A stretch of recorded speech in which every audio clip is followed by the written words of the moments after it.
tilt toward law enforcement, that's when we start seeing the ramp up of really pushing crowds out once law enforcement feels like they have an upper hand in terms of more of us versus more protesters. And then we start seeing detainments, then we start seeing arrests. I'm curious if you see a significantly larger number of law enforcement versus protesters from where you are right now.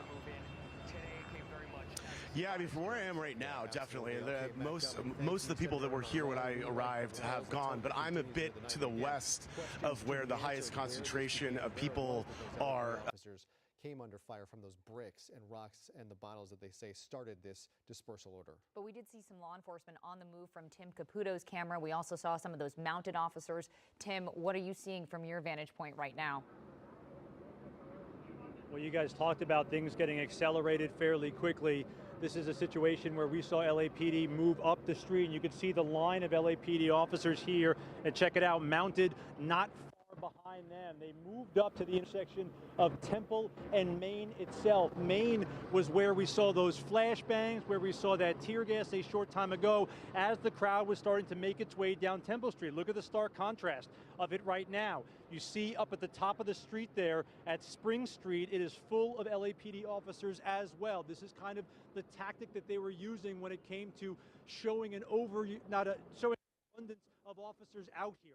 They came out here in numbers as officers with LAPD were flanked alongside the Sheriff's Department as well. The Sheriff's Department were the ones that would go back and forth with this crowd with the flashbangs and tear gas, and just in the last 15 minutes or so, that's when LAPD moved up the street from Aliso to Temple Street, and they have been able to move this crowd back at least from this intersection. We saw them completely packed from here all the way up to the top of the street. We got tear gas at both intersections. Right now, it is full of LAPD and Sheriff's Department. Whether or not they are going to move farther up the street and continue to disperse this crowd remains to be seen, but they assembled very quickly here. There were a handful of officers that were just about halfway up the block near Aliso Street, and then all of a sudden they came up shoulder to shoulder up the street, and you hear them giving the dispersal order as they moved up the street, and boy, did that crowd disperse. They moved out of here and up the street. They didn't even have to use tear gas or any kind of flashbangs. It's just all of these officers in their tactical gear.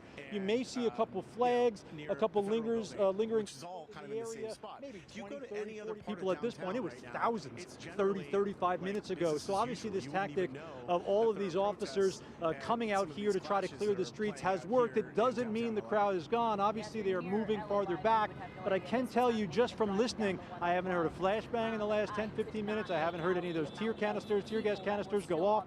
So it seems to be working. Obviously, we have several more hours until we hit curfew, and there are a lot of people out in the street. Just exactly how CHP, the Sheriff's Department, and LAPD kind of tackles that issue when it comes to arresting and detaining those people who are out after curfew remains to be seen. There have been several hundred people over the last several nights who are out 8:15, 8:30 that were easily taken into custody. Not as easy when you have 5,000, 10,000 people lingering in the streets. Hopefully, this is a sign of things to come as police officers show the power of numbers by coming out here and getting the crowd to move on.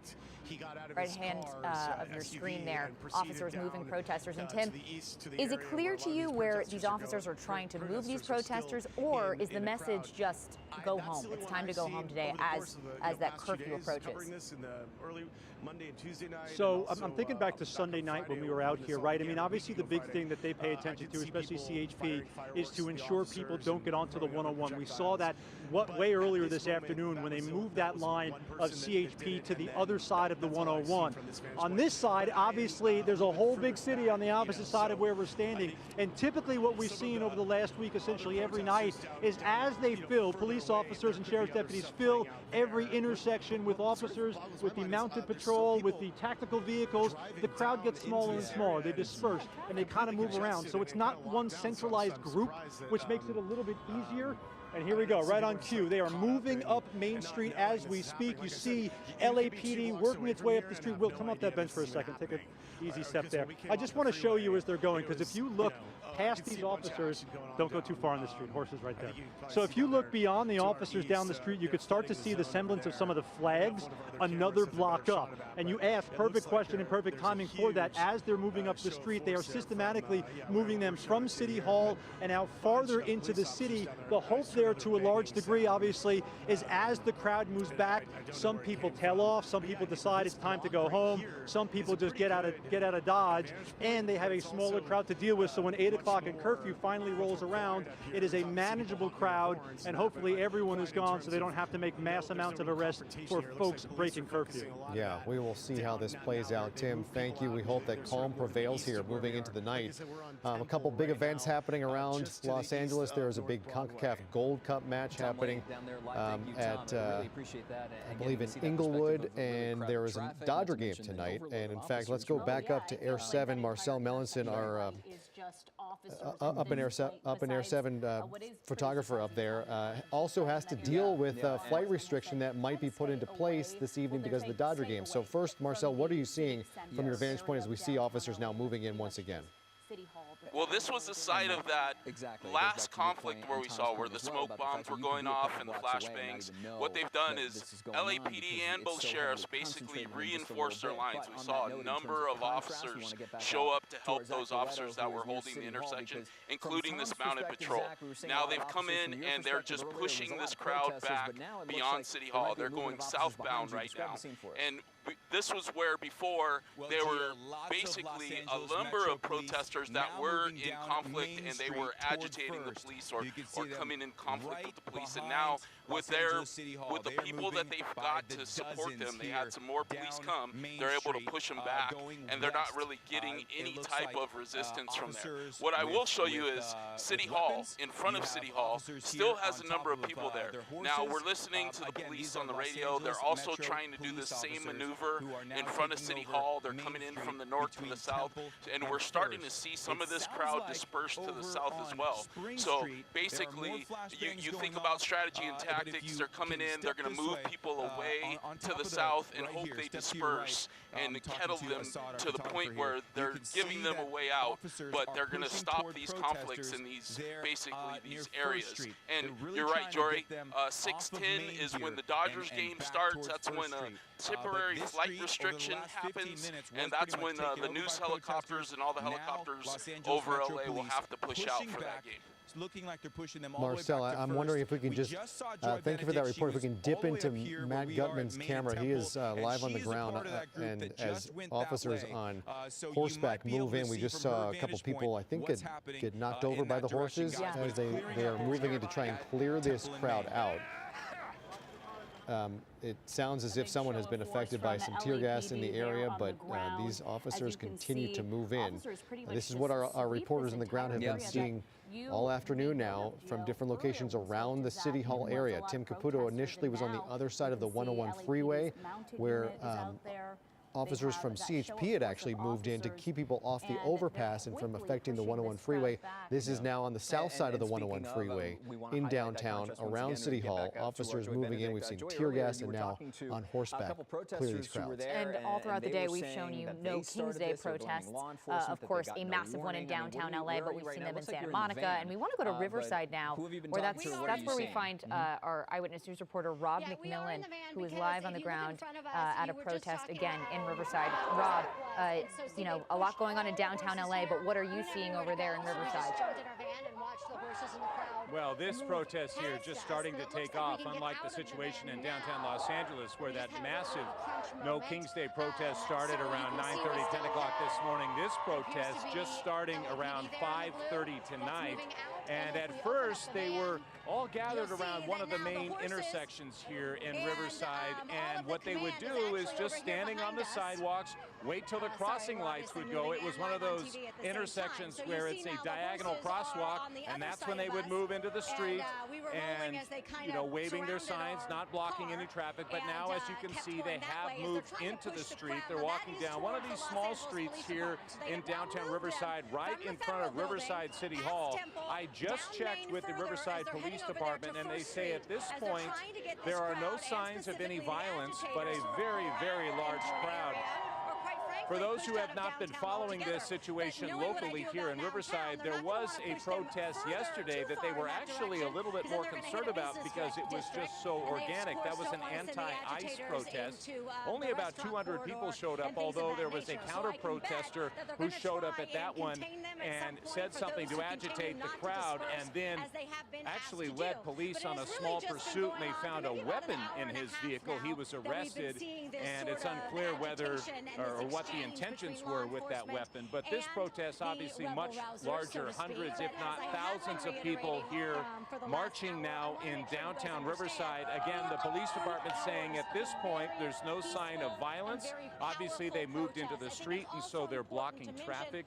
But right now they are continuing to monitor the situation through the city camera system. I understand they have drones overhead. We have talked to several of the people here. The three people who I talked with so far, two from Riverside, one from Jurupa Valley nearby, very concerned about some of the ICE raids that we've all witnessed in Southern California over the past week or so. Also, this being the theme of No Kings, we see the sign here. A lot of them very upset by their perception that this administration has authoritarian tendencies. Again, that's their perception, but one they feel very strongly about. Live in Riverside, Rob McMillan, ABC 7 Eyewitness News. Okay, our Inland Empire Bureau Chief Rob McMillan on the ground there in Riverside, where things remain peaceful. Let's hope it remains that way there, because it is not the case in Los Angeles, in downtown, where things once again, tensions are rising, confrontations are happening, and we go back to Tim Caputo live on the ground. We can see on the right side, that is his picture right now. Tim.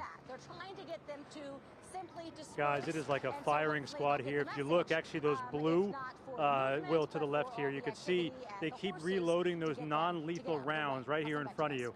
There's a dozen in her hands right there, and you could hear them firing into that crowd right in front of City Hall, right here on Spring Street.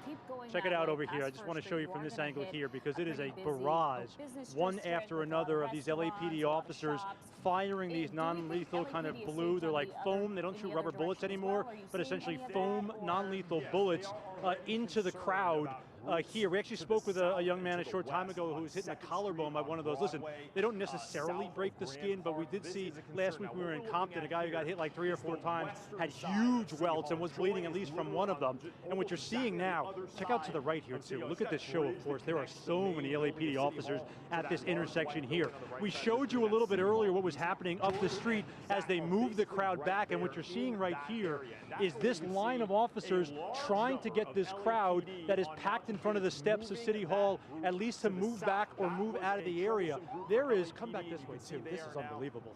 There are 25, 30 different LAPD officers standing in that line right here, and what they're doing is you see the box there, they keep reloading essentially with those non-lethal beanbags, they're not beanbags rather, they are foam bullets, and firing into the crowd. There is a line of these officers right here on Spring Street at the top of Temple, and to the left, there are a lot of people just still standing there, and I can tell you, just based on the people that we've spoken to who have been hit by those non-lethal, they pack a punch. They're obviously going to leave a big bruise and a big mark, and they are firing them right into the crowd to try to get them to move back. Obviously different tactics we've seen from the Sheriff's Department down the street over on Main, who for a while were shooting the tear gas and shooting those flashbangs above the crowd to try to get them to move back.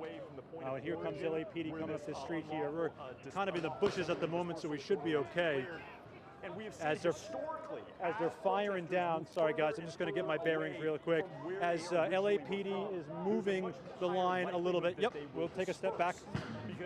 Taking heat from these officers as well to make sure we're in a safe spot as they continue to move. Check to my right here. And we'll come to the right here real quick as they're moving down the street. Watch your step, guys. You're walking backwards. As they're moving since about 9:45 this morning. And what we are seeing obviously a handful of protesters being asked to move, and in other cases being forced to move out of the area.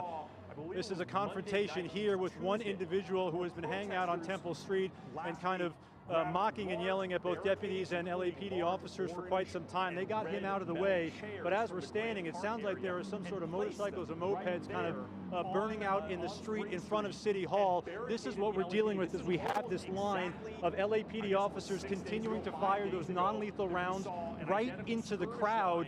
But I could tell you guys, from my vantage point, it doesn't seem like it's necessarily moving the crowd farther back as they continue to fire into the crowd. It's whether or not they're able to actually get them to move farther up the street or up into the park and up the hill remains to be seen. But if you're wondering if LAPD brought enough officers out here to deal with this crowd, I could tell you just from this intersection alone and the number of these non-lethal rounds we've seen and heard fired into the crowd, it seems like they came prepared. Thank you and stay safe. Thanks for that reporting on the ground. We want to stay with your picture, but we want to bring in law enforcement expert Bruce Thomas. Bruce, some of these images that we have seen include a lot of law enforcement and multiple rounds of non-lethal rubber bullets, foam bullets, as Tim was saying. What do you make of the situation that you see right now? Because it does appear as though it has escalated since we last spoke with you. Yeah, you're 100% correct. It was interesting on the other side of City Hall, as Mark was a huge confrontation. LAPD and sheriffs with their skirmish lines are trying to move the crowd. They're not moving. So they're using their less lethal weaponry to move the crowd. Eventually, they'll bring in the horses to move them, and possibly bring in the motor units that I know are staged further down by the federal building. But yeah, it's definitely a tipping this group point. right here, there is I hesitate almost to call it a For healthy distance. so many people to show up for this peaceful protest today. Again, as we've mentioned, this has taken a turn. But we also know that there are National Guard troops. There are Marines in the ground in our city as well.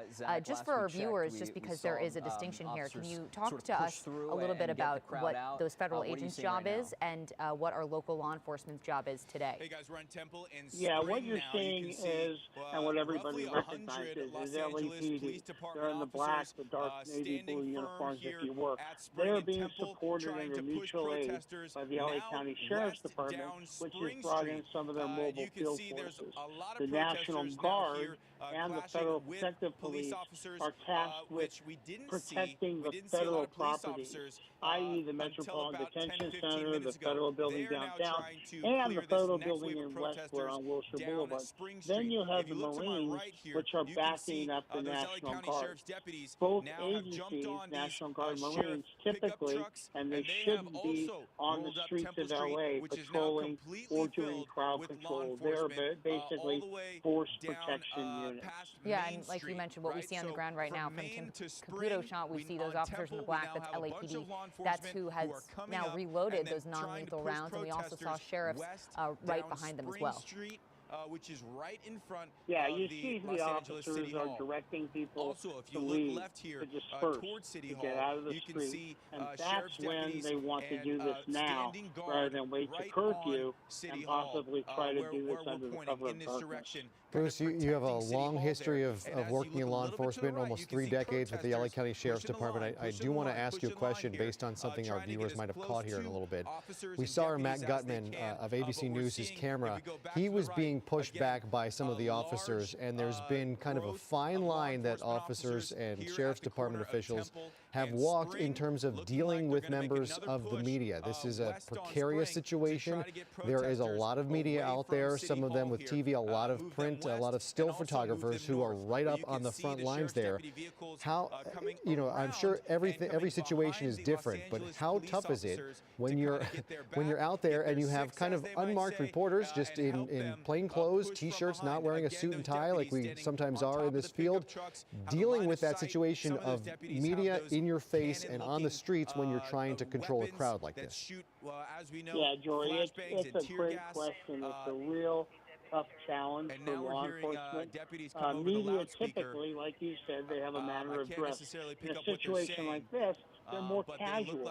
We would like to see some sort of maybe tactical vest.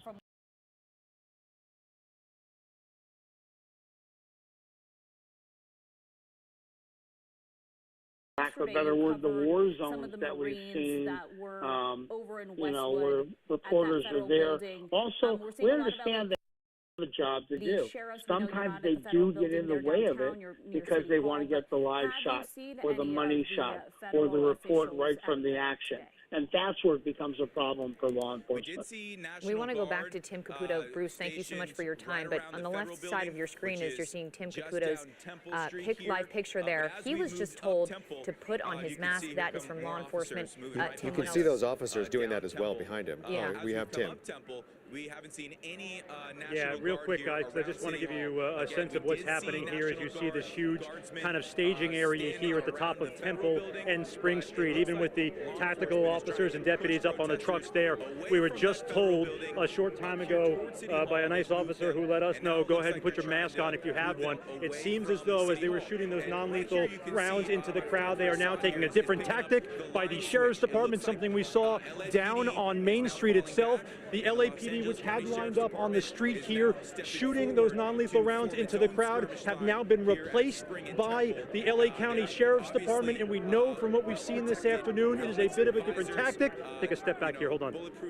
That they are using the tear gas to shoot into the crowd. Not to say that the non-lethal rounds weren't effective, but I could tell you from the 2 times we were hit from it, that gas certainly works. And the tear gas itself likely going to be shot into this crowd in front of the steps of City Hall. Show to the left here a little bit so you get a sense of where we are. Obviously, you have law enforcement in front of the steps of City Hall. The crowd itself is on Spring Street. They haven't moved since they were moved up a little bit from where they were on the 101 and down where they were on Main Street. Now the Sheriff's Department lining up, getting their masks on, putting their helmets on, and getting ready what is, to my understanding, is about to shoot some tear gas into the crowd. And boy, I got to tell you, it's going to be tough because there is a lot of people in that crowd, and those people are going to get hit hard with that tear gas. But this, at this point, is an inevitability as the police departments here, both LAPD and the Sheriff's Department, have tried for the last at least 30 minutes to get this crowd to move off of Spring Street out in front of City Hall. They just have not done that. So now here in a matter of moments, we're about to have what believes to be tear gas shot into this crowd. Monitor the situation here. Tim, just because we've seen a few different vantage points here today, can you give our viewers a bit of a scene setter again, exactly where you are, how far City Hall is from you? Downtown LA, following the aftermath. Yeah, look up, bro. Right, okay. City Hall is right next to us. So we're on the north side of City Hall. We're on Temple Street that goes uphill to Spring Street. We actually walked over Spring Street. It was not blocked by CHP, one of the few blocks that wasn't. Main Street, Los Angeles, and Alameda were all blocked by CHP. Much of the crowd actually moved up to Spring Street itself. Some of them were working their way down Temple Street. That's where we saw some of the skirmishes where they were shooting the flashbangs and where the mounted sheriff's deputies were. They are now, where'd they go? Up the street a little bit here behind me. But so we're next to City Hall, and this crowd is in front of City Hall on Spring Street. The sheriff's deputies are standing right at the intersection of Temple and Spring Street. And we're going to give it a second here because it seems like in any second they're going to start firing this tear gas into the crowd. They have, and here we go. This is where it begins and where they really start to move the crowd back.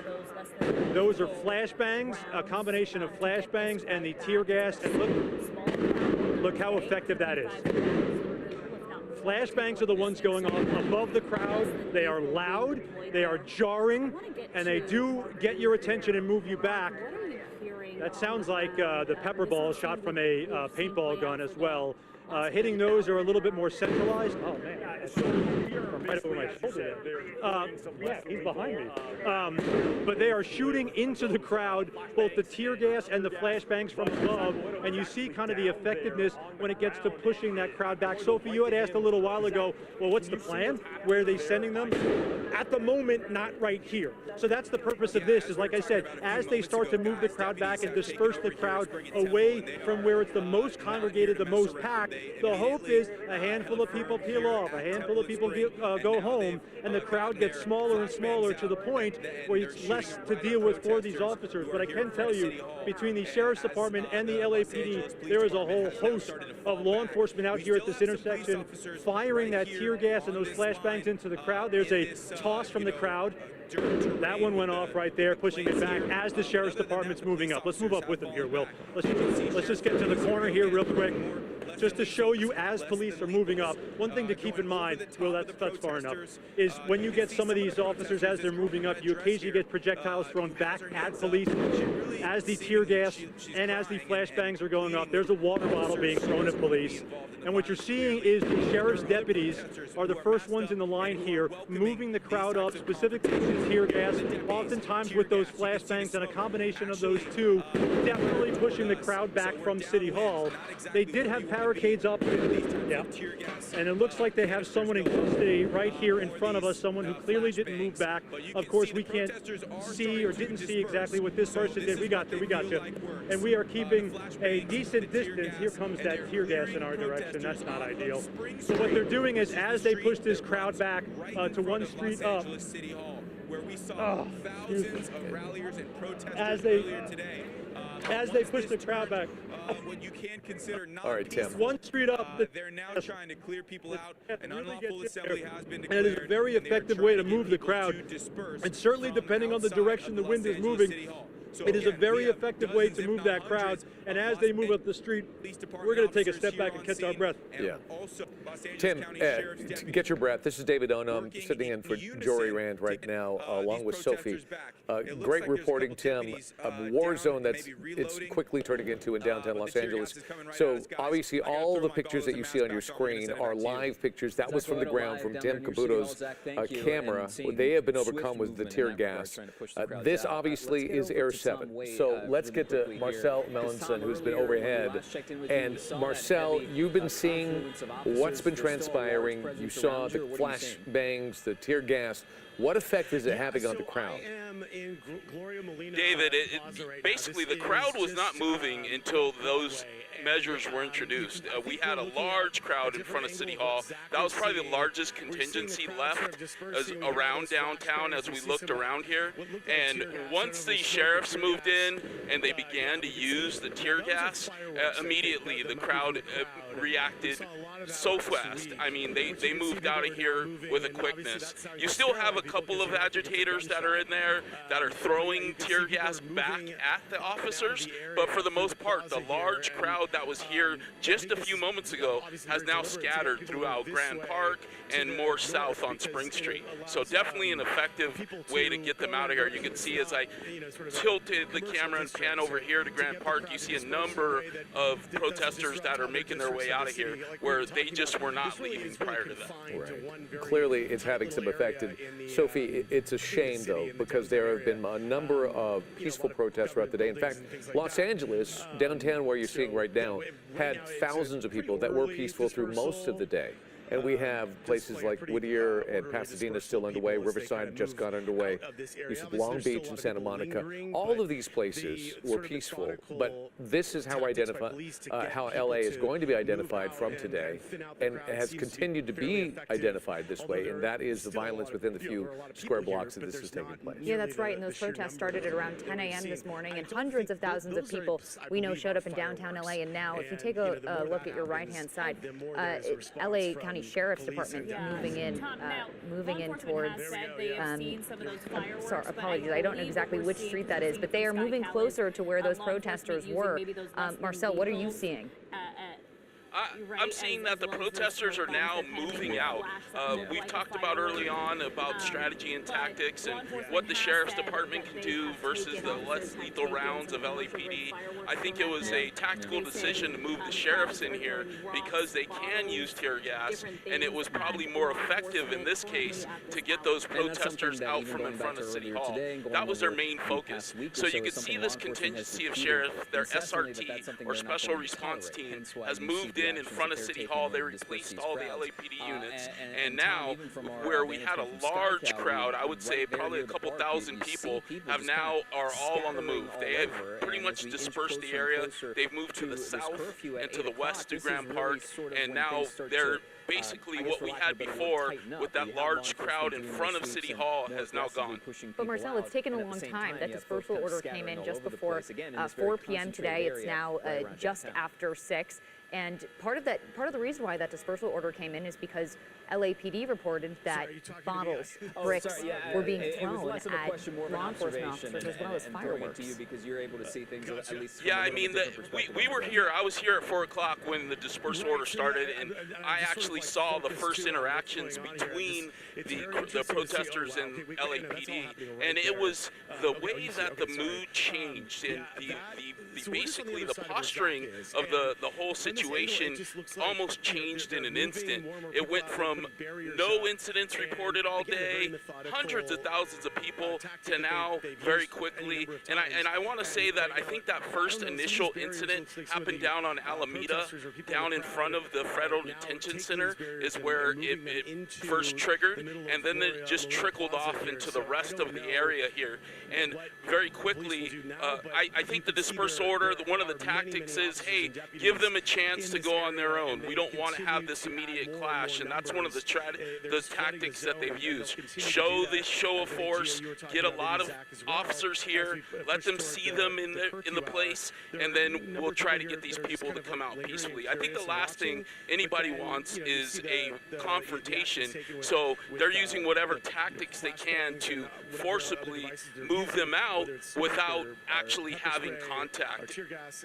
Right, so perhaps you're right, that incident may have occurred near the Federal Detention Center, which explains why so few people actually heard the dispersal order go out. Even Matt Gutman was explaining that he didn't hear anything, but suddenly there was this police action. That might be because it wasn't anywhere near where the masses were this afternoon. Nevertheless, we are approaching 6:08 right now in the evening. The curfew kicks in at 8 o'clock, although now this dispersal order changes the rules just a bit. They want everybody out of this area, and the vast majority of people seem to be cooperating now, especially with the tear gas, the flashbangs, etc. But there's always that small group of people that actually look forward to this opportunity to create unrest and do what they do, and we've been watching after the last 8 days, Sophie. Yeah, you mentioned those flashbangs, the tear gas, and those mounted officers. Those horses are strong. We saw some protesters come in contact with some of those horses as well. But we want to get back to the ground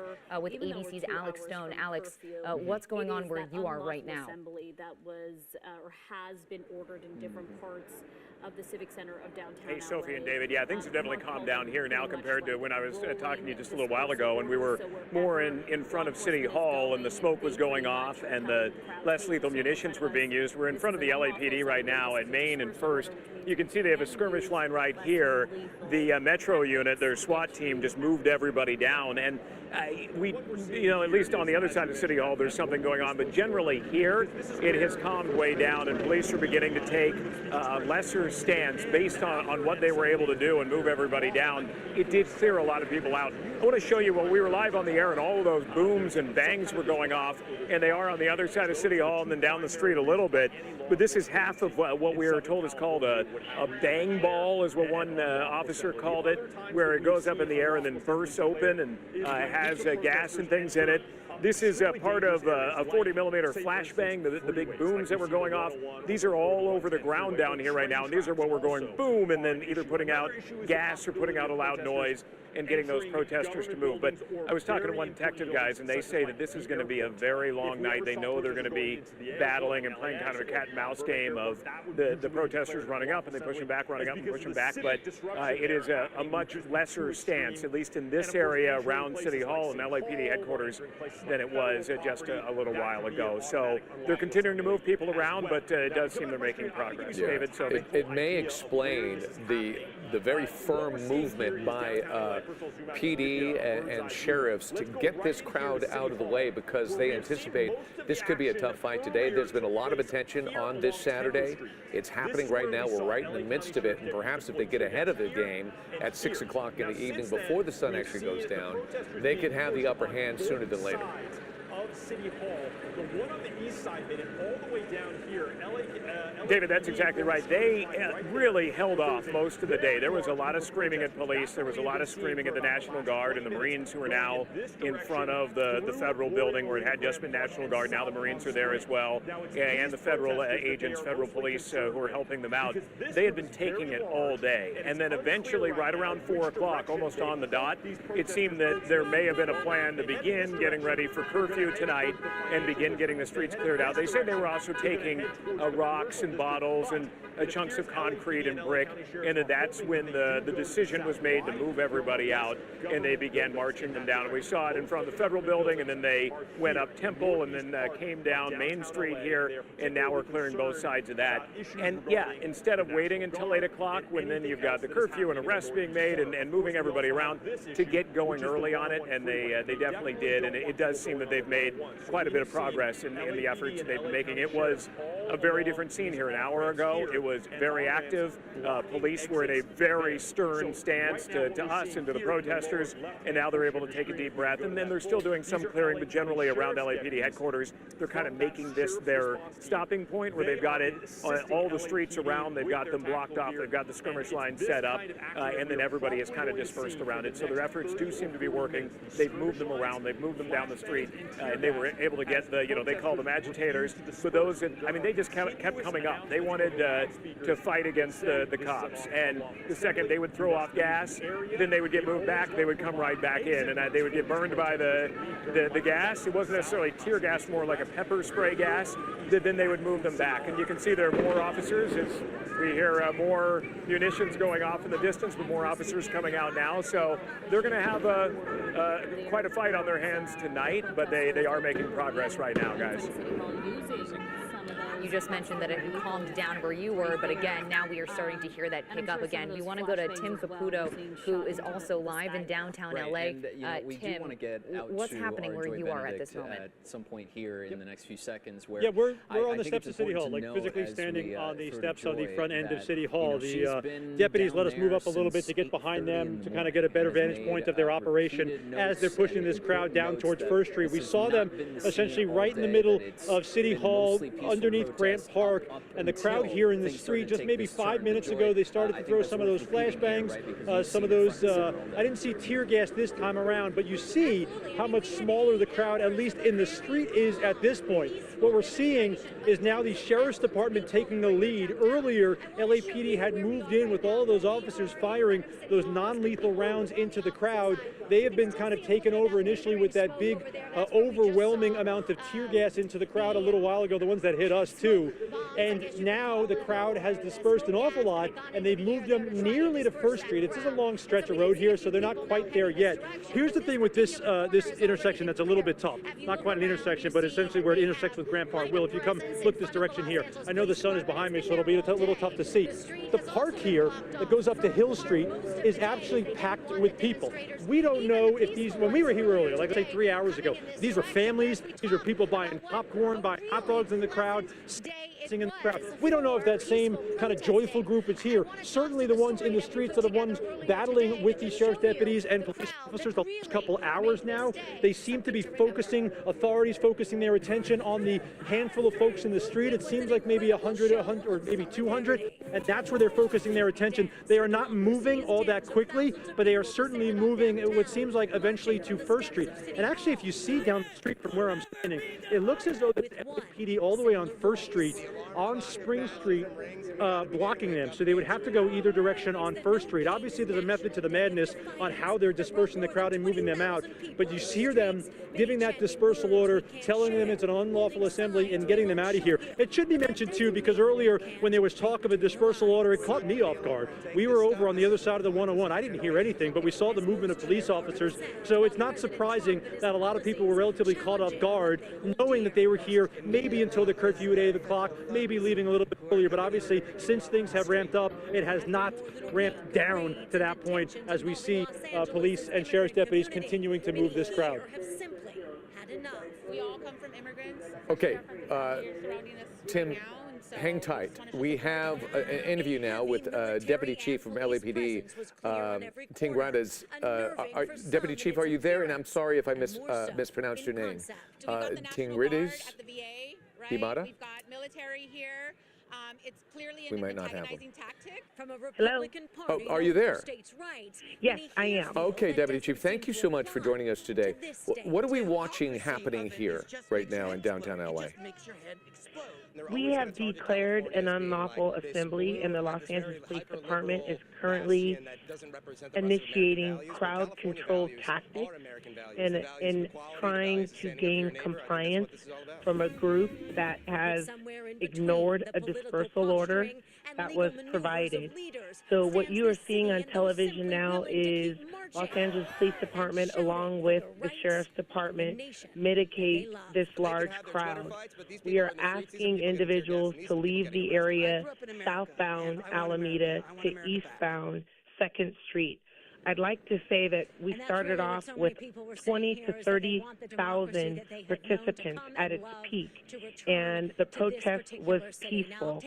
Not until rocks and bottles and projectiles were being thrown at our officers did we initiate crowd control tactics in an effort to bring peace and calmness to that area and protect the children and families and protesters that were there to express their First Amendment today.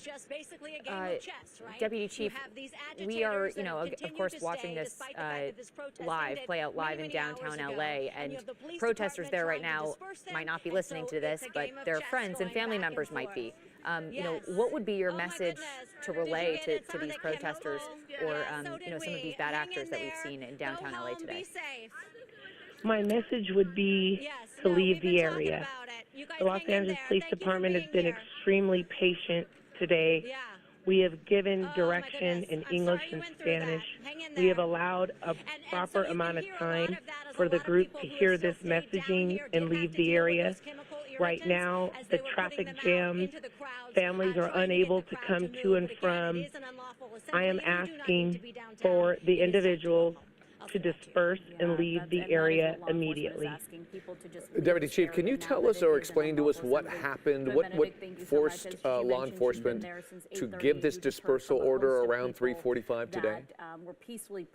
Sure. There was a crowd in the 300 block of Los Angeles Street, and they were blocking traffic and creating a traffic jam.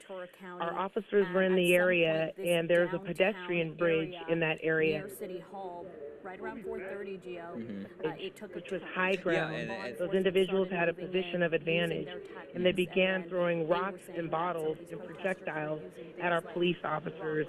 At that time, the incident commander declared an unlawful assembly. We gave them an ample amount of time to leave the area.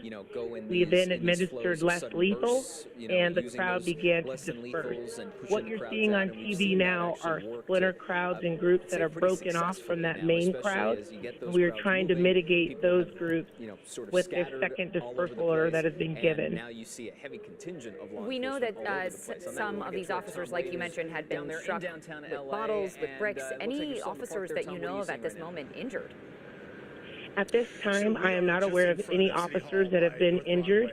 I would like to say we are working very closely with the Los Angeles Fire Department. We have a force protection of LAPD officers that are working side by side with the LAFD. They have need to go in on at least 2 locations that I know of to render aid to individuals.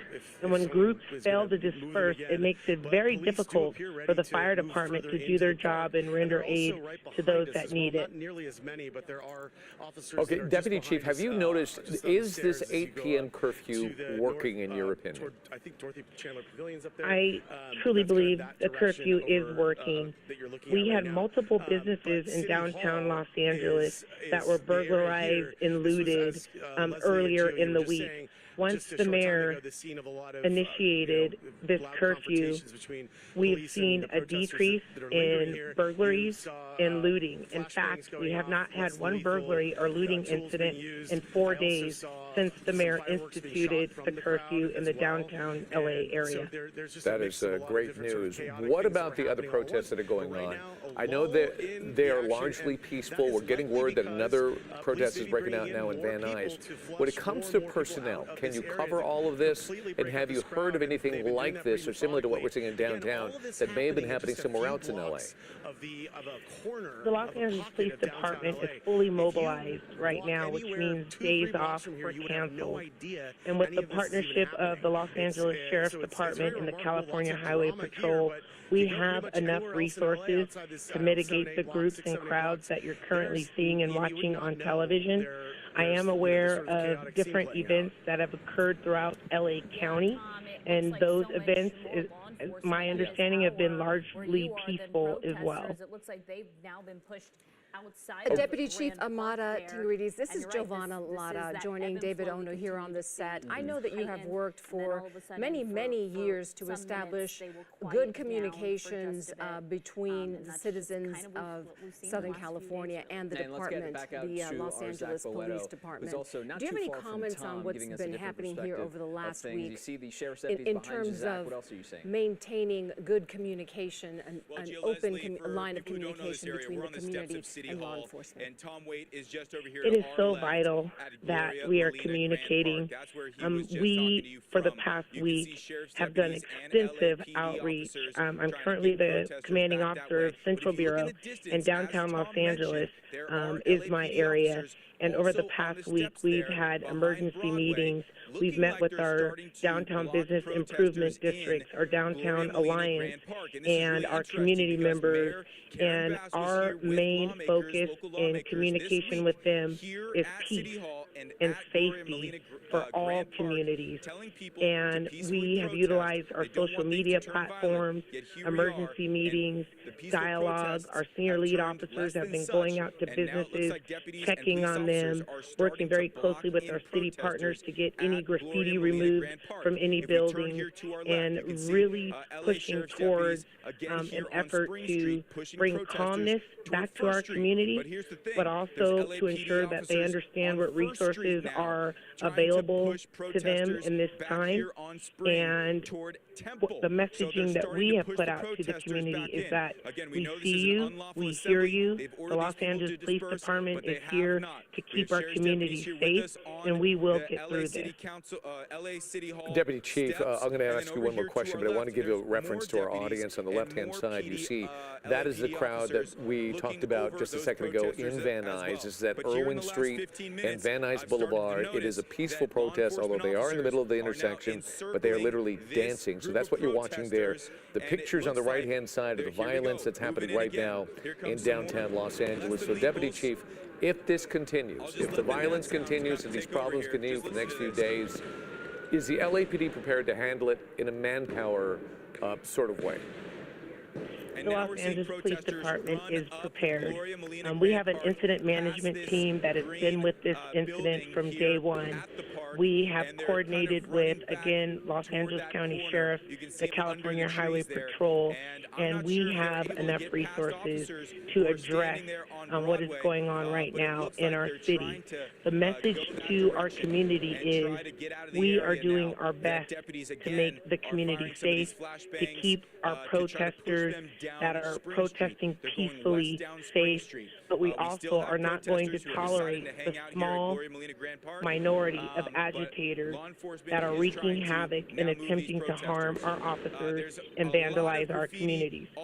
We will arrest you if you ignore our dispersal orders, and we will be enforcing the curfew. Well put. That's an important message. The vast majority of people are trying to make a statement, a peaceful statement. It's only a handful of people that are creating the chaos that we're seeing. Deputy Chief, thank you so much for joining us today. Best of luck to you. Guys, and really, for having me. It's continued to be. Let's take you. Okay, so that is downtown Los Angeles, and that's where a lot of attention has been. And Van Nuys, though, that is a peaceful protest in the middle of Irwin Street and Van Nuys Boulevard.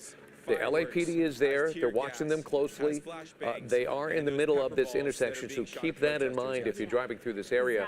But Giovanna, we've been watching them. It's a piece. It's not a lot of people, and they're literally dancing with a choreographed dance in the middle of that intersection. Yeah, and I just want to note that earlier we heard from Tim Caputo. He's in downtown Los Angeles, and he was describing as tensions were building near his live report reporting, and then someone came and brought a speaker with music. Oh, yeah. And all of the people who were focused on the tension that were building between some of the protesters and the law enforcement out there then turned their attention to the speaker, and he said it changed the mood. Yeah. It just changed the mood and lightened the mood. A lot of what we're seeing there in Van Nuys, hopefully that situation stays peaceful. We're going to continue to watch that. Downtown, as you know, and as it has been, that is a bit of a powder keg, and we will continue to watch the ebbs and flows of that. But then let's take you to a peaceful protest right now in Riverside, where this day was meant to be this way. If you have something to say, do it peacefully, and there have been thousands of places across the country where people have done so, including Riverside. And here's Rob McMillan with more. Rob? Right, peaceful so far. Again, we have been here for about an hour and a half. Much different than the situation in Los Angeles. Obviously, what's happening downtown, tens of thousands of people. By our check with Riverside Police, there are about 5,000 people here in downtown Riverside. But the other thing that's different, this didn't start until 5:30, and once it did get started, it accelerated very rapidly. I've never seen so many signs, so many different signs with so many different messages. And what happened here was this protest started with all the protesters gathered on the street corners, and they would wait until the traffic lights would signal that it's okay to walk across the street. They would then do so, walk across the street. It appeared as though they were blocking traffic, but not really, because they had the walk signal. But then about half an hour ago, they started marching down the streets, blocking traffic, again, peacefully protesting. And I say that because we have not seen any instances of violence, and I just checked with the Riverside Police Department. They have not seen any instances of violence.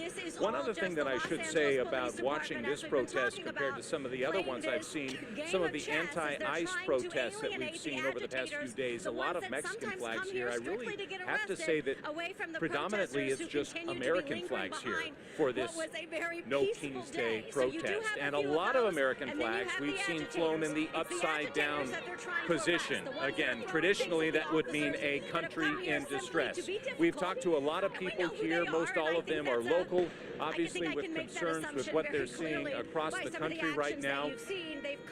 As is typically the case in these kinds of protests where people just start marching hither and yon, it's tough to tell exactly where the center point is, if there is a center point. From what the police department was telling me, a lot of people are beginning to gather at the Riverside Historic Courthouse, but it does appear that the crowd does appear to be dispersing at least a little bit.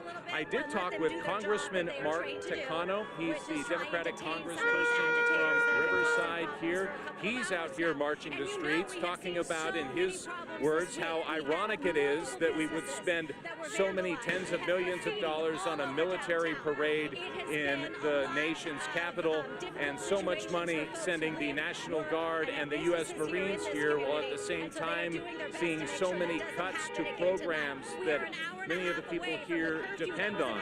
But again, here in downtown Riverside, a lot of noise, a lot of chanting, a lot of yelling, but so far things appear to be pretty peaceful. Although, as I mentioned, traffic is blocked on some streets, but there's been no unlawful assembly declared. There's been no orders to disperse given by the Riverside Police Department, at least at this point.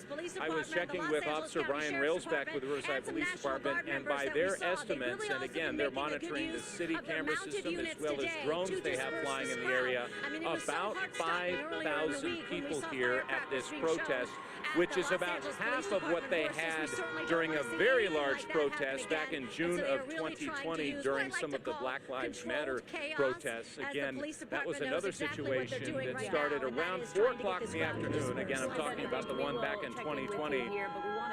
Almost 10,000 people there, and it did remain peaceful almost the entire time until that order to disperse was given. And then you had dozens of agitators in the crowd start looting businesses, breaking windows, and that kind of thing. But so far, we have not seen any of that in downtown Riverside. Live in Riverside, Rob McMillan, ABC 7 Eyewitness News. Rob McMillan, thank you for that live report from Riverside. Again, a protest there starting at 5:30. Rob saying about 5,000 protesters are there, and it has remained peaceful so far. And most of the protests we saw earlier today, throughout the day, have been peaceful. Tens of thousands of people were in downtown Los Angeles, and they were peaceful until the late afternoon. Even, yeah, downtown Los Angeles was peaceful right up until about 3:30 this afternoon. All the other protests that we're hearing about, at least in the Southern California region, have been peaceful. I've heard great things about Pasadena. A great number of people showed up to that. It is still underway, no problems whatsoever. You see Rob's picture. He said a tremendous amount of signs, a very vocal crowd, but law-abiding, sending their message out there. But in downtown Los Angeles, the same has occurred that we've seen in multiple days since basically last Friday and especially last Saturday. Sunday. And we are waiting to speak with Sheriff Robert Luna. He'll be joining us momentarily, and hopefully we'll be able to get some clarification as to what happened in around that 3:30 time period where emotions pivoted and the tensions began to grow. There were reports of some protesters throwing bottles and bricks at police officers. We also heard from Matt Gutman on the ground that he did not see that.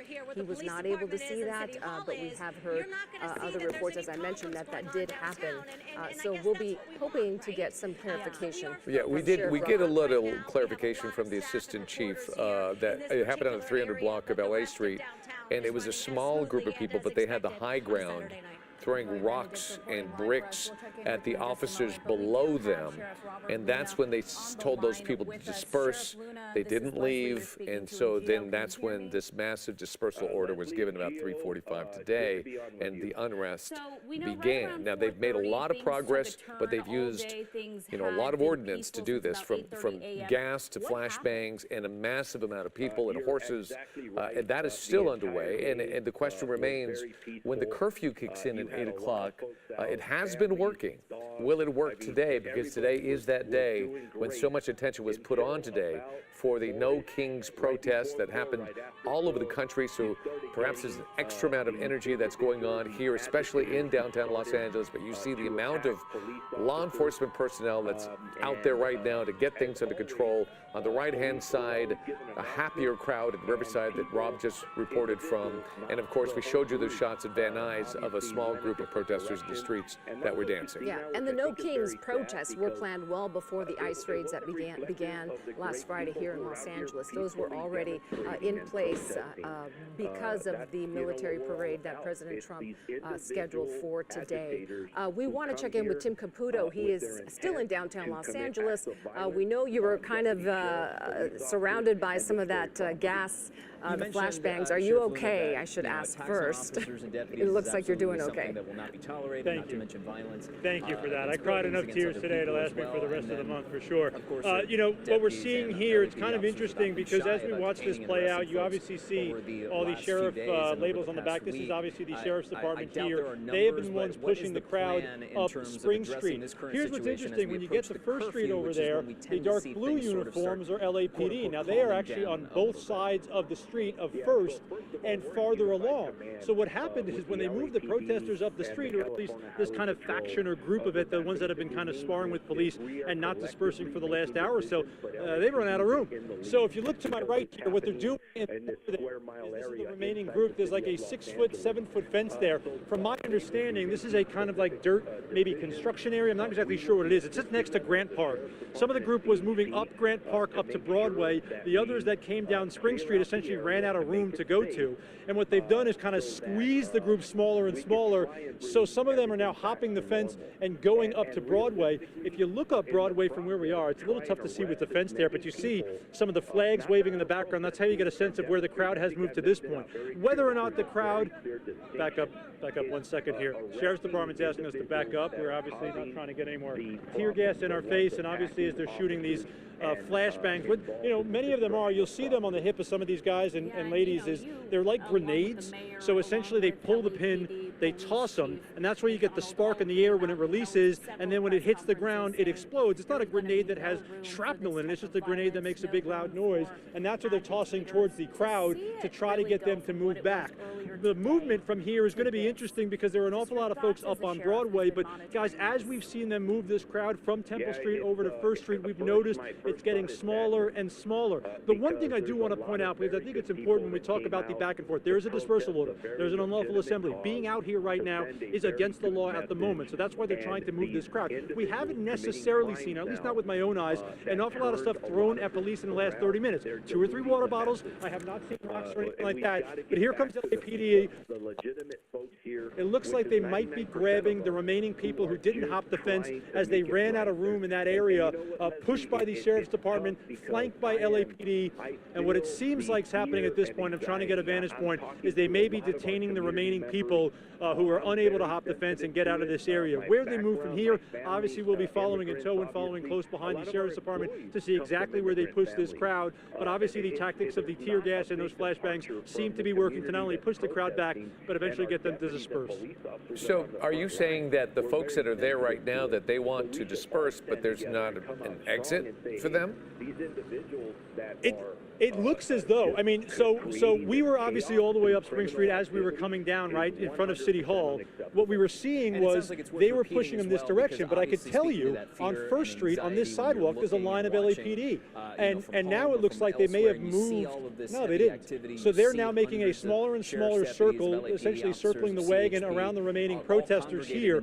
They pushed them into an area, the Sheriff's Department, where it was just LAPD, and it appears as though it would make sense at this point the folks who didn't hop the fence and get out of Dodge up to Broadway may be detained or at least pushed outside this immediate perimeter. We're trying to see. I don't necessarily see anyone in handcuffs. It does look like they're letting them go by police officers, but it was interesting because as the Sheriff's Department pushed them up, they were met by LAPD on the other side, and by the time they got to the end of the street, they were fully surrounded by police.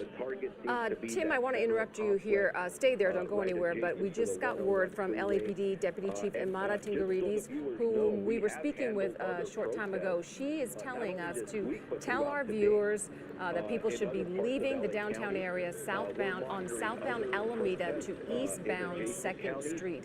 That is the route that they should take to leave the downtown area. Southbound Alameda to eastbound 2nd Street, and you're looking now at a map of downtown there to the right of your screen. So again, that is from LAPD Deputy Chief Imada Tingarides.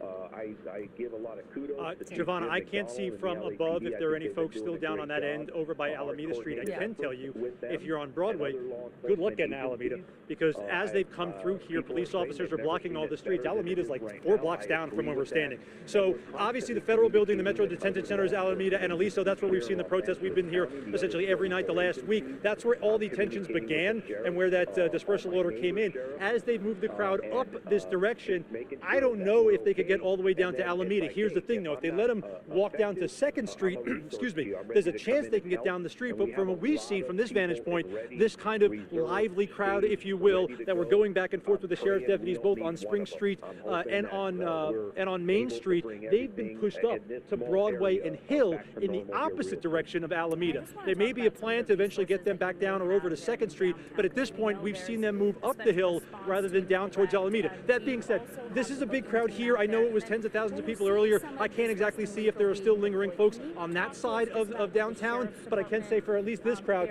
here they are here. We're watching them move up First Street. LAPD officers, some of them jogging up the street, and they're about to interact. Here comes another flashbang. Who is he throwing that at? But there's no one over here. So maybe that's just to give a little warning that stuff's about to go down. That was an interesting call by that one sheriff's deputy as they giggle about it here. But LAPD walking up First Street as they're about to approach the crowd up on Broadway. If the sheriff deputies let us go by here, we're going to work our way up to First Street and follow behind LAPD as they continue to move this crowd and disperse them. So we're going to send it back to you guys in the studio for a second while we move to the corner up here. All right, Tim, thank you. And we should remind everyone, we heard from law enforcement, local law enforcement. We heard from Sheriff Robert Luna. We heard from LAPD Chief Jim McDonald. We heard from Mayor Karen Bass that people who are coming to Los Angeles to the different protests to protest peacefully, that they will be protected by local law enforcement, but anyone trying to stir up trouble, any agitators, anything thrown at police officers, or anyone putting anyone else in danger would be handled by the LAPD, and they seem to be doing that. Since the dispersal order went out, then everybody has to leave, though. That's the clarification here. You can protest in other areas. You could protest in LA, downtown LA, and thousands of people did protest peacefully. But once the dispersal order goes out, then you have to leave. Your time is up. And the people who stay behind are basically in violation of the law. There are many other protests going on throughout Los Angeles. They are all peaceful as of now, and we've shown you quite a few, and we'll show you more throughout the evening. Rob is monitoring closely the Riverside protest that just got underway at 5:30 this evening. It has a great deal of energy and about 5,000 people there, but it is peaceful so far. Van Nuys, we saw a smaller group, about 200 to 300 people. They were dancing in the street. That is peaceful. Pasadena is said to be peaceful the entire time with a large crowd. So that basically is the picture. This is the area of concern. Once that dispersal order goes out, everybody has to leave. It doesn't matter if you're peaceful or not. And then the curfew then kicks in at 8 o'clock. So even though if you are still just in the area and out in the streets, you cannot be out there in that very specific area. It's a small area, but there's a very specific area that the mayor did identify, and according to the deputy chief, it has worked. There has been no looting, no break-ins, etc., since the curfew was ordered. And to the right of your screen, you're looking at video from earlier today. You look at the number of people who were in downtown Los Angeles earlier today when the protest began late this morning and ended. It was supposed to end at 2 o'clock, and you would assume that everyone would disperse. A lot of people continued to stay in downtown Los Angeles. But the point being, the numbers of people who were in downtown and that protest was primarily peaceful, or was peaceful until about 3:30 when that dispersal order was given. And we did hear from Bruce Thomas earlier today, who said because the curfew was happening at 8 o'clock, that maybe the LAPD wanted to start getting people to leave the area because there was still such a large group there. Much smaller than what you saw there, but still a significant number of people on those city streets. That is not live. I just want to clarify. That's why we have earlier there. The one on the right is some of the unrest, and that's when it was just starting to break out. You see the energy really does change. You see CHP and LAPD making aggressive moves towards the crowds to get people to disperse, and as you can see, that's a 200 block of Los Angeles Street. So we have seen that evolve because of their aggressive maneuvering. It has worked, and the crowd largely has dissipated. There are still a few people out there, and Giovanna, we've seen this all the time. There's always that handful of people. By handful, I mean 100, 200 people that want to remain behind. They want to create disruption. I don't think you could identify them as peaceful protesters by any means, or out there to create havoc, and that's that's basically what they do. That's their goal. Seemingly hurt, maybe a rolled ankle or such. Right, and again, we're keeping an eye on what's happening in downtown LA right now. The smaller box on your television screen is a live picture, and again, the larger picture on your screen is from earlier today when those protests began to get out of hand. The sheer number of sheriff's deputies. By the way, we have there is a no-fly zone in downtown Los Angeles right now because of the Dodger game that is now underway. And so we have to kind of evolve with some of the restrictions that are going on. That's why Tim is our guy on the ground who has been watching the situation, and he's trying to examine what exactly that movement was that we saw just a second ago. And there again, on the earlier video on the right-hand side, you see the presence of horses. And from what we have been hearing, that presence has been really impactful in pushing the crowd back.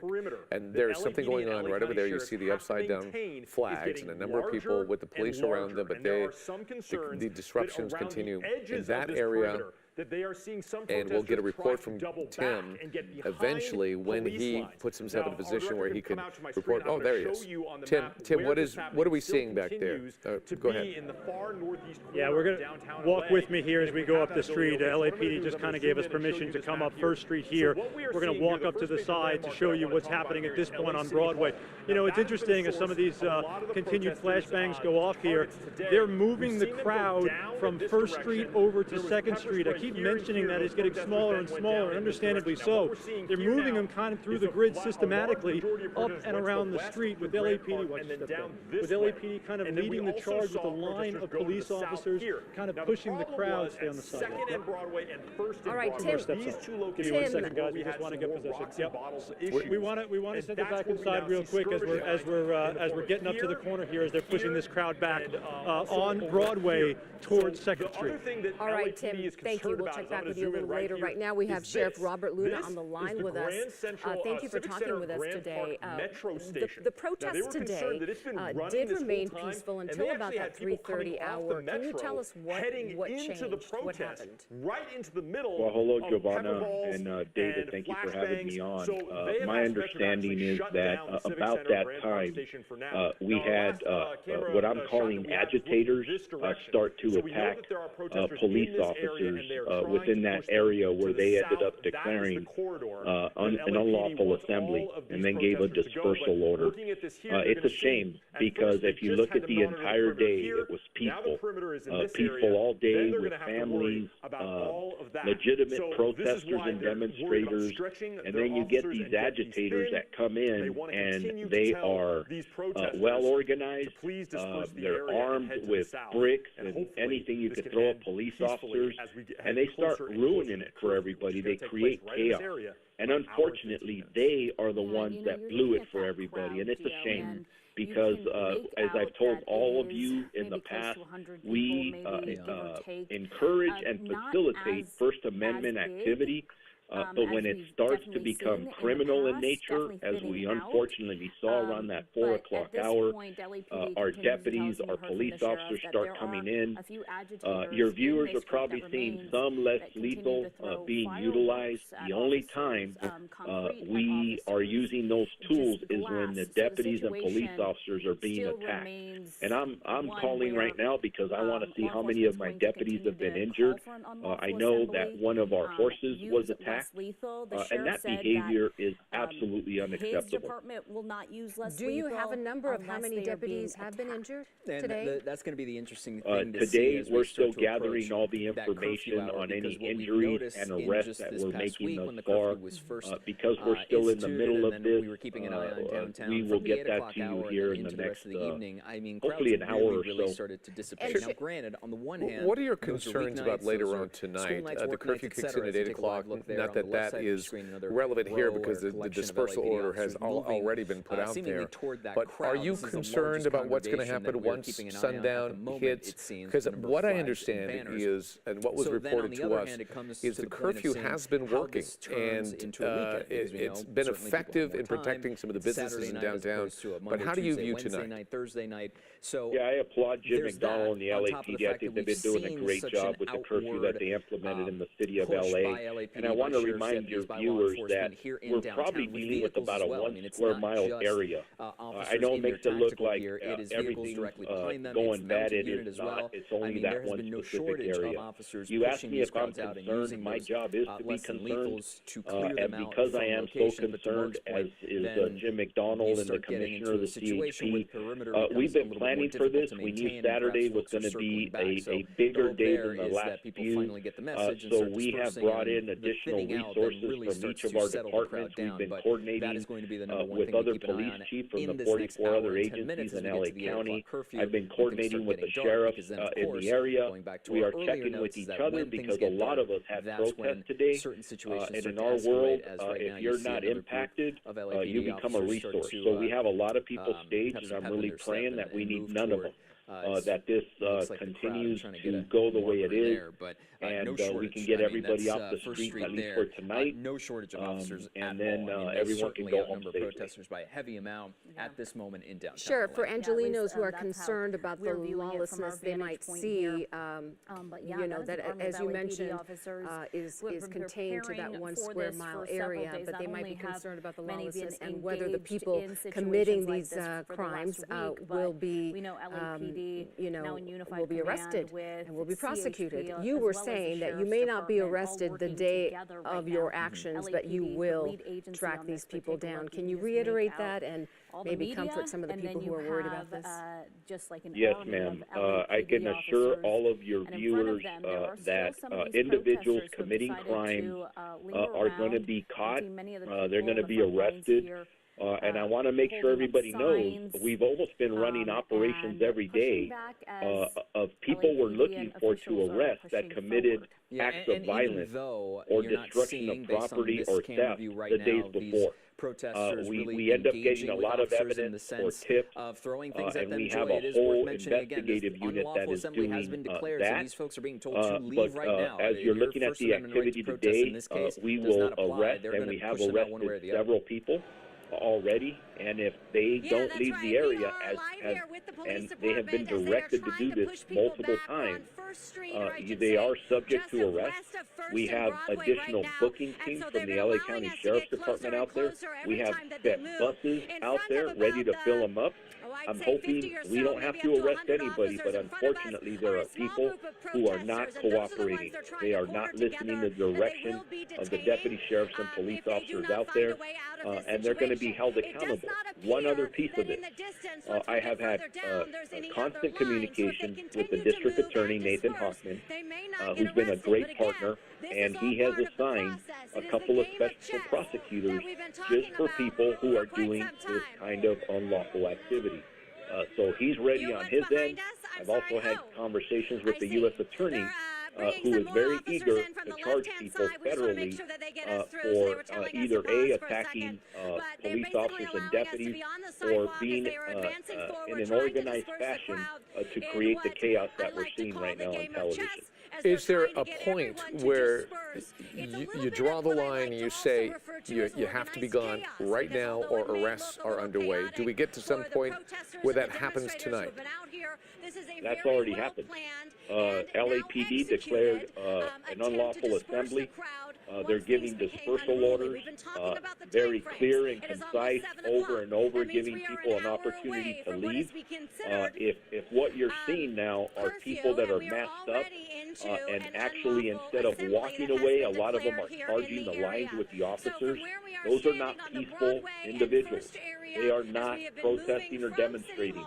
Those are criminal acts.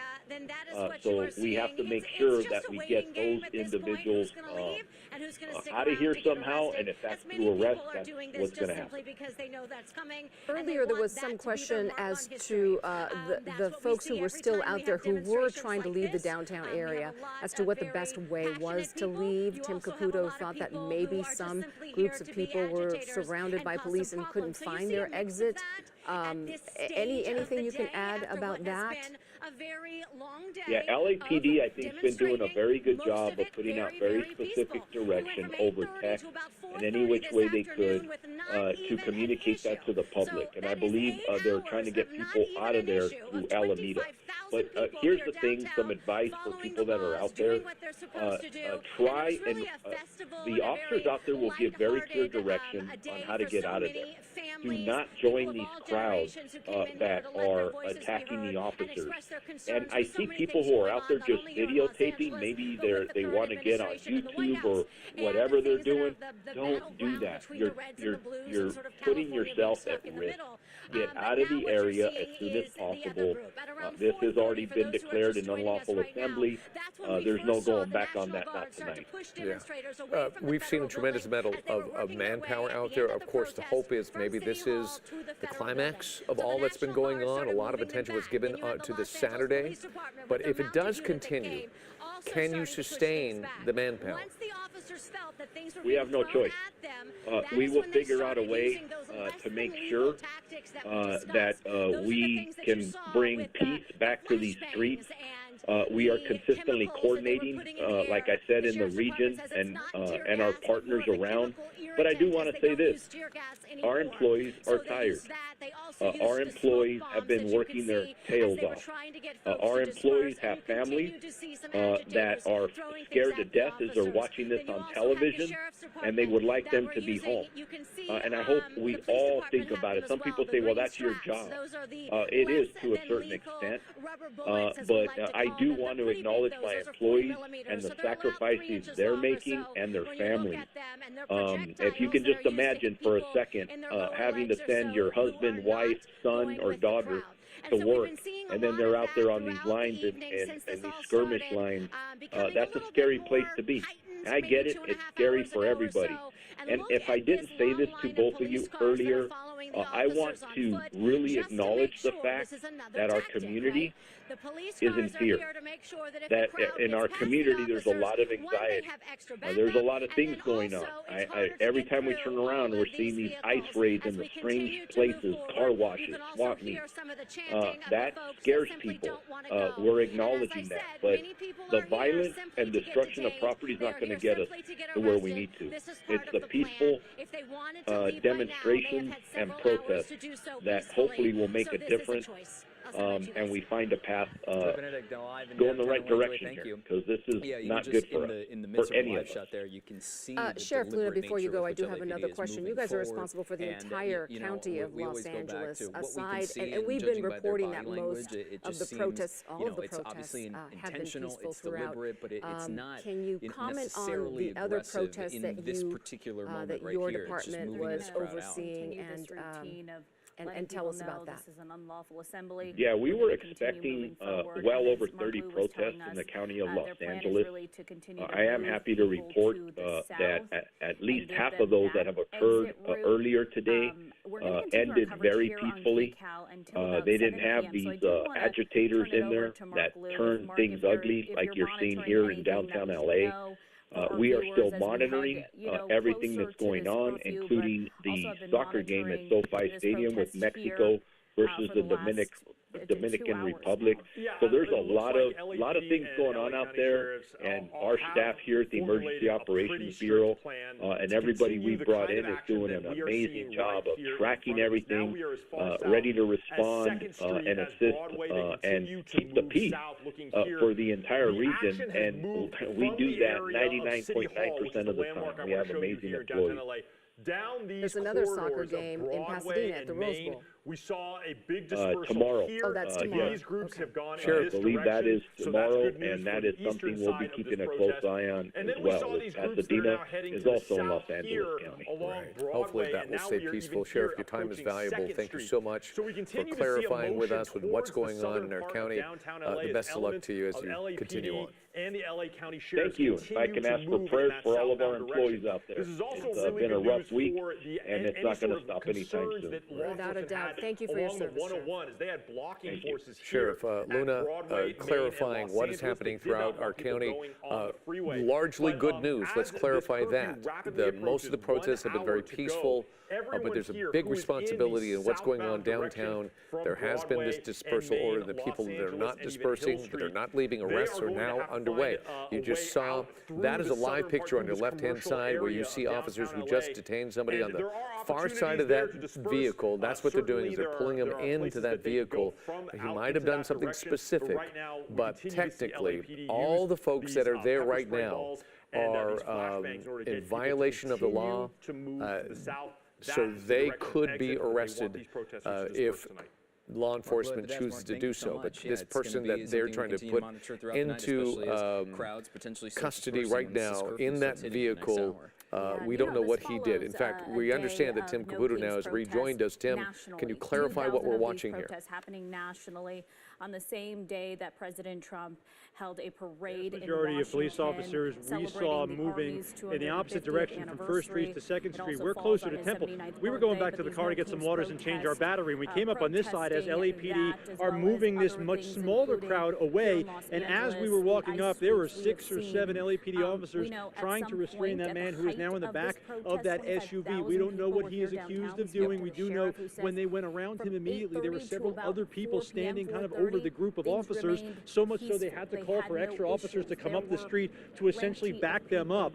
The crowd on the opposite side, 5, 10 times bigger than the one over here, but as you guys have seen, it may only take one person, 2 people, a handful of people to interact, have a negative interaction, potentially assault police, and it could lead to this. Again, we don't know exactly what this guy's accused of doing. When we came up the street away from the large group of officers down that direction, he was already in the ground kind of wiggling around as they were trying to handcuff him. He obviously didn't go into the car very easily, and obviously you see a couple people in the street right now kind of standing face to face with these LAPD officers. That gentleman there in the kind of blue bandana has been yelling at police for a little bit. That's why they've called extra backup. Actually now we're seeing a lot more LAPD officers come up the street as well. This group size is far smaller than the big group that they're pushing out in the opposite direction, past 1st Street down to 2nd Street. They want to move from 2nd to Alameda, but what happens is we're standing next to Grant Park on my left here. That's City Hall. This is where we were about an hour ago as they were moving the crowd. We'll point in the direction here so everyone could see it.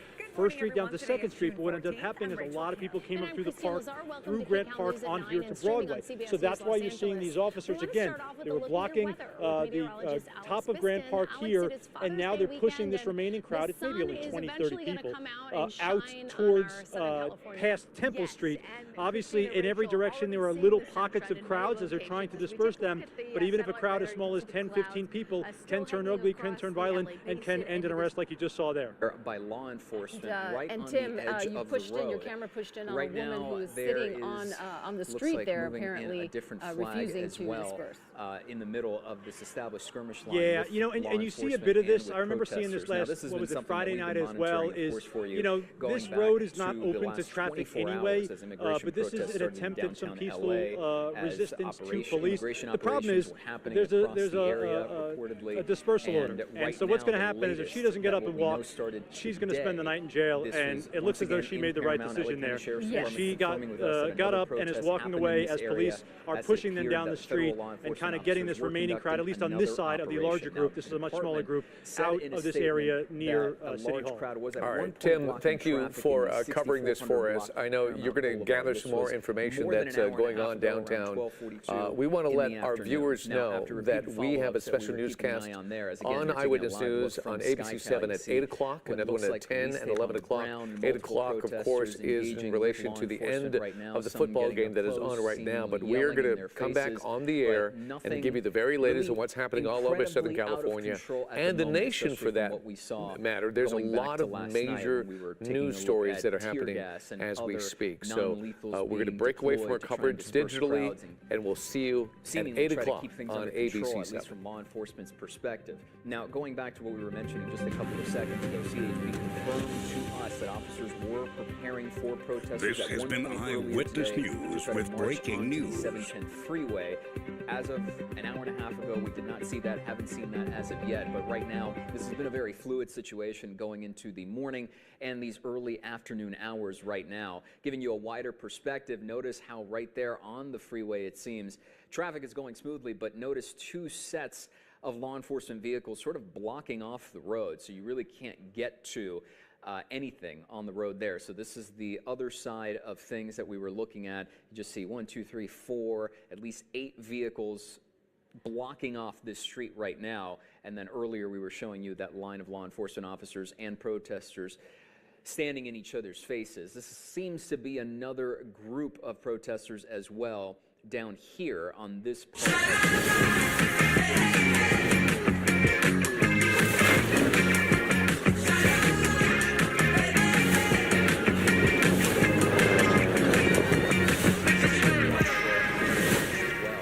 So it's been a lot going on right now. What else we can tell you, this was confirmed earlier this afternoon. The LA County Fire Department said one person at one point was transported to a local hospital from the scene in Paramount, seemingly around Paramount Boulevard at around 12:45. The extent of those injuries not yet clear, but one person taken to the hospital.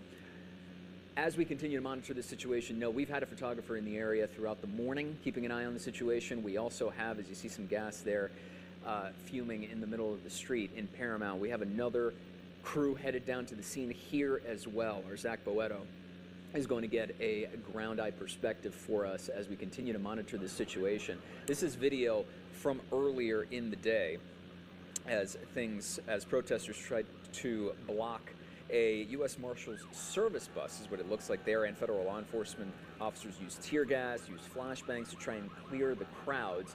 You see the noise, and you hear the noise rather, going on right there. This was quite the contrast to what you're seeing live at the moment, but it's sort of been on and off. If we can take a listen, let's go ahead and see. I'll go quiet for a moment so we can listen into the sound.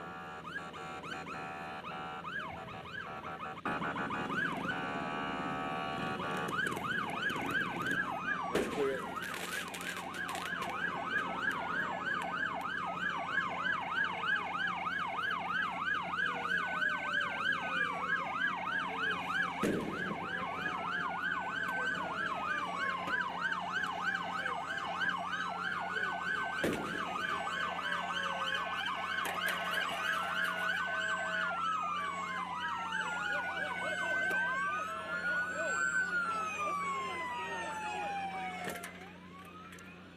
Once again, that was from earlier. Protesters trying to block a U.S. Marshals service bus as federal law enforcement officers using tear gas, flashbangs. You heard it pop there in the video to clear away the crowd.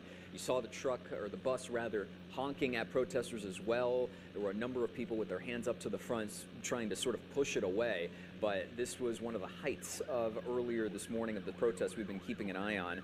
And right now on the left side of your screen is the live footage that you're seeing coming out of Paramount right now, with law enforcement establishing a line, protesters getting up close.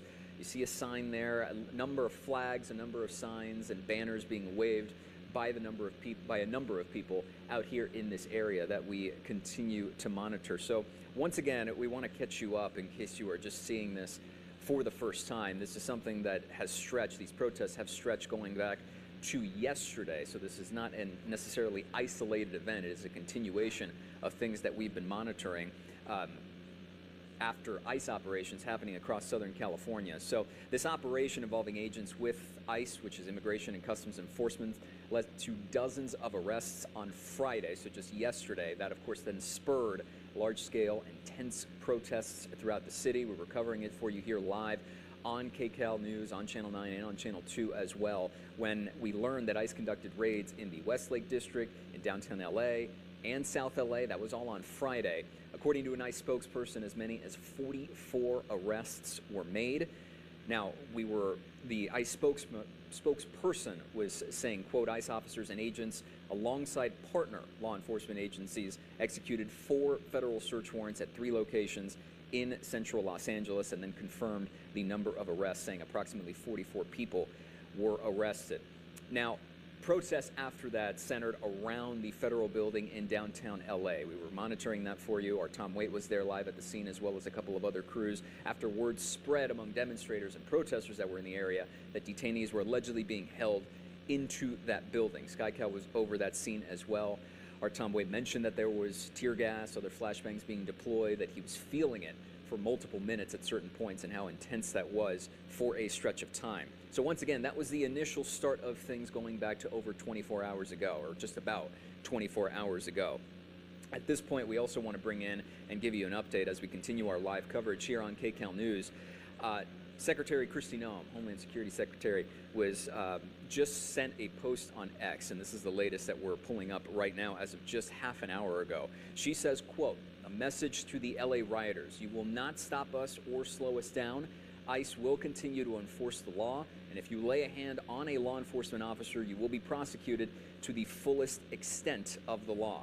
And then on top of that, it's just one of many pieces from folks in the Trump administration explaining their processes as we continue to monitor this situation and reiterating essentially what Secretary Noem is saying in that specific post. I want to draw attention to the U.S. Attorney Bill Asaley. This is someone that was directly cited last night by our very own Mike Rogers as well. He sent a post this morning saying, quote, federal law enforcement operations are proceeding as planned this weekend in Los Angeles County. I urge the public to refrain from interfering with these lawful actions, and anyone who obstructs federal agents will face arrest and prosecution.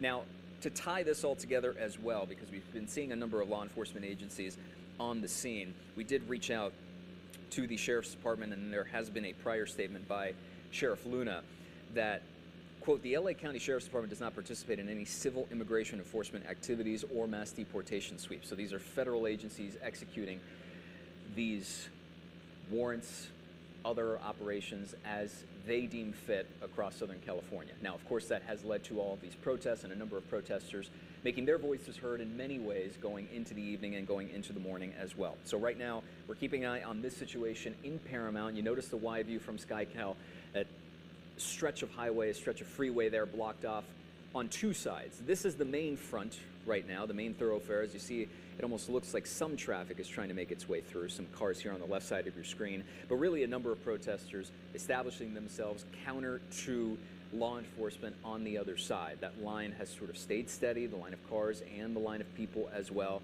You see a number of flags. They all look like the Mexican flag being waved on top of other banners and other people as well. It is important to note, though, that the context of this particular site that we're looking at right now is not to the level of intensity that we saw from the video we played to you earlier, or really from spots of coverage that we were keeping an eye on last night.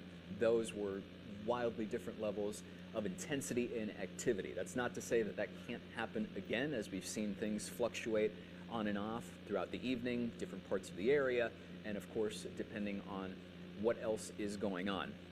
So right now, as we keep an eye on this, is the other side of the freeway and the intersection there. You see the Home Depot on the corner of your screen, and right at the intersection, it looks like a lot of debris, trash, and other people just sort of walking around. That is on Atlantic, and it's hard to tell what exactly is going on, if people are just rather picking stuff up, walking around, or otherwise. But once again, keeping an eye on this situation, we have SkyCal up for you. We have a photographer on the scene as well, and we also have our Zach Boetto, who is heading down there also to keep an eye on the situation for us. We'll check in with him at some point, either in the next few minutes or so, whenever he gets set up and ready. Obviously, you got to find a safe place and a good place to operate from, and to give us a good perspective and view from the ground. But otherwise, we also have our evening newscast coming up later tonight to keep you posted on what's going on. So we'll maintain this view here right now, as you keep seeing there in Paramount a number of pieces of trash, debris, and people sort of scattered around, and a significant law enforcement presence. At some point, we do want to show you, as we've now crossed the 2:30 half-hour mark here, that video earlier, but there you see a number of law enforcement and agents. That's the video we were talking about from earlier, where things were a little bit more heated, where you have that U.S. Marshal Service bus and protesters going directly into contact with it. You have horns blaring, honking, a number of people trying to push it back, seems like, and then the sounds of flashbangs and tear gas. I'm going to go ahead and quiet down so we can play the sound for you, so you can actually take a listen to what was going on here earlier.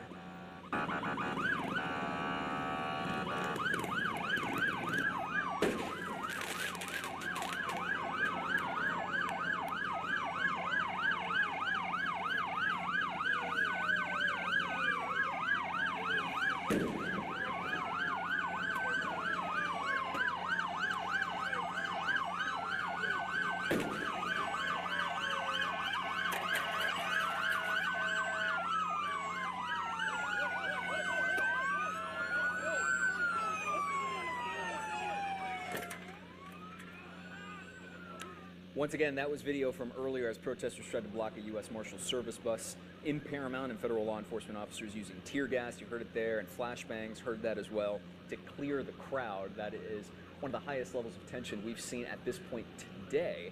We continue to monitor the situation as you take a live look on the left side of your screen. That is a live picture from SkyCal right now down in Paramount. Not a lot of people and a lot of activity going on in the sense that there's a lot to keep track of, but not to the same degree as what you see on the right side of your screen. So to catch you up, just in case, as we sort of circle back and reestablish ourselves and try to reset for you, of course, immigration raids protests continue in Southern California. We are keeping an eye on Paramount right now. You see some gas there, hard to tell if that's from something burning or if that is from some deployment of tear gas or otherwise at some point in this afternoon. But that is the heavy law enforcement presence that you see collected there on the corner of your screen. This is just one piece of it, mind you. There's not a lot of people, or I should say protesters, that you see really in this immediate area, though you do see a number of officers. Looks like they're just standing side by side and establishing a line on that one corner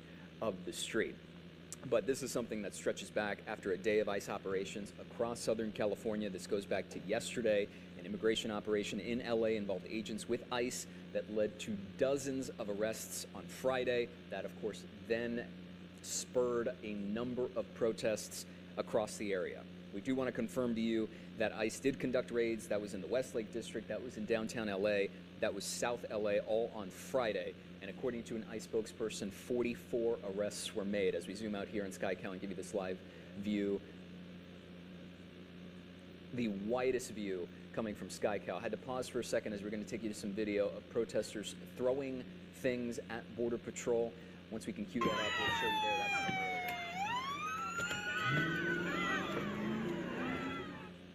Once again, U.S. Customs and Border Patrol vehicle there, and a number of protesters throwing things at those vehicles and seemingly trying to push these vehicles back. You see it almost looks like a milk carton was thrown and then poured on top of that vehicle as well. A number of folks running behind it. We're looping it back for you just for a hair there and showing you just the chaotic scene going on there right now as we continue to catch you up on what exactly has been going on to those multiple ICE raids that were happening yesterday. The protests eventually centered around the federal building in downtown LA. That was after word spread among demonstrators that detainees were allegedly being held in that building. Now, at this point, more clashes have started up going back to the early morning hours. The LA County Sheriff's Department confirmed that today another protest erupted in Paramount. That is where you're taking a live look at SkyCal right now, after it appeared that federal law enforcement officers were conducting another operation. We are still working to confirm what exactly happened in that regard, if another operation was happening, but Trump administration officials, Homeland Security, and the FBI have confirmed that there are operations going as planned over the weekend, this specific weekend. I'll get to those statements in just a second. But after the LA County Sheriff's Department confirmed that this other protest started, they said in a statement that a large crowd was blocking traffic at one point in the 6400 block of Paramount Boulevard. That was a couple of hours ago. We're coming up on the 2-hour mark because that started at 12:42. Then CHP confirmed to us that officers were preparing for protesters at one point to march onto the 710 freeway, but so far, based on what we've been able to see, that hasn't started up. This has, of course, led to a lot of reaction. Protests themselves are explaining that in real time, keeping an eye on that. The latest we've gotten from Homeland Security officials, from FBI officials, I'm going to pull those statements up for you right now because Homeland Security Secretary Kristi Noem just sent out a post on X coming up on 40 minutes ago saying, and I'll quote it directly as you take a look at this live image from SkyCal right now. It looks like someone rolling around on a bike or scooter. Looks like doing donuts there in the middle of the crowd with a number of protesters waving Mexican flags and other banners here in Paramount. Just on the other side of them is a line of law enforcement officers standing shoulder to shoulder. Going back to Noem's statement, quote, "A message to the LA rioters: you will not stop us or slow us down. ICE will continue to enforce the law. If you lay a hand on a law enforcement officer, you will be prosecuted to the fullest extent of the law." Got it. Thank you. Directly into U.S. Attorney Bill Saley saying in a post on X as well today, this was earlier in the morning, quote, "Federal law enforcement operations are proceeding as planned this weekend in Los Angeles County." So that goes to what's been happening so far. Going back to this quote, "I urge the public to refrain from interfering with these lawful actions. Anyone who obstructs federal agents will face arrest and prosecution." So that is the latest from the U.S. Attorney Bill Saley and from Homeland Security Secretary Kristi Noem. According to the LA Sheriff's Department, we already went over that, but I do want to reference a prior Where's that shot right there? That's us earlier? Confusion as to whether or not local law enforcement participates in this sort of thing, how they get involved. That was us earlier. According to the sheriff, reiterating. Maybe. Okay, might have been them. Does not participate in any civil immigration enforcement activities or mass deportation sweeps. Immigration enforcement is the responsibility of the federal.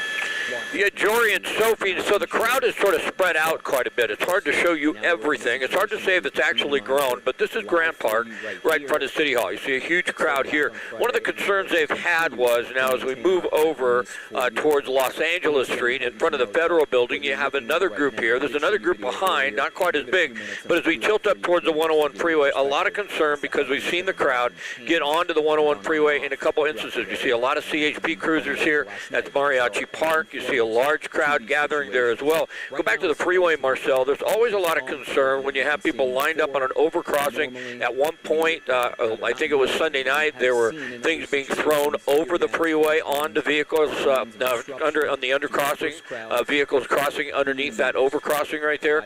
So there's a lot of concern, but everything we've seen has been peaceful. It really, so far, there's been no confrontations that we are aware of with police.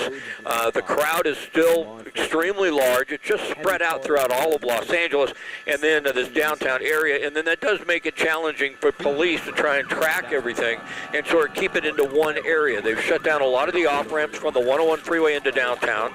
The 110 north to the 101 south, that has been shut down. I think if you're going to travel and avoid the 101 and the 110, you can use the Golden State Freeway or the Santa Monica to the south, and you should be fine. But certainly there's still a huge crowd gathered here. It's just a little bit more spread out than what we saw earlier this morning when it was standing room only. But the key here, I think, is that everything we are seeing so far, fantastically, Jory and Sophie, has been peaceful.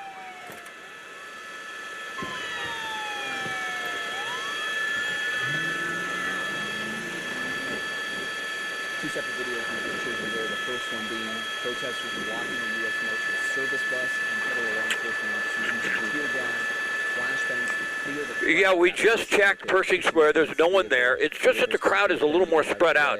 Instead of the crowd being all in one spot like we saw earlier, you see lined up down the street, you'll see a smaller section of the crowd, and they seem to be going in different directions. There doesn't appear to be much of a plan. You see almost every street corner you come to, you will see a crowd traveling through this area, marching, if you will. Earlier, what we saw, it looked more massive because you were looking right down on everyone concentrated in one area. And I want to reiterate, and I want to make clear that this is just a piece of the greater picture. This is not indicative of every protest that we've seen. It's also not indicative of everything we've been covering. No problem. Back to yesterday. So whenever you like, we're ready. From SkyCal, a grand picture up in Paramount right now, where you don't see much activity on the street. You see the remnant of what's left. You're seeing of what's left, whether that's it's like there's some single blocks there. We saw that also in the depot as well. There is some almost, it's inverted. So I saw that in SkyCal as well. Too. So we can get a clear shot of it, but it almost looks like it was. Those are the parts seen in the Compton depot that are top side on the road, one person riding their bike. And then as we pan over and just cross the street, that is the other line, one person establishing themselves there. So nobody else is getting on the track.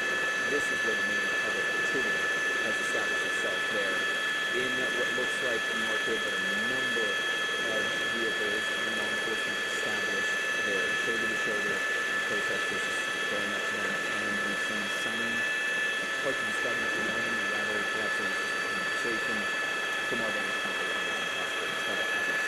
But a number of flags, a number of banners, and everything that was showing like we've seen an American flag, we've seen a Mexican flag, multiple Mexican flags as well. A bit of traffic more, this is the main heavy congestion. But right now, keeping an eye on this for you. We're SkyCal overhead, we have crew on the ground, we have our reporter and photographer, Zach Barrera, heading down there as well to give you a better perspective of what the ground looks like, because this is just one slice of the grander piece of immigration-based protests that have been happening here in Southern California and in our area going back to yesterday. But once again, I want to reiterate that it seems like these will continue, at least that's according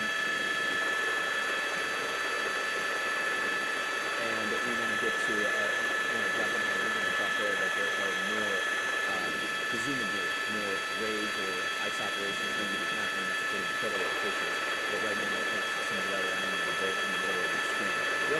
some video earlier of more protesters seeing it from the ground as well.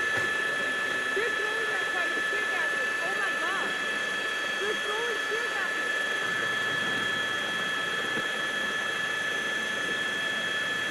And that's one of the U.S. Mounted Service buses. Not sure if that's the exact one we showed you earlier, but regardless, that is one piece of the grander activity. You saw the tear gas, you saw everything else being deployed.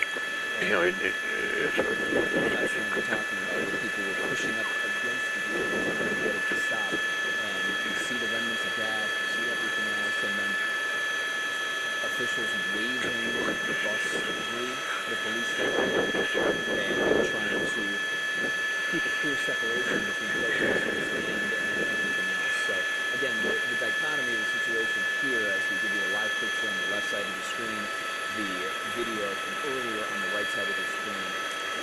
What shot are they taking right there? Tensions being as heightened earlier, more heightened. Cut us from earlier? To what we're seeing right now, where a number of protesters are out, right there face to face with law enforcement, but nothing escalating to the point of what those videos earlier have shown, throwing things at law enforcement vehicles or border patrol vehicles and U.S. Service Marshals, U.S. Marshal Service vehicles, and tear gas and anything else being deployed as of right now. Of course, this is a fluid situation. Things have drastically changed in minutes, on time, left and right going back to last night when we first started covering this for you. But right now, we're seeing just at a standstill. Law enforcement there, side to side, and on this section of the town. I want to reiterate that as we zoomed out here for you, giving you a wider look, this is where the main heavy activity is, and we haven't seen to this level other protesters in the same number of law enforcement elsewhere. We have seen other law enforcement vehicles just on the other side of this overpass that we can note for you right now. But notice the protesters really not even that much law enforcement compared to what you just saw. Even further down the street as well is where we have seen other folks sort of go back and forth and other law enforcement officers standing there shoulder to shoulder with other people, and some debris lingering on the road there as well. Now, actually, we draw attention to a number of folks right here on the bottom right hand of your screen, and it looks like we're going to make assumptions. Perhaps there are protesters as well, but you do know it's hard to ignore the fact that many of them are wearing the same shirt. And perhaps they're doing this in unison. There are a number of shirts there and a number of people all together. That's the Home Depot sign and the number of Home Depot carts that you notice on the middle of the road there. This is where we see sort of a straggling of more people and that heavy law enforcement presence right there on the corner of Atlantic. This is, compared to what we saw on the other side of that overpass, seems like just as much, if not a higher number of law enforcement. So once again, a fluid situation right now. All this going on independently, a continuation of ice road protests that have happened since yesterday and clashes with federal law enforcement. Ups and downs, chaos of it all. We continue to monitor this for you. We have Sky Tower overhead. We have us here in the studio, and we have multiple crews out in the field as well. So keep an eye on the news both here and on Channel 2 throughout the rest of the evening. We'll continue to monitor this for you, and we'll bring you the very latest from the scene as this situation continues to develop, not just in Panama, but across. So very good. We'll get you back to regularly scheduled programming.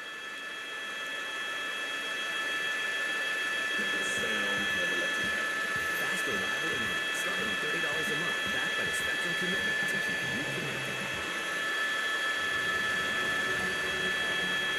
When you've been hurt in an accident, hang your right. Sheriff or National Guard? Those are guards. $10,000 or $10 million. All the further one's bid. Call Sweet James. Real cases, real people. Judge Judy. Brooklyn Florida assaults. Ex-boyfriend Robert Waters broke her laptop, assaulted her, and had her falsely arrested. And welcome back to Take Down News 9. We're taking another live look at protests against ICE raids over downtown Los Angeles. And this is a shot, as you can see, where a number of protesters are still on the streets, waving flags, carrying signs, and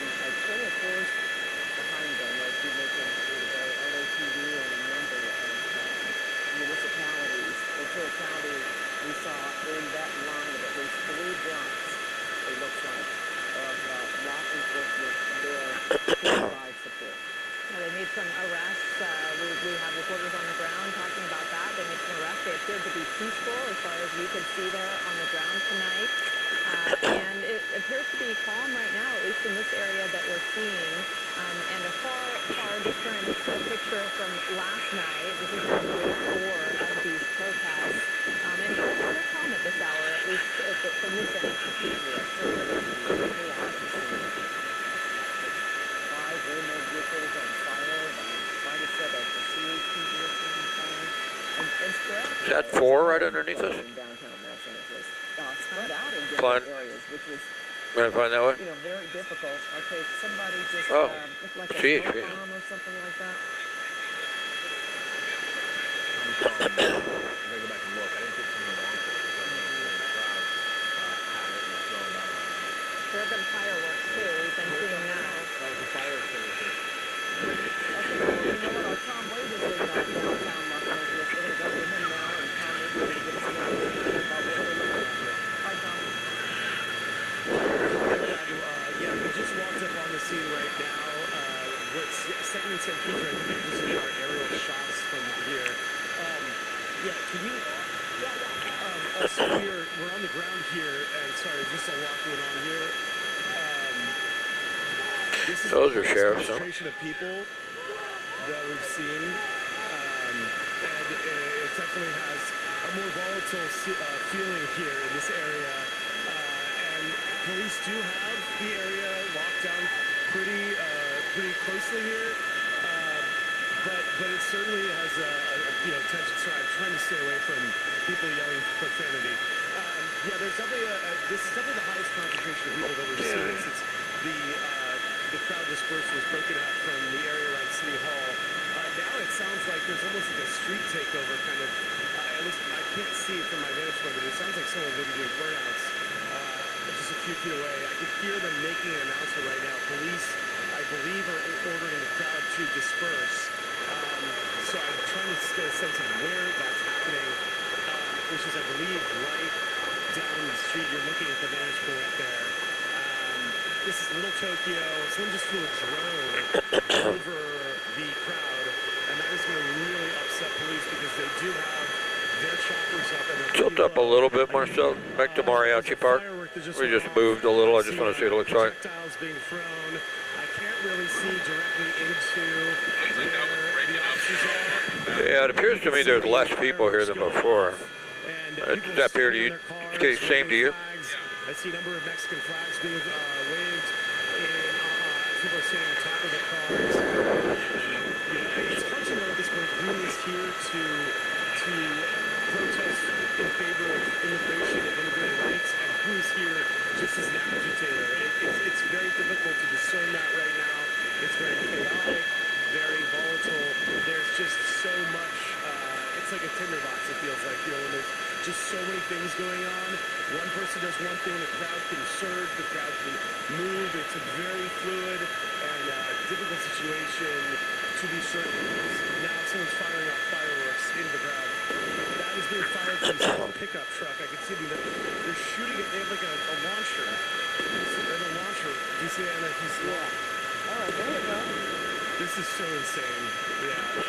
Well, you know what, Tom? Let me just say this. Maybe they can't see that line of law enforcement, that's behind LAPD there.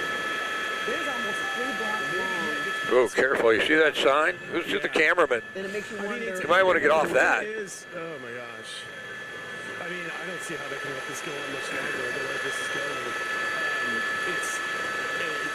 This is too tense. I mean, there's just too much right now that could happen. I wouldn't be surprised if we just see, there could be officers that are lined up somewhere to rush in. Oftentimes, I mean, obviously you've got the chopper view, so I can't see everything around us, but oftentimes officers are in places we don't know where they are, and they just come blasting in a column and will just disperse the crowd, break it up very quickly. Certainly, this has to be an area of concern because we've just been driving around. We have not really seen much else going on. And Tom, we're seeing these cars on the ground. Are these just random people who are trying to drive through downtown and maybe don't know what's going on? Are they protesters?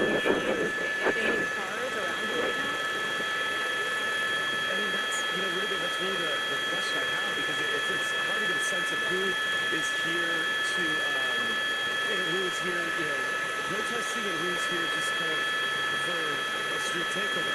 It's just difficult to know. I mean, I think there are definitely people who are activists that are mixed in here, but sometimes you lose a sense of really, there's no organization. It's just sort of here. There's no one, Pat asked a great question earlier about marches and protests and then rallies that we saw back in 2020, and there were much clearer sort of organizations and leaders and people kind of guiding, and obviously the outset of those were very violent, but that was the first couple of days. But then things for the weeks that followed were very organized. They were very methodical. They were marches. That doesn't, in this case, it just doesn't seem like that. And that doesn't mean it sounds legitimate or anything like that. It just means that it doesn't have that feel. It has more of a chaotic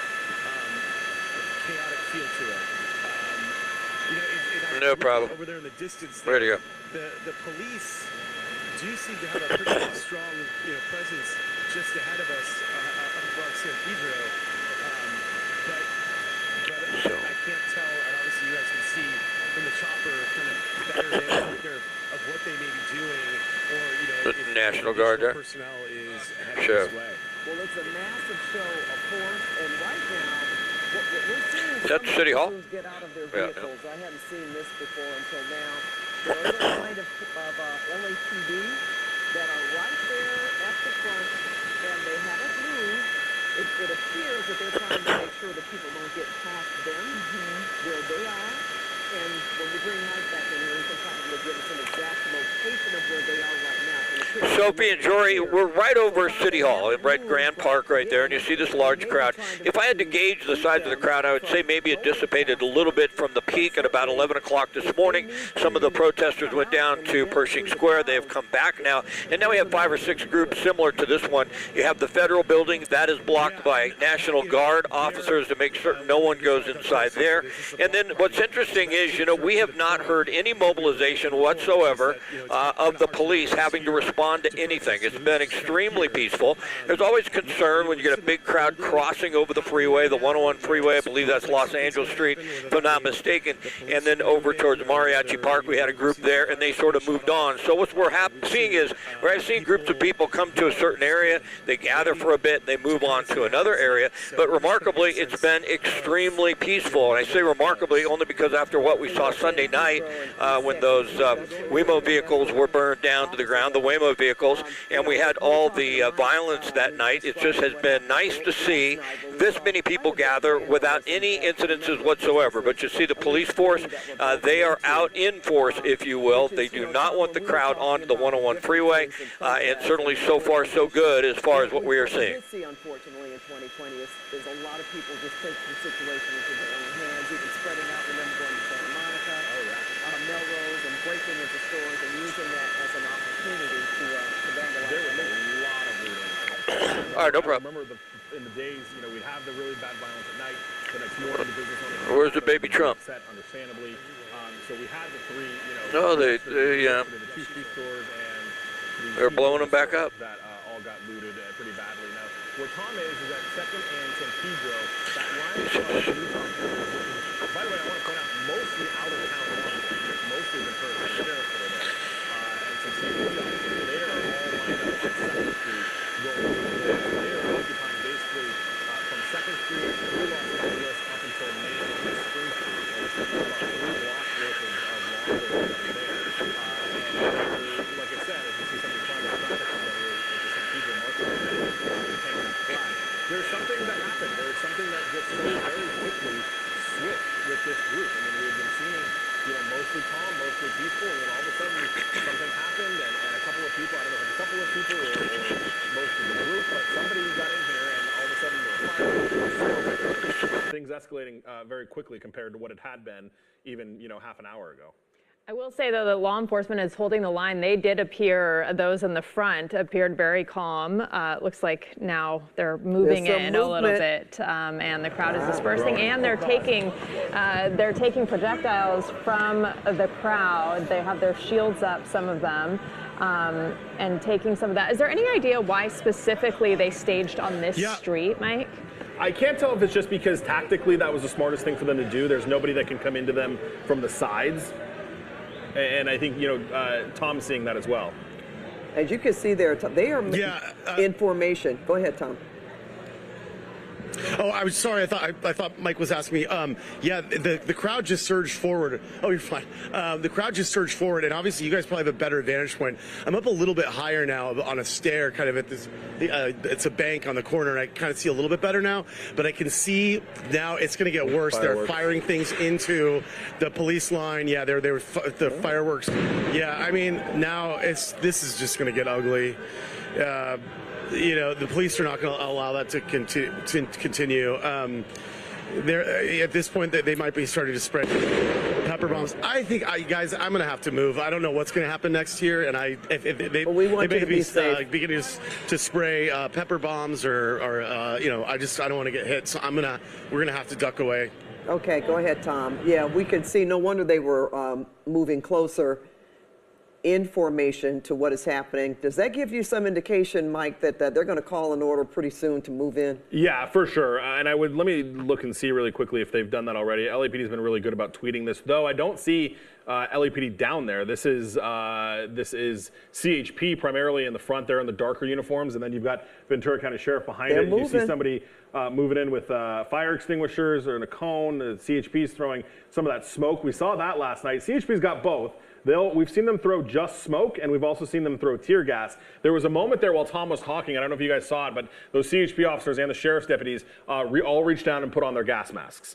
So they are equipped with gas masks because we see this really large canister.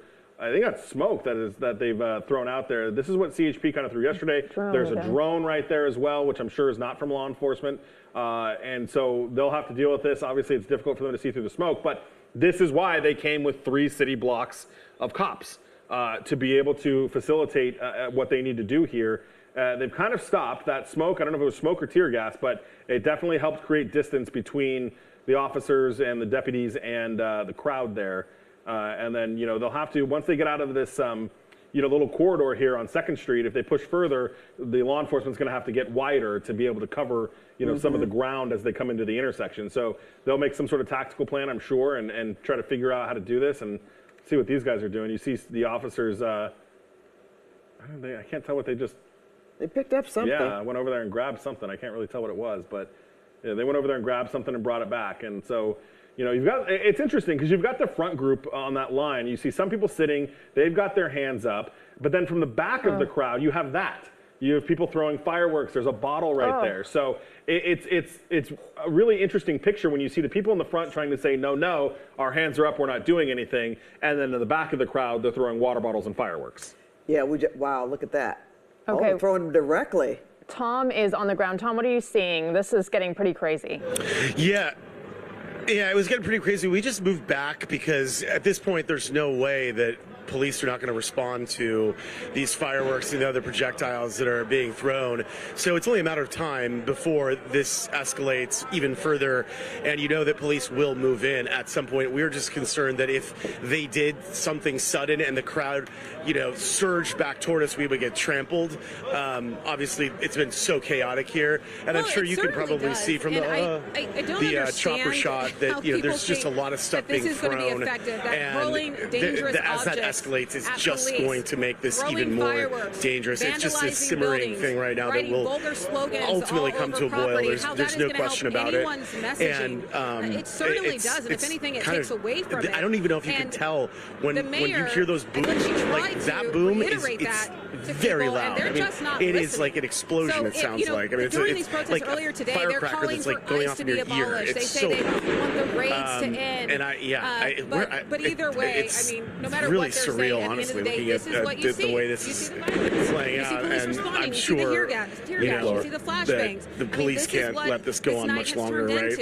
Well, it's interesting. We noticed which we saw happen last night too, when they would throw the tear gas, the canisters, and officers would try to kick it back at them like a soccer play. Say bad game of soccer, yeah. Yeah. So now it's pretty incredible. I ask you this question, Mike. We know these are primarily Ventura County police or police from other jurisdictions. So LAPD. You can see the PDs. they observing all of this, and maybe they'll make something? You know, they surround, create a perimeter. Yeah, and I'm trying to look. We have enough of them. CHP's got a fixed-wing aircraft above, so they at least have eyes on it that way. You know, certainly, if we're in a mutual aid situation, Ventura County Sheriff, CHP, absolutely could call an unlawful assembly. Now, they just don't, you know, LAPD is kind enough to tweet it for us, so we can keep an eye on when that happens. But these officers certainly could be able to do that. Everybody you see in the black is CHP. That's primarily their special response team, mixed in with other officers as well. And then behind them, and it looks like those guys are a little bit further back now, but behind them, that's where we saw the Ventura County, yeah, right there, that second line, is the Ventura County Sheriff's deputies. So you've got that front line, and the reason that CHP is probably in front is because they appear to be a little bit more prepared for the situation. They're in a bit more tactical gear there, as you see. And then we'll have this situation here where now you've got this big gap between the protesters and the officers, and then eventually the protesters will start see, that I think was CHP throwing something. I think CHP's... It looked like one of the protesters picked something up, had his or her hands in the air, and then was hit by something coming from the other direction just now. Yeah, there should be an officer, I think, on the right side of the screen that's got a launcher. They were launching, this is what we saw them do last night, too, that is launching the tear gas canisters over into the crowd. And they have some good distance on those things, too. They were able to shoot them pretty far to get them into the crowd. And you saw it right there. So that guy, see him moving around with the black? Yeah, so that's one of the tear gas launchers. Right here. And it was very effective on the crowd. And John, if you can go back over to the crowd, I want to see how far back they went. Because that's what we saw yesterday, too, on the freeway. It doesn't feel good. And so this will really weed out the people who are like, okay, it's time to go home, and the other people who are here to, you know, cause problems. And as you see the crowd start to move, I believe that is down Alameda, John? I'm sorry, I keep saying Alameda, San Pedro. So they're now moving kind of in a southwesterly direction down south San Pedro. There is no way, I'm asking a question. Are they concerned about the exits? Do they have them blocked off, or do they feel they don't need to do that? I think at this point, we're pretty far, and they're moving in the opposite direction of the freeway. Okay. So I don't think that we're in a situation, unless they were to, you know, circle back and go back to the north, we're moving away from the freeway pretty significantly away. So I think we're okay on the freeway right now. And, you know, they also have to think about the buildings above them. There are a lot of tall buildings, rooftops all around them that they also have to, you know, keep an eye on from all directions. And they were really holding their line, exercising a lot of restraint. And then you saw from the crowd projectiles, fireworks. At one point, there were little fires started in that police line, and that's when they really started responding. It really is, and you know, I was even having a conversation with our executive producer about the temperature of this crowd, and when we had talked, it was like, yes, the protesters are there, the cops are there, but things seemed to be okay, and then all of a sudden it wasn't. Okay, let's go back to our Tom Wade. He's back online with us. Tom, are you still hearing loud bangs and... Yeah, you are. Oh yeah, I mean it's nonstop, right, Pat? It's going nonstop. And I can tell you though, it looks like but now they're like firing into the walls. It looks like. I mean, I don't even know where they're aiming these things, but it looks like a lot of the people in the crowd have dropped back, and it looks like some were hit by tear gas because they're trying to clean their eyes. But yeah, they're still firing these fireworks into. One of them looked like it was shot to a building, but they do look like they're being fired at police. Can you run that video that we sent you? But as you probably have that better vantage point, whether or not I'm gonna I can't tell if they're coming from the police or from the. Yeah, those are from CHP. But yeah, people are dropping back. Oh, they are? Okay, yeah. I mean, that's what I thought. The other ones, I could kind of tell when you were saying that it was coming from CHP. It's a different sound, and I could see there one of our other news stations. Their truck was trapped in the crowd. They're trying to get out. You know, obviously this is so volatile. Thankfully we were parked a little bit further away, and I'm sure they're just relieved to get out of there. But yeah, you can see now. Or I can even see now from this vantage point, it looks like they've really cleared out a lot of the people. There are still, you know, a scattered bunch of crowd, and I can tell they're about to surge again. They're moving back toward us, rocks, and then bottles, they kind of charge back toward the officers. And I don't know if they're like making a barricade. It sounds like they knocked something over. That are doing their best to protect the community. Oh, wow. And okay, they're all surging toward, and perhaps like a car, I think. From one of these oh my gosh, this is nuts. So okay, so they're all moved around. You might be able to see they're like behind a car right now. Now everyone's running. Now everyone's running. Such a dangerous situation. I mean, we're here in downtown. You've got these condos. Well, that's a trash can. Are there people dumping? Yeah, they gave it one good push and go right into the officers. From an elevated level. I mean, that's what they're dealing with. The one guy they're worried about potential threats not only on the ground, but that was in some of these buildings here in downtown. Just being annoying, if you will. Right. Thank goodness there was nothing in the dumpster. They're telling somebody to you've drop got the crowd that is splintered. Some of them went down San Pedro. Some of them were down on 2nd Street, which is good because it makes the crowd smaller. But at the same time, it makes it kind of harder for law enforcement to figure out which way they want to go. So we'll probably see law enforcement stay at this intersection until they can figure out how they want to push, or if they'll split and push both ways. We'll see how they handle it. But they've had to kind of spread out now because of the distance and the wide area now that they're sitting in here at the intersection. Thank goodness we don't see stores being vandalized. And last night they were at, was it an AM PM or a gas station? It was like Chevron or something, I think. Downtown? Yeah, and that's when, I think, that's where Lori was. That's where the van thing happened. And as soon as they got there, all the lights of the gas station turned off, and that business was like, no, thank you, we don't want any of this. And then they kind of, stayed there for a while. They lit 2 trash cans on fire there. They didn't really do any damage to it, but they hung out there for a pretty decent amount of time. Here you go again. You've got this violence in the downtown area. Various locations, we're seeing a majority of them now, as you mentioned, though, but they aren't LAPD, so obviously, law enforcement was aware of at least 200 LAPD of them statewide. Different locations that we're not necessarily continuing to criticize President Donald Trump for deploying 4,000 National Guardsmen and 700 police in the area. And that's the design of mutual aid, is that last night what was happening is these guys would move, and so we had a pocket that was almost in Chinatown, and then all of a sudden they popped up near LA Live, which geographically is the total opposite end of downtown, and it made it difficult for LAPD to hurry up and get over there. Okay, they're doing something. They're moving in. Yeah, they've got those pepper balls trained on the remainder of the crowd that went down San Pedro here. And there you see. So that is CHP. I know they look like fireworks sometimes, but that's CHP shooting more tear gas to keep the crowd moving. Help us move us to safe locations as these protesters continue to move. That doesn't feel good. And what I was talking about at the beginning of this live it seems shot, to be possibly working, things and being lobbed at them from an they elevated seem level. definitely more at the ready now, and an increased number as far as the line. They're 2 or 3 deep in some instances, and they have been taking a lot of projectiles, fireworks. At one point, there was a small fire started where they were now a dumpster that they had to fend off. So they are, they've been on defense for a while now, and then they went on offense and dispersed the crowd. Lawlessness that has been allowed to fester during the riots here in LA. If they're still taking people into federal custody, I know that was a rather different location where they had those buses. Yeah, I actually think, John, can you show that to us? John's in a spot, Sky Cal is who I'm referring to when I talk about John. He's in a spot where he can usually see both. So, John, I don't know if you can go back to Alameda and see if they're still facilitating those arrests over there. It's just, I think Sky Cal's almost like right on top of it, so he'll pan over, and we should be able to see where that location was. Yeah, it was right here. Drug trafficking, assault, cruelty to a child, domestic violence, robbery, and smuggling.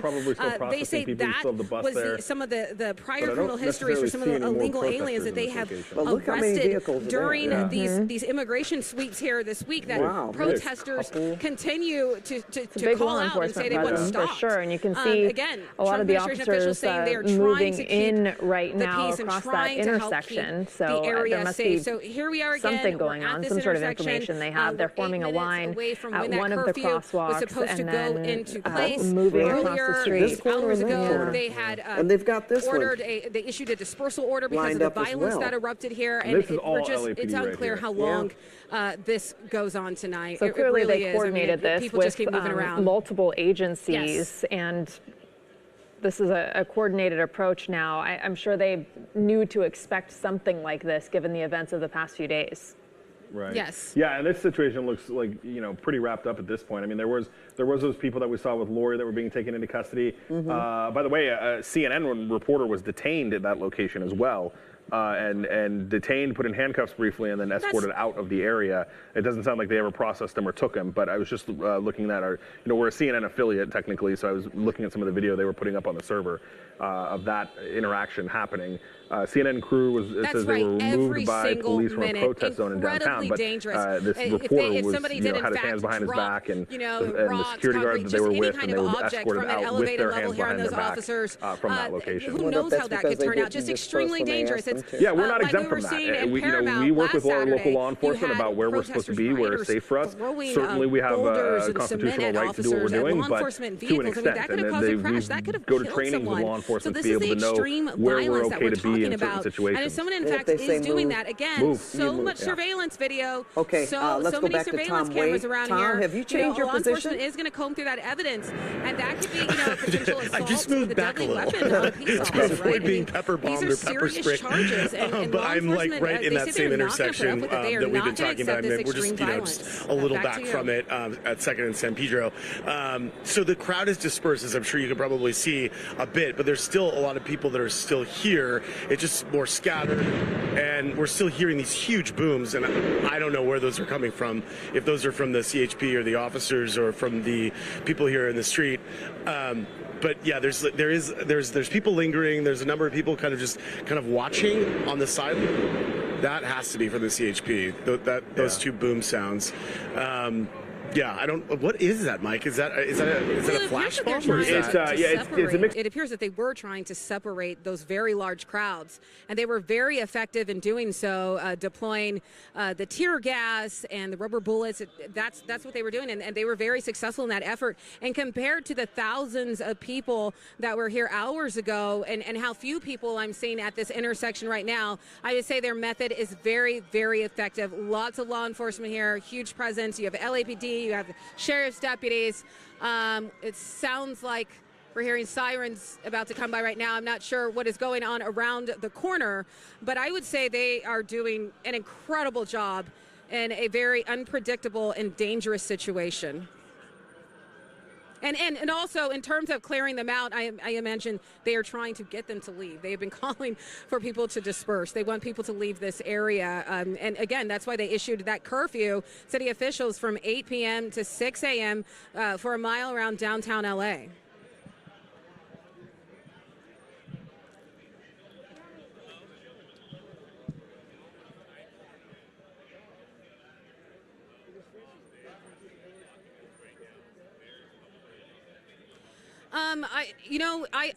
I believe they will. Now, I have not seen that happen yet. I have not been out here since this curfew has been in place. But when you're disobeying law enforcement, you're disobeying orders, that is what happens. And so, we're waiting to see what takes place next. I will tell you, in this intersection, it is cleared out. It is cleared out from what it was even just a half hour ago. So they are effective in their efforts here to move people away and stop them from gathering en masse in these locations throughout various points of downtown. And so it seems like things are safe here, but again, things could change at a moment's notice. So we're just continuing to monitor it all.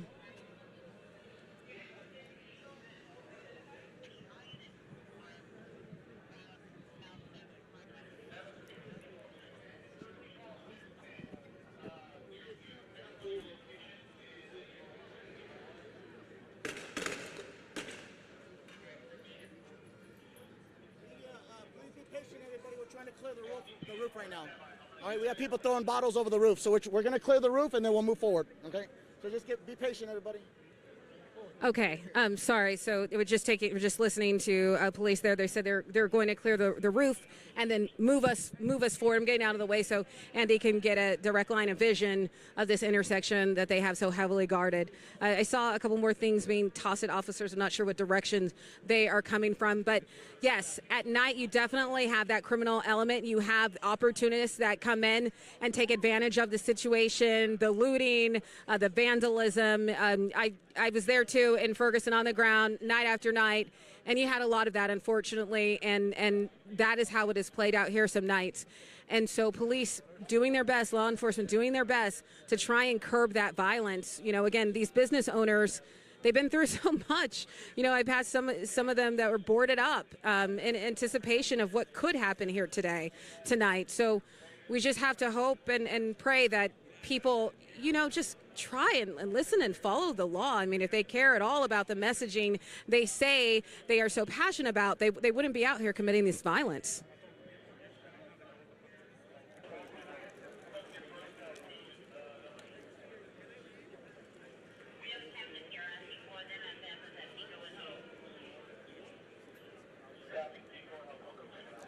Yeah, so the officer, he came over and just said they're going to clear the roof and then move us forward. So I can see a couple of people up there right now. It's unclear if they had anything to do with any of that activity, but I know that that will definitely be investigated. And again, so many surveillance cameras here in downtown LA. I'm sure law enforcement will be looking at that. Back to you.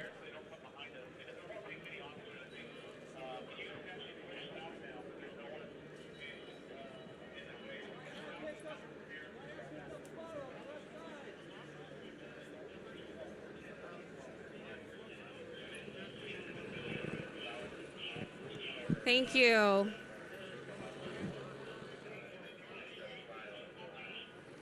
We're done. We're done. Thank you so much. I mean, okay. Nancy texted me and telling me how great you're doing. Oh, thank you. Yeah. Good job, Andy. Gosh. It should be well, clear. I was going to call right now. I mean, curfew is in place. I don't know if you want us to, like, hang out and see what happens. But let me see. Are the shows out there? Let me check it out. I think they are. There's nobody up there anymore. They pulled them, man.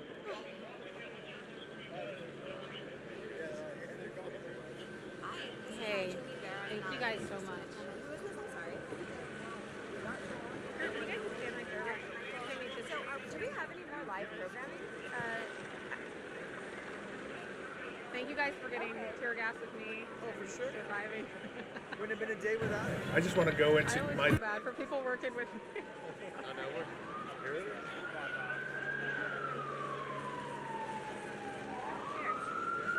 Let's go. I mean, unless you want to... Are you good? I'm going to just get this video.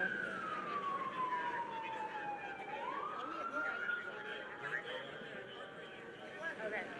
All right. Yeah, yeah. Let's get out of here. Okay, do we have everyone? Yes. Oh, there you are. Okay. Yeah, okay. Would you guys mind standing right here? Not just like these. Like, would you guys just get like and just pretend I'm not here? Oh, yeah. Let's not. Don't look at me. Don't look at me. Don't look at me.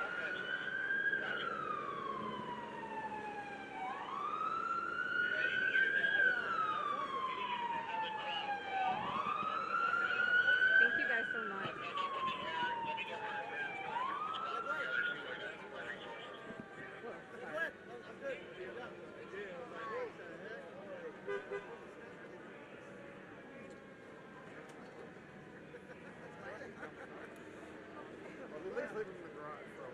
Okay, you guys ready to go?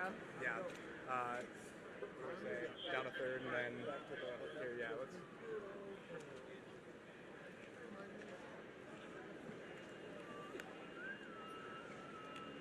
Christina, you did such a great job. I can't wait to go home and like watch all of it back. Oh, really? Thank you so much. I'm just...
We're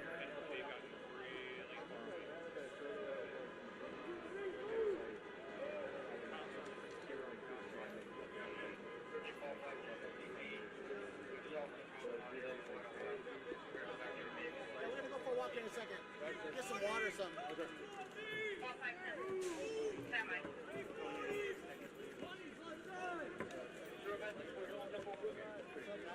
What's up, Hollywood guys? What's up, Where you gotta go?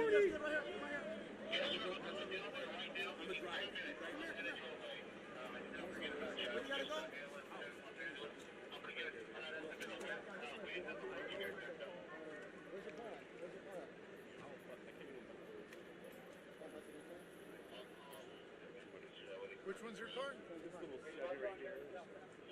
Where are you going? That's fine. I'll get. I'll walk this guy. We'll work it out. We'll work it out. All right, take care. Hey, 13 100 there, should you?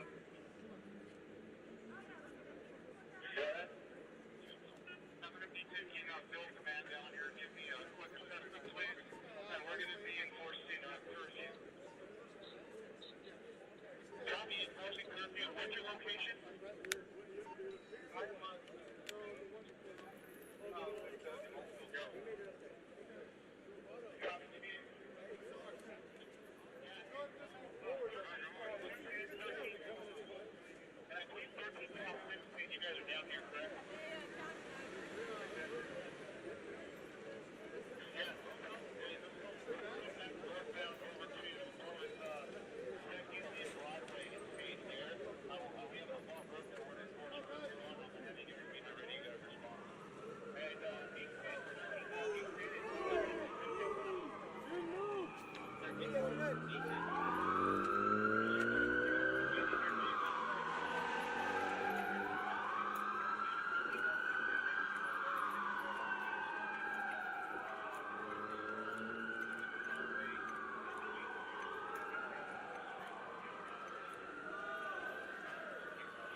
Still being rubber bullets, pretty much.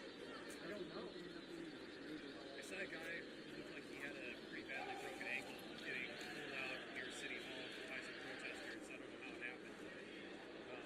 Tried to ask the cops for help, and they shoved him to the ground, and they just threw him. That's over here. That's over here because we know that the fire department is not going to be staging anywhere. I mean, they're going to stage far away from it, you know. They're not going to come in until it's over. It's crazy at the moment. So that's why we're out here. We're volunteering, and we're helping out wherever is injured, whether it's police, whether it's protesters, bystanders. What's the group you're with? Community First Responders. What's your name? Chris. Chris Mark. Chris Amico. From the AP. Right. Do you have any questions about what you guys do later? Can I get a number to hit you up on? Yeah. Hold on a second.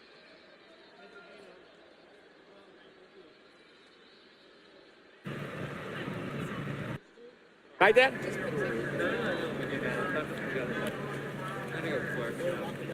Gettysburg Address. Gotcha, gotcha. I like that mask. Right there. You want to sell it to me? I want to wear that. And Cal Anderson, the Alphabet Community.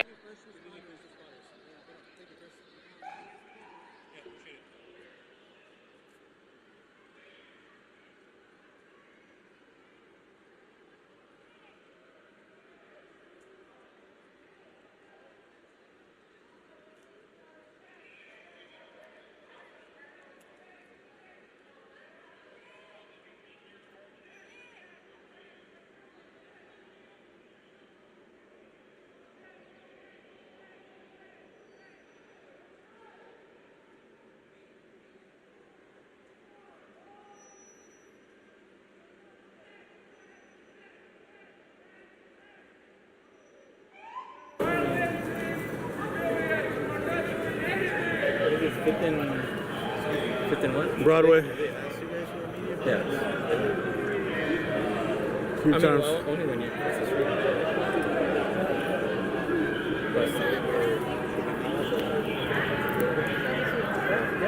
What's up?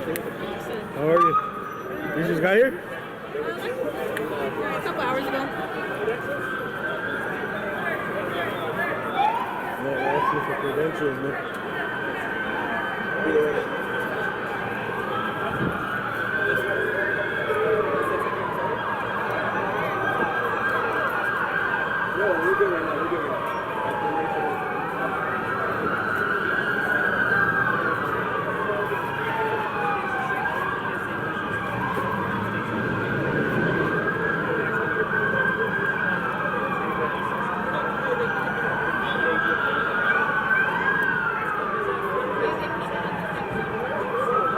They said the good protesters stopped us.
We're gonna push this crowd this way.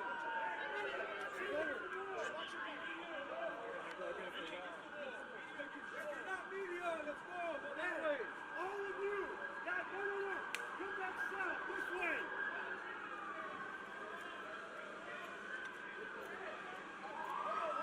Hey, hold.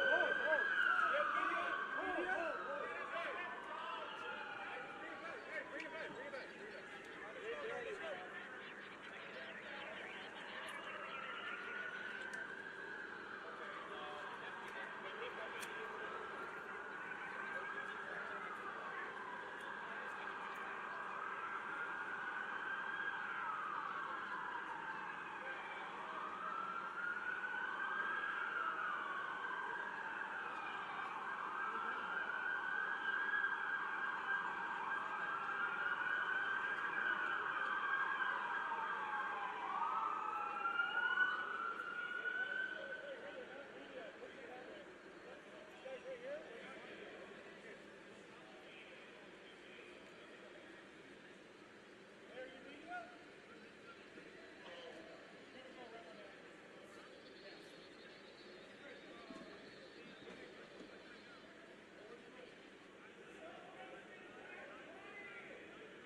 and technology and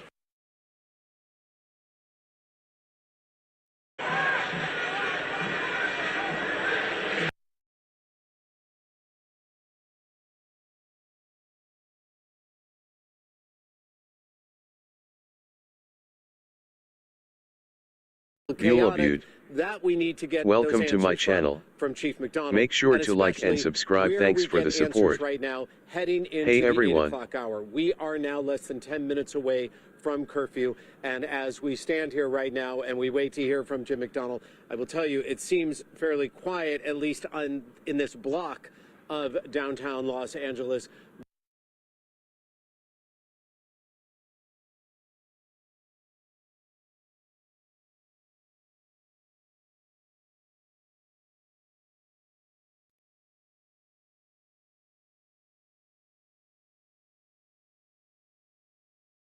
So it's a matter now, knowing that this was a very big day across the country, a very big day here in downtown Los Angeles. Will those people who took to the streets, will those people be willing to leave, because an 8 o'clock curfew is now going to be in place? We can hear the sirens now starting to go off, and the warnings will start to come, and whatever orders that people have. And as we wait right now, and as you look right here, and you stay with us, there is Jim McDonald, the chief of the Los Angeles Police Department. He knows we are waiting. He knows we are here live to speak with him. And again, this is the very first comments that he will have, and he is giving them exclusively to NBC4 about the status right now in the city of Los Angeles after what has been some very tense few hours. Chief. Chief, it's good to see you. Thank you. Let's get right to it, sir. We are live right now on NBC4. First of all, where are we in terms of the skirmish lines and what is happening in the city? Yeah, the day started out very peaceful. We had a lot of people out here, about 30,000. Went very well up until the point where officers started being attacked, LAPD, LASD, and the CHP. When that happened, dispersal orders were given for people to break up and leave the area. Those orders are given multiple times very clearly. Those who refuse to leave then are subject to arrest. Officers started taking rocks, bottles, and missiles at that point from a high ground position over by the LA Mall. At that point, they deployed gas in order to disperse the group and were successful. Used some tactical maneuvers as well, flanking movements, and moved the group out of there. But it's been kind of a cat and mouse after that. We have people who are getting more violent and focused on assaults on officers as opposed to any kind of peaceful protest. Really quickly, how the injuries to officers and to deputies, what are we up to? I'm not sure about deputies. Overall, we've had 7 officers hurt. None significant enough to require any kind of hospitalization long-term, certainly. As far as deputies and CHP, I'm not aware of those numbers. I know on both cases they have had injuries. We'll figure, the final tallies out when we get some peace here. But right now, my ask everybody is, young people, please stay away from here. The curfew starts at 8 o'clock. If you're here, you're subject to arrest. There's no dispersal order needed or anything.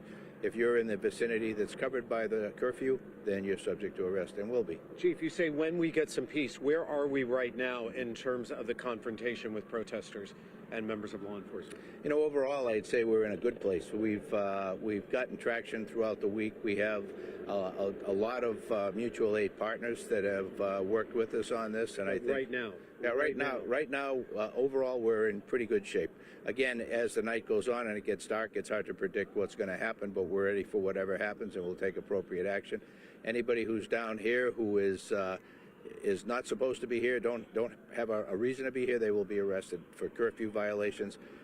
Those that do violence, vandalism, or attack police officers will be arrested. Our NBC4 cameras noticed people were being detained. Do we have a number of arrests today? I don't have the final tally yet. But people are being detained. People have been arrested. Have there been protesters injured as well? I have no tally on that yet either. Okay. So right now, is there a skirmish line set up? Is there, again, that cat and mouse that you're talking about going on? Yeah, you can see right here. Turn right around, Chad, and show us as we talk to Chief McDonald. Go ahead, Chief. Yeah, you can see here we're moving resources into place. This looks like a situation where somebody is in need of medical aid of some kind. What you see with the police is force protection for the fire department. As they go into what they consider a hot zone, they will always have police with them to protect them, watch their back, and ensure their safety while they treat anybody who's injured. Skirmish lines set up right now. Where and what's happening? Yeah, I'd have to check with you. Now, the one was set up when I came down from the office. That has since moved on, and so now it's fluid right now. And these folks that are out here now move from location to location as part of their strategy. How many people are we talking about right now when you talk about protesters getting ready to confront LAPD? On the streets right now, spread out over probably a 10-block area, we probably have probably 1,000 people still out. Chief, this isn't what you wanted to happen. You said things were peaceful, things were going fine. And then was it just, did you blame this on a few agitators? All of a sudden something was thrown? Yeah, no, absolutely. There are agitators who come in for the sole purpose of creating havoc, vandalism, assaults on police officers, assaults on other people here to do peaceful protests. And so our goal is to be able to identify them and hold them accountable for what they're doing.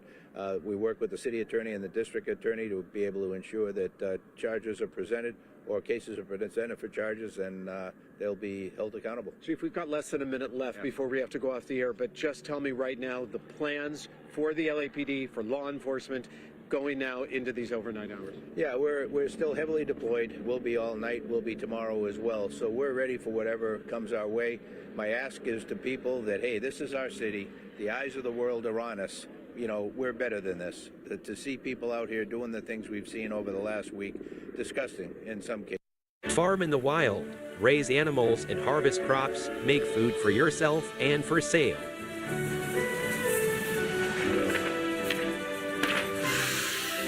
Build a flourishing city with factories and farms. Craft everything you need for travels.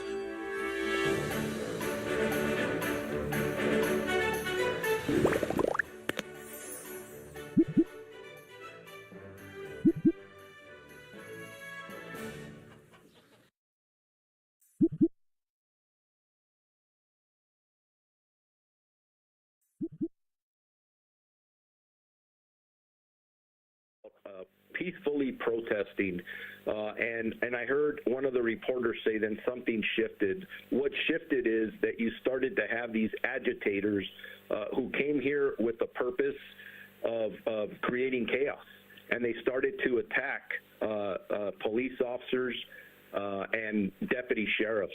And my advice to everybody is, and I've said this all week, we will always be there to facilitate First Amendment protests and demonstrations. We encourage them. We think it's a great message. But at one point, you have individuals that come here and start attacking with bottles, rocks, throwing everything they can. Right now, I'm trying to figure out how many of my deputies have been injured. I have a report that one of our horses was injured. I mean, you have people attacking horses. That's crazy. This is unacceptable. I even have a report of somebody who rode up on a motorcycle to throw some kind of gas at our deputy sheriffs.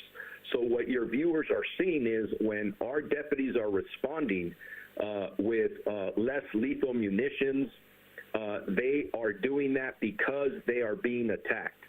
Something else, for anybody who's out there, if an unlawful assembly is declared, that means you need to leave the area immediately. What you're seeing on video are individuals who are not only not leaving, they're actually moving towards the police officers with masks on. I don't think in police work we call that a clue, right? You got people running at you with masks, with rocks in their hand. Those are not peaceful protesters. Those are individuals that are creating chaos, and they're hurting people, and it's unacceptable. We have made several arrests.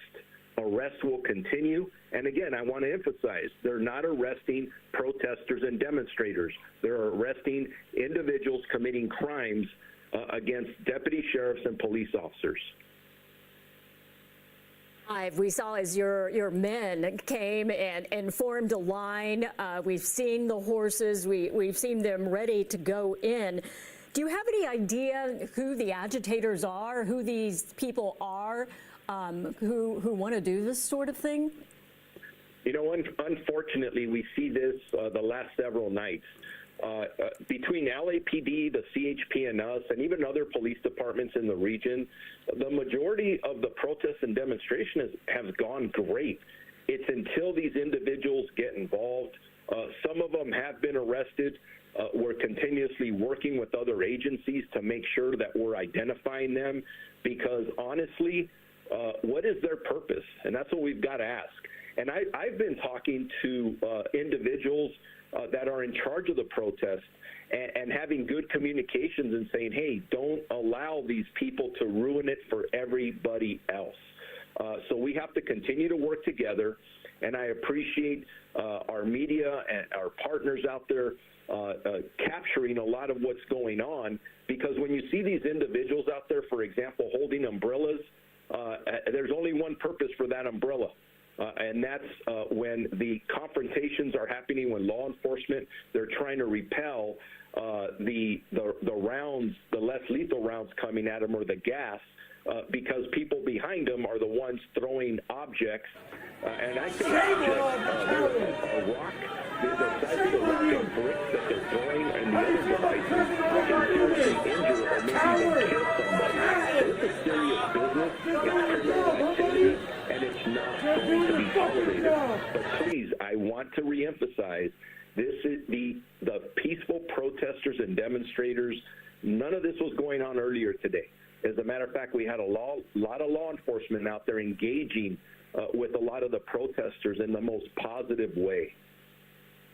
And that's something that we've been seeing in different cities across Southern California and across the country, Sheriff Luna, as we continue to watch some of these images of, as you guys have talked about, these protests tend to devolve to this smaller group of people who cause this type of violence. We've seen looting, unfortunately, and businesses broken into, and tagging and other types of violence.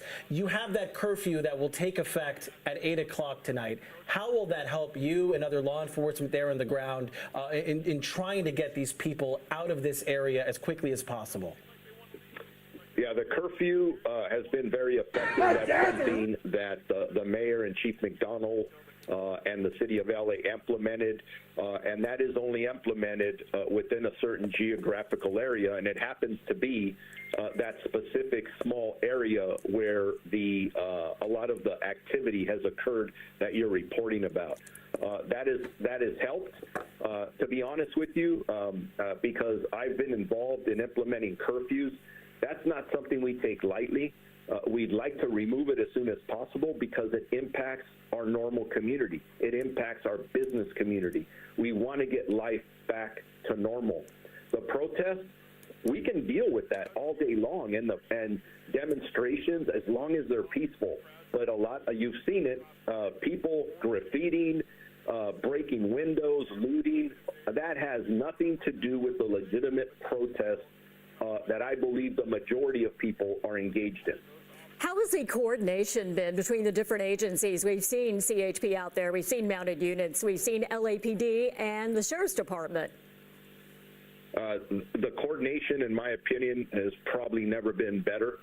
Jim McDonald and I have a fantastic relationship. So do the members of our department. We're officially in what we call unified command. That means command decisions are being made at the same location between the California Highway Patrol, LAPD, and the Sheriff's Department. And I think you saw a press conference yesterday where we were talking about our preparation for today. And although it's the three of us there, for me as the Sheriff of LA County, I'm in constant communication with other agencies in LA County, the other 44 law enforcement agencies in LA County. I am in constant communication with the sheriffs that are all around me, from Orange County, Ventura, San Bernardino, Riverside, and even as far as San Diego. So we are prepared to positively engage this situation, not only here in the Civic Center of Los Angeles, but anywhere else in the county of Los Angeles where other violent protests may break out, and then ready to assist any other agency around us. A lot of good work being done. I'm very proud of law enforcement here in Los Angeles County. And to your point, Sheriff Luna, you mentioned, that a lot of the times these, what you call agitators, are taking away from the larger message of these mostly peaceful demonstrations. Before we let you go, just quickly, your message to these people who hang out night in, night out, that, that this won't be tolerated. Well, my first message to them is that you're ruining the positive message that a lot of our protesters and demonstrators are trying to pass on. They're trying to pass on to the federal government that this is wrong. That's the opinion that we're getting over and over. And I respect and acknowledge the fear and anxiety that's going on out there. But these individuals that are out there committing acts of violence, really just criminal acts, are ruining the message. In my opinion, it's falling right into the message of the other side of this. And I'll leave it at that. And that was Sheriff Luna. Right now, we want to switch to our Conan Nolan. He gave some good insight and analysis on the day and President Trump's military parade. Witnessing, Conan is always a person, he's covered so many important stories.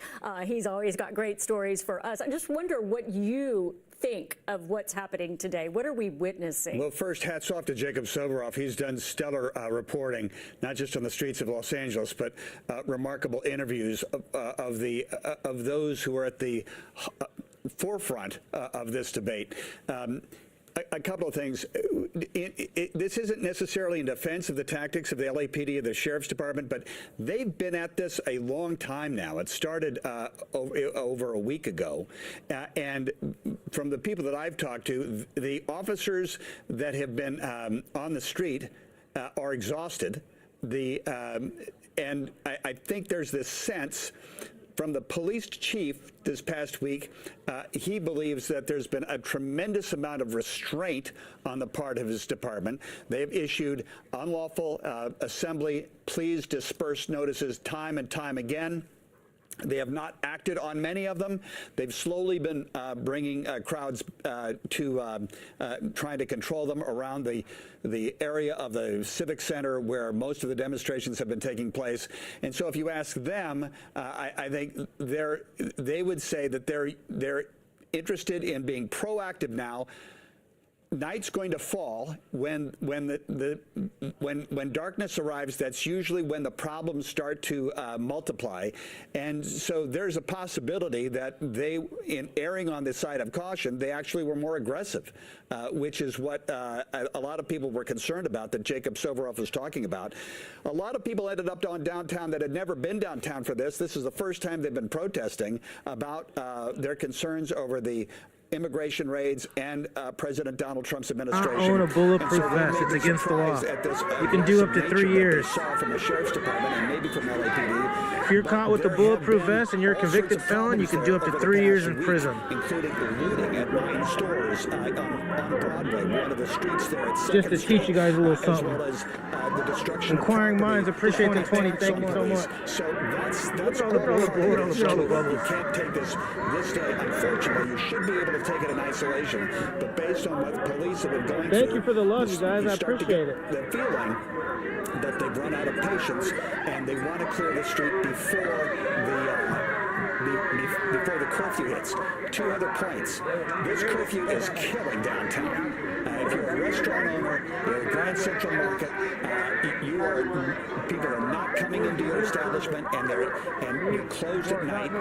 People I talk to from downtown say it is a real problem. They've been through a lot. I'm telling you guys what's happening right now. The police are circling this whole block. I've seen there's so many. There's like they got like 13 instead of 8 o'clock, maybe 9 or 10 o'clock on around this building on the back side, on the other side, and this other side. They're going to be closing in, and they're going to come in and close in and start arresting people any minute. Watch this. Because there will be lawsuits from this. And remember, it's going to happen fast. We had $1 billion shortfall Everybody's in the city's budget like rats. Is because of the tremendous amount of payout in litigation over LAPD actions. They're going to take this. They're there has been an effort by the police department to train their personnel their frontline personnel. I thought C had calmed down, LOL. Techniques that allow them to take the verbal abuse, and you don't hear a lot of that, but if you were there, you're going to hear a lot of really awful verbal abuse at officers from the protesters. They can't do anything about that. They shouldn't do anything about that. They just have to take it hour after hour. But also, they have to deal with the public in such a way that it is constitutionally authorized, that they're not impeding on their First Amendment rights, and that they are, whatever force they're using is proportional to what they are experiencing. And anything outside of that will end up resulting in litigation. And that is a big concern for the city because of the amount of money that gets paid out in some of this litigation.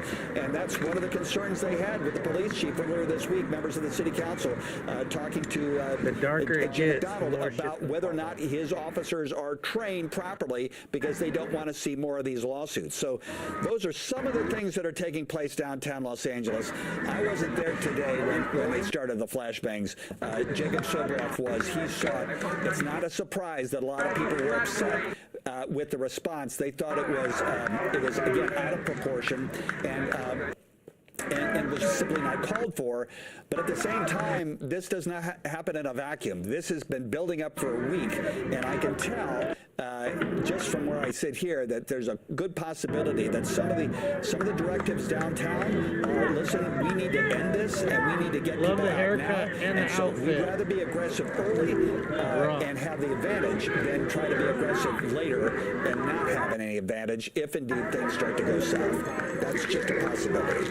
Yeah, that curfew, a little closer. The officials, Conan, has been extremely effective at keeping some of the violence out. The LAPD said earlier that they haven't seen a burglary in the last 4 nights of this curfew being in effect. But to your point, Conan, even before the curfew takes effect, downtown is a ghost town, except for today when there were those ongoing demonstrations that were planned for the past week or so. Day in, day out, the restaurants are empty, even when they are open, even before curfew it takes effect. And they were already hurting given the circumstances of the economy. Conan, this may be an impossible question for you as we take a live look here in downtown LA, but I asked Jacob about President Trump toning down some of the raids that we've been seeing in the fields and the hotels and the restaurants, even in the churches, right? Maybe going after what he initially said was the worst of the worst, which I don't think anybody on any side wouldn't mind seeing. Nobody wants to see murderers or rapists or what have you in the streets. But do you think that President Trump now indicating, hey, we don't want to see some of these raids, that this may finally tone down some of the temperature here? How much that hot dog outfit cost? The other part I would, and Jacob was talking about this, about the farm fields of Ventura County and the raids through there.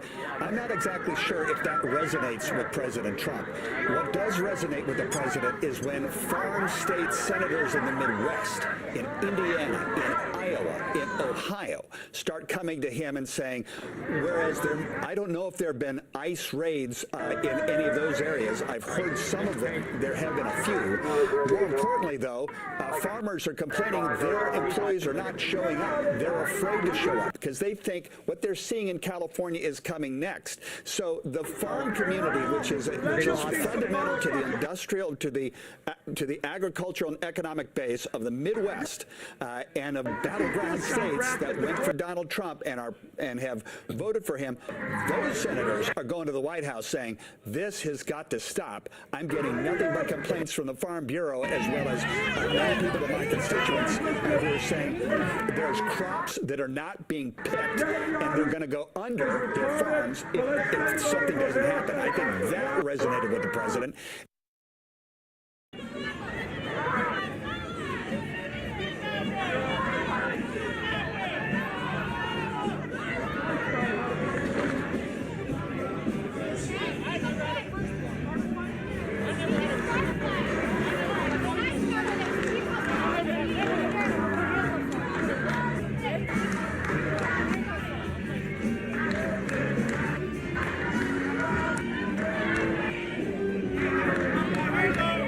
Damn, not getting fish, huh?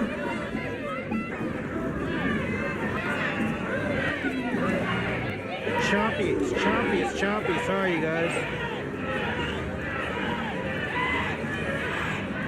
Fuck.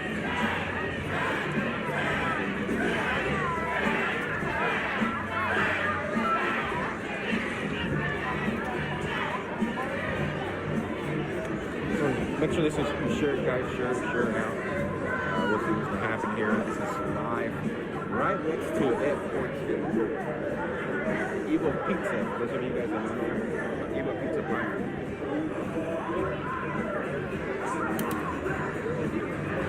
I'm trying to find a good spot. We should be good right here.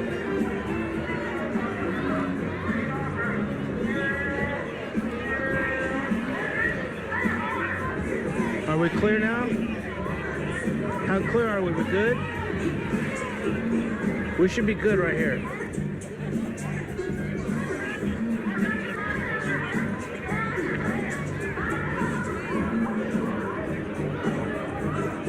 We're good?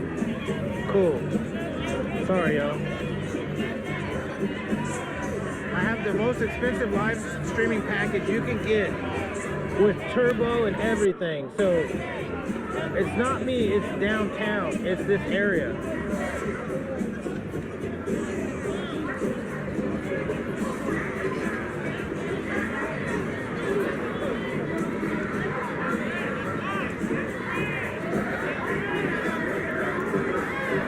Okay, this is when it's going to crack off any minute as it starts to get dark.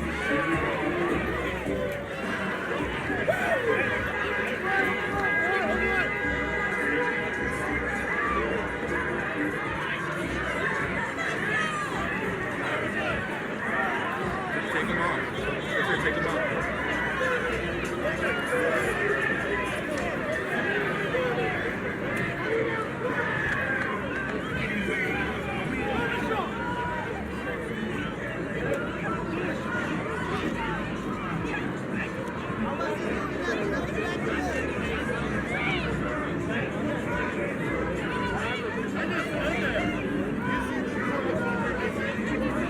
Thank you, Ron. I appreciate you. Thank you for the donation.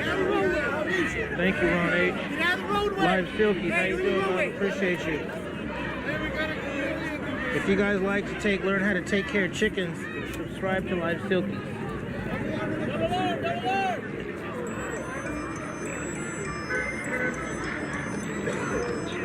Says we got 5 bars, 5G, everything's good.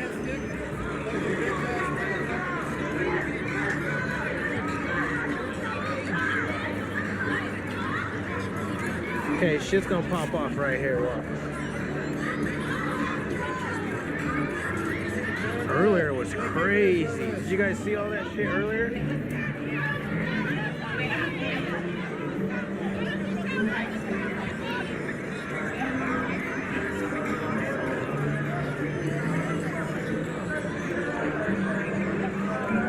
Monty plays games. Thank you for the 5. I appreciate you. Thank you everybody for watching. Okay, I see a lot more people here right now in the last 2 minutes.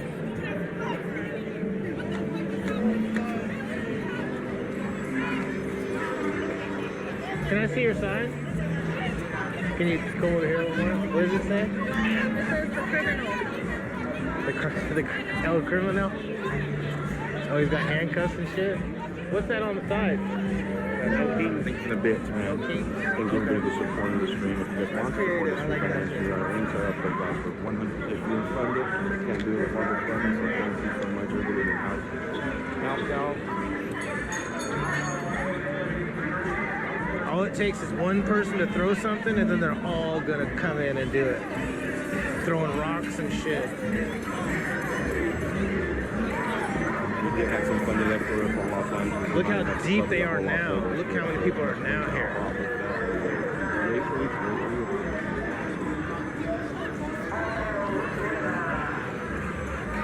ZZYZX. Welcome to my channel. Make sure to like and subscribe. Thanks for the support. All in black with hoodie. Press. You're right. I see you, Bella Howard. I see you. I'm okay. I'll be I see you. I'm good.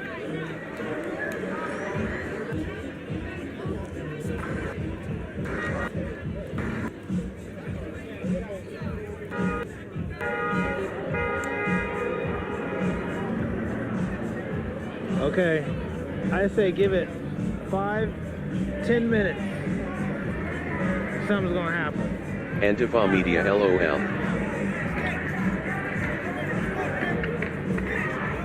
So I think the reason they backed up is for them to get to walk off the sidewalk, and once they step off the sidewalk into the street, they're going to put them into custody.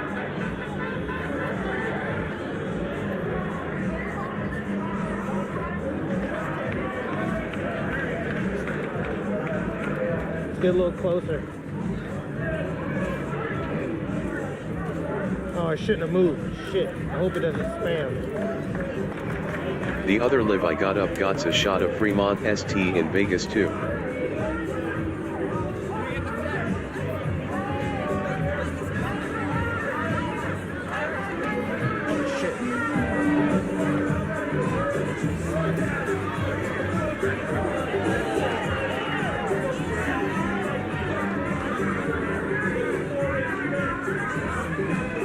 This guy's trying to hand the cop a rose.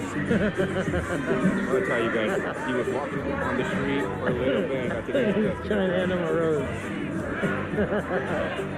Just take the rose.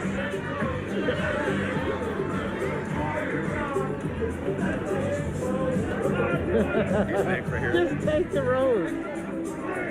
Ryan to fight a police officer. He's the next one in.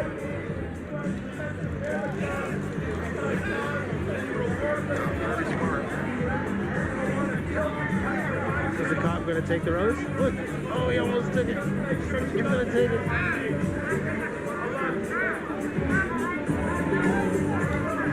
Take the rose. Oh, he's thinking about it. He's thinking about it. See off.ee/Osama bin Bin Gaming. What do you guys think? Is it going to take the rose? No? Pick them up one by one. Pick them up one by one.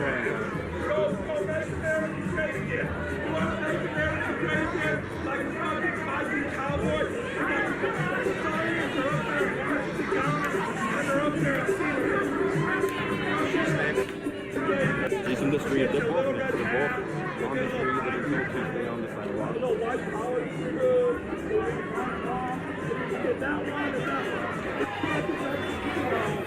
And the guy, watch out, you guys. The guy, watch out. They're backed up for that specific reason. As long as they make it.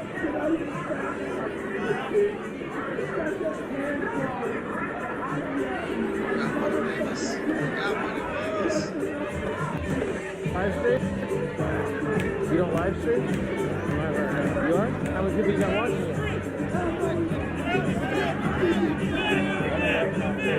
49 You don't eat? I do, man. I signed out of my YouTube account. It's been like it's a stream. It's like one of the bigger streamers for the protest back then. We shut down. I think people started up a few days ago. Just started my shit again. I gotta pull all my stuff again. I think if my people just start following you. It's whoever's left on the street. I think they know who you are. They on purpose. Get them off the sidewalk. Very smart of them. Get them to break the law, jaywalking or whatever, but then take it in.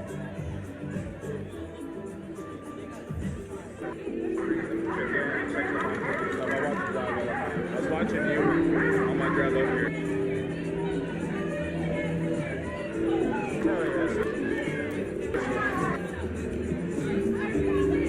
Now soon, how we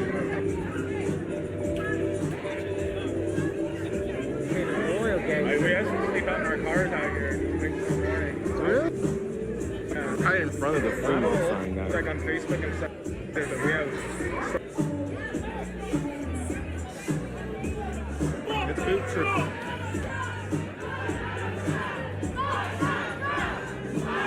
The Boot Troop Eugene. If you just search that on anything, you'll find it everywhere.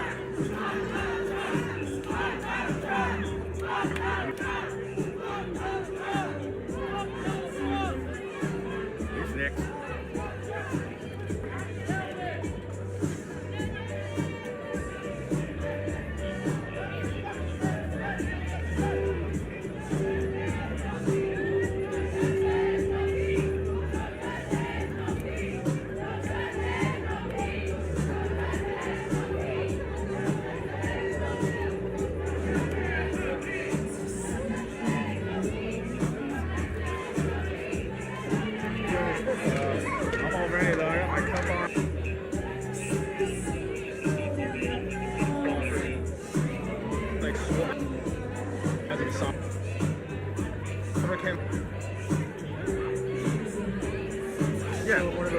right to protest. It didn't hurt, but freedom of speech.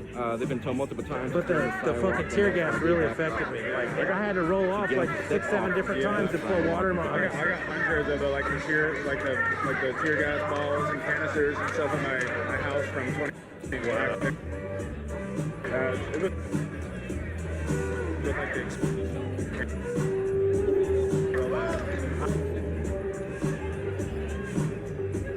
ran battery, so I just now I bought this for like $40, like 6 months ago. $70, $80. Now I just had to order a bulletproof helmet. So they're regular 180 with Kevlar. They're on sale for. Order my bulletproof helmet today and my fucking.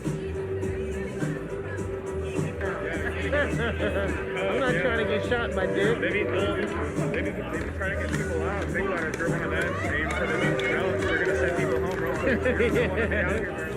For real. I had the whole thing on stream. I had the whole thing. Really? Oh yeah, I was live streaming. There was probably like 8,000 to 10,000 people downtown. Well, hey, when you get your shit going on YouTube, make a comment on my channel, and then I'll share your YouTube channel. Put you in my community. Forward some of the video to LAPD, right? On the next training. Yeah, y'all, that tear gas was so bad earlier, I felt like my nose was fucking bleeding. The guy with the mask. With the rose?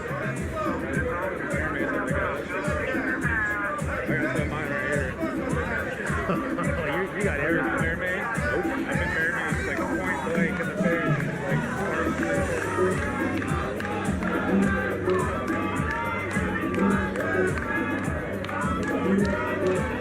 There's the detention van. Belly, read this. You're a choppy right now. Looks like I'm clear to me.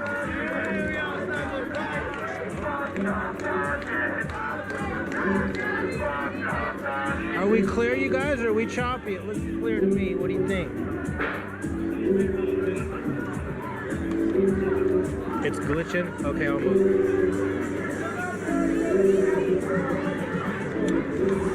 Dumbass with Rose, LOL.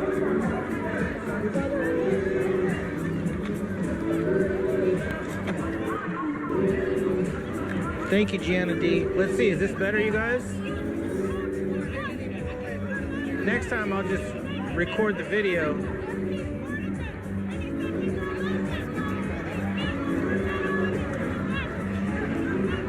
Ask the guys at Kent State how well that worked. Laughing face.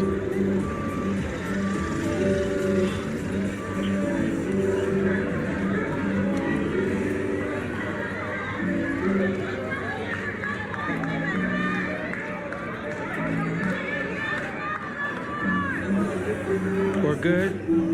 All right, appreciate everybody watching. Marky Fries, Foot Juice 81, H, Pause My Lady, Joseph Dowry, Robert Kirkendale,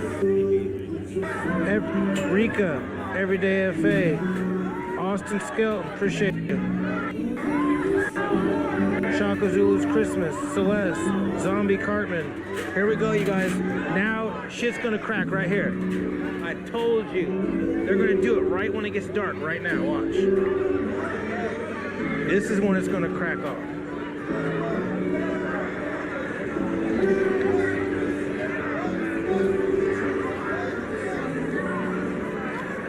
Crowd's getting closer and they're getting bigger.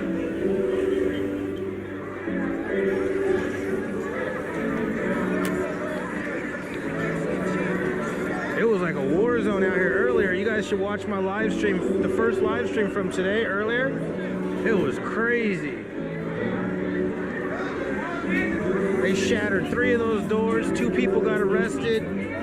They were shooting off flash grenades and fucking canisters and tear gas. I got hit in the leg with a fucking little smoke ball or whatever the fuck it is. It didn't hurt though. It smells good.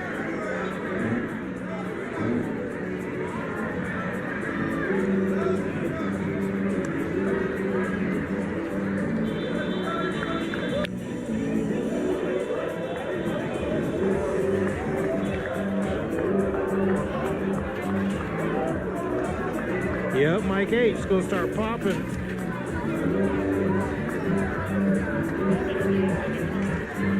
It's gonna start cracking any second. Watch this. Look at that. Shout out to the 500 people watching. 524. Appreciate you. Hit the like button. Subscribe to Belly Ray's channel. If you want to see the incredible shit I do in Portland, Oregon, subscribe to the channel.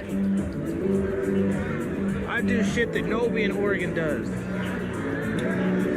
And that's a fact. He's a good dude. He's the homeless like never again. That's why I was on Inside Edition.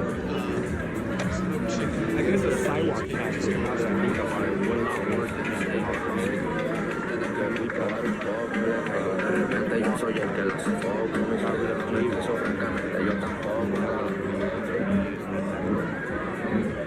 Get away with me, that fucking music. I know they're gonna copyright me. They keep copyrighting my videos because of music.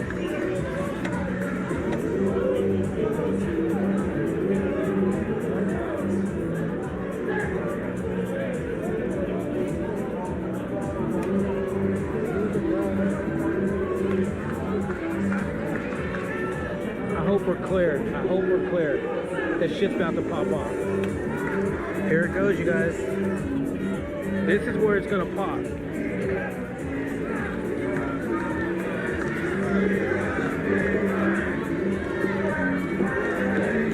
Here it goes, you guys. I told you guys. I told you.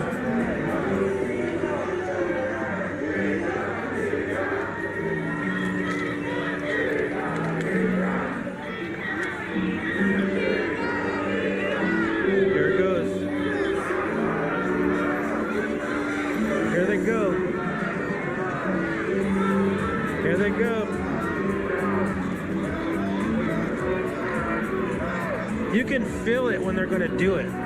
You can feel when they're going to start doing it.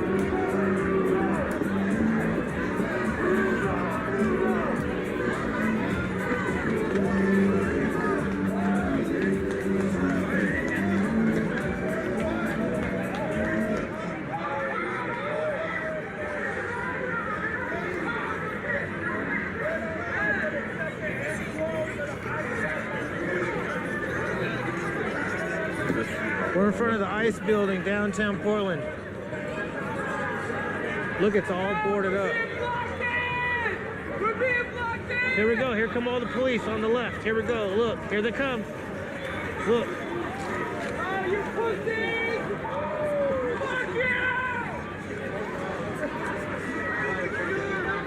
They're going to surround this crowd.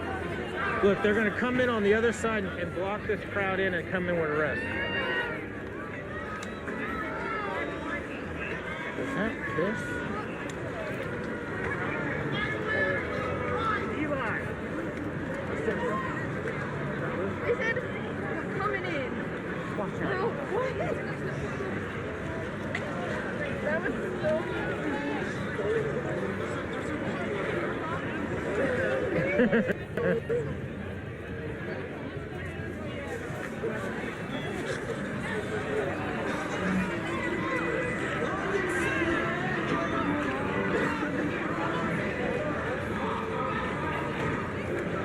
The march to Fremont, guys. 1 second.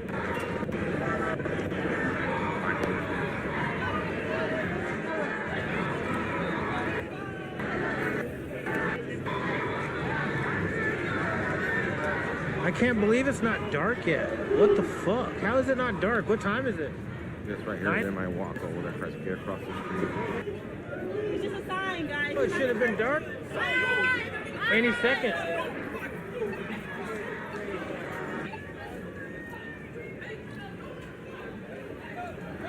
Another 20.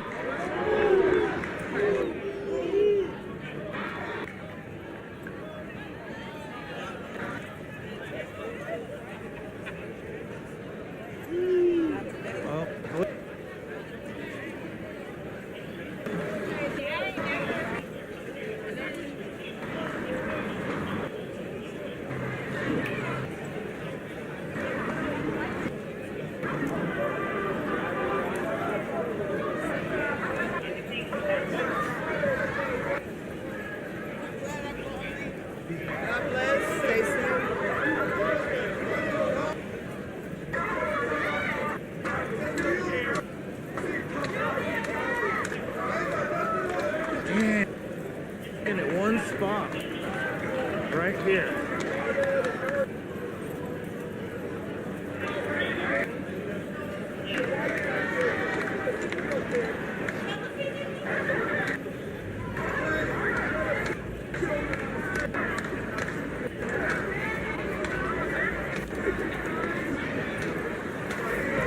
So, then taking people into custody pretty much broke the crowd.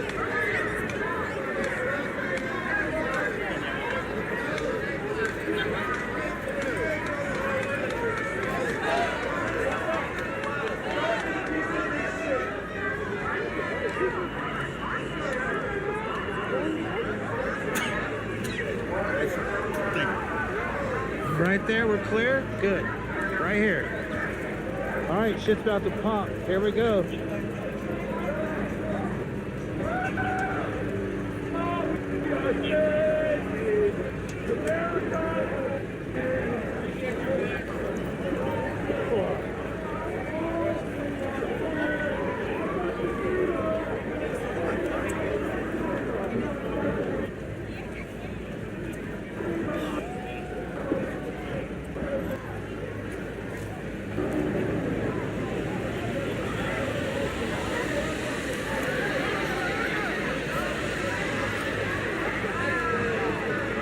As you guys can see, they already, on my footage on my earlier, they shattered those 3 doors.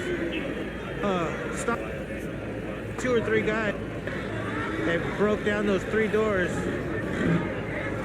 Oh, they're boarding. Oh, you hear the drill? They're boarding up the they're boarding up the doors now. The real heroes look like.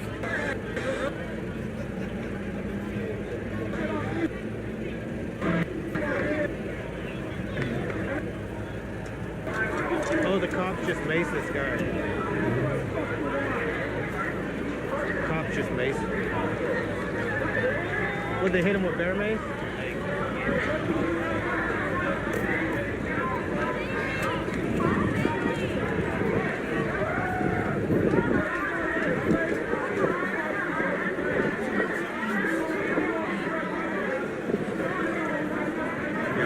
Damn, they just hit this dude with bear mace. He's down for the count. AC blows. I know that shit hurts.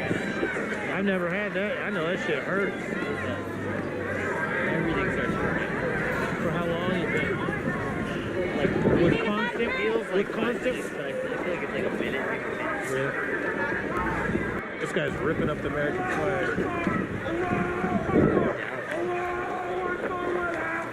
I never want that feeling. That shit, the tear gas fucked me up like 6 different times. I had to ride away and I was pouring water in my eyes like that. But that looks like it's more painful.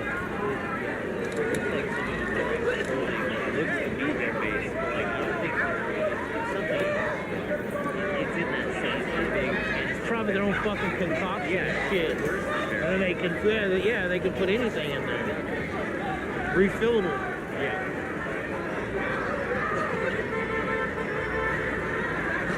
Dude is yell Allah Akbar.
Luis Tresco, Candy Smith, appreciate you watching. Yeah, the crowd's pretty much gone, guys. A couple of arrests pretty much. Shout out to the 705 people watching. Here we go.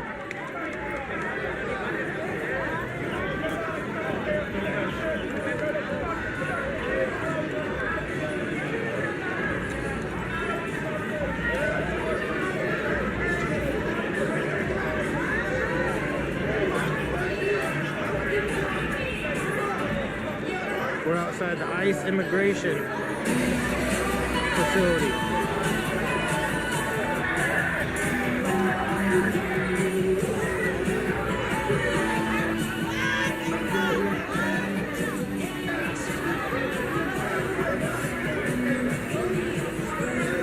These protesters ain't going nowhere.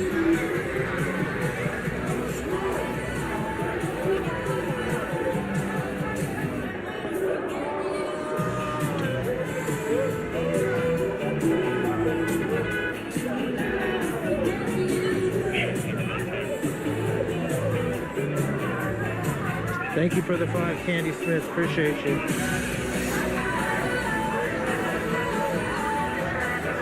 How you doing, Live Silkies? Appreciate you.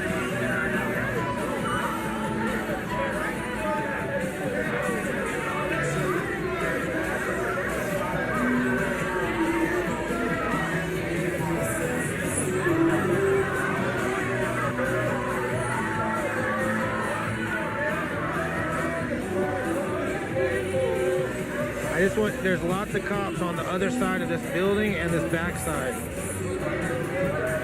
I think they're waiting to come in and close in. Once these people start shit right here and start throwing shit, they're gonna just come in, watch.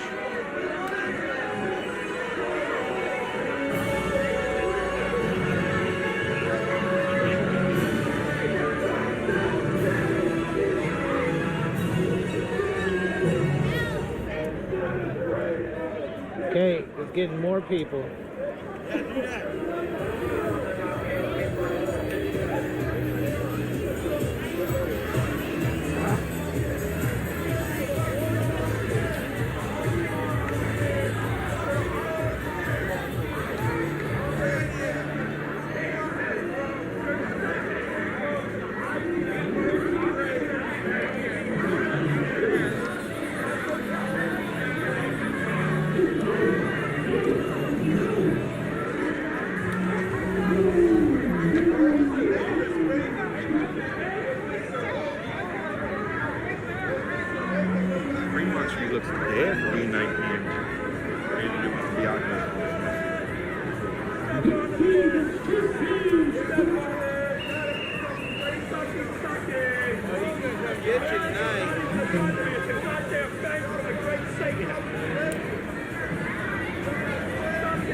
Everybody watching. Shout out to the 850 people watching the channel.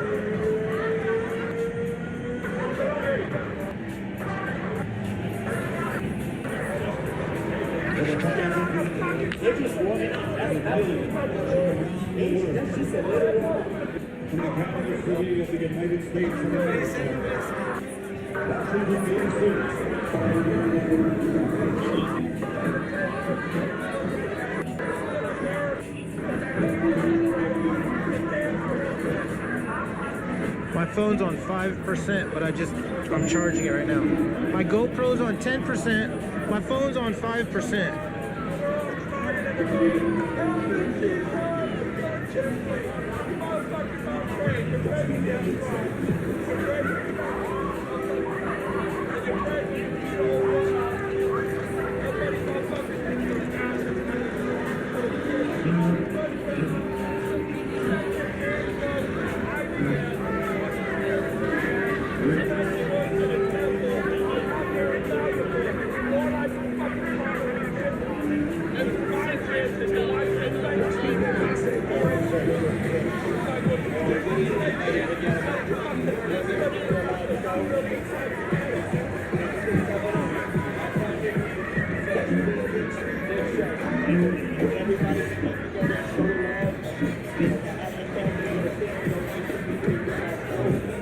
They're boarding up the doors right now.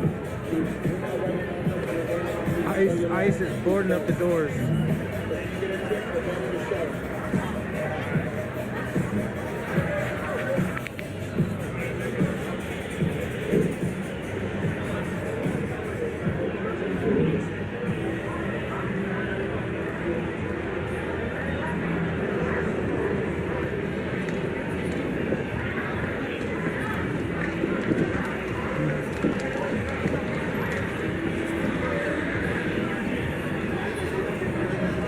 I think I'm gonna have to go home and charge my phone.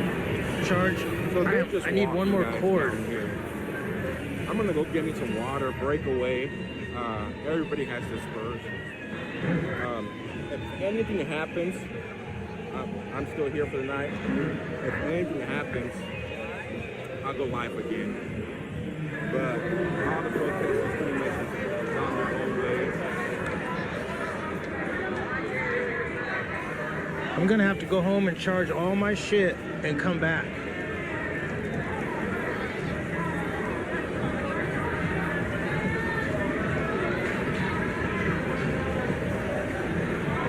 I'm gonna go you guys for a second. I'm gonna go you. Well, thank you all for joining me. Thank you, viewers. Thank you, mods. Thank you, supporters. We'll catch you on the next one. If anything breaks or kicks off or pops off tonight, I'll go live for you guys again. If not, we'll see you on the next one. Y'all stay safe, be blessed. What does Vanilla Ice think about all this shit? Alex Charles. What? No.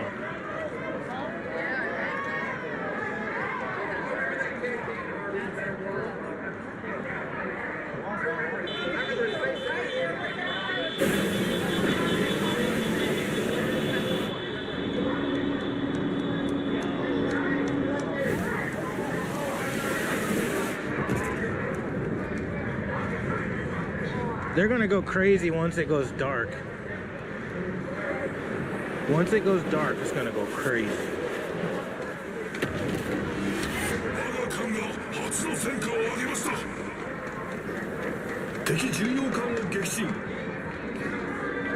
You guys should watch the live stream I did earlier. It was crazy.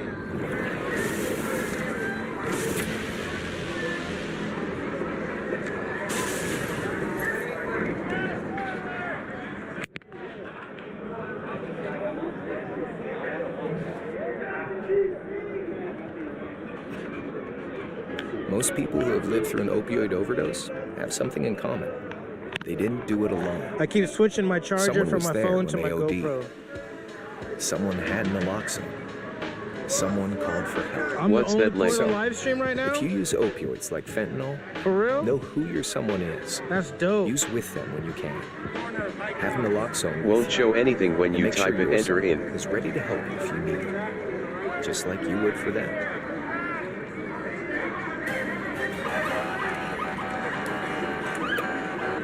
And now at 8, breaking news. President Trump ordering the National Guard to deploy to Southern California in response to unrest and violence against federal immigration enforcement. Tonight, the White House says it's deploying 2,000 National Guard troops to L.A., saying, quote, the Trump administration has a zero-tolerance policy for criminal behavior and violence, especially when that violence is aimed at law enforcement officers trying to do their jobs.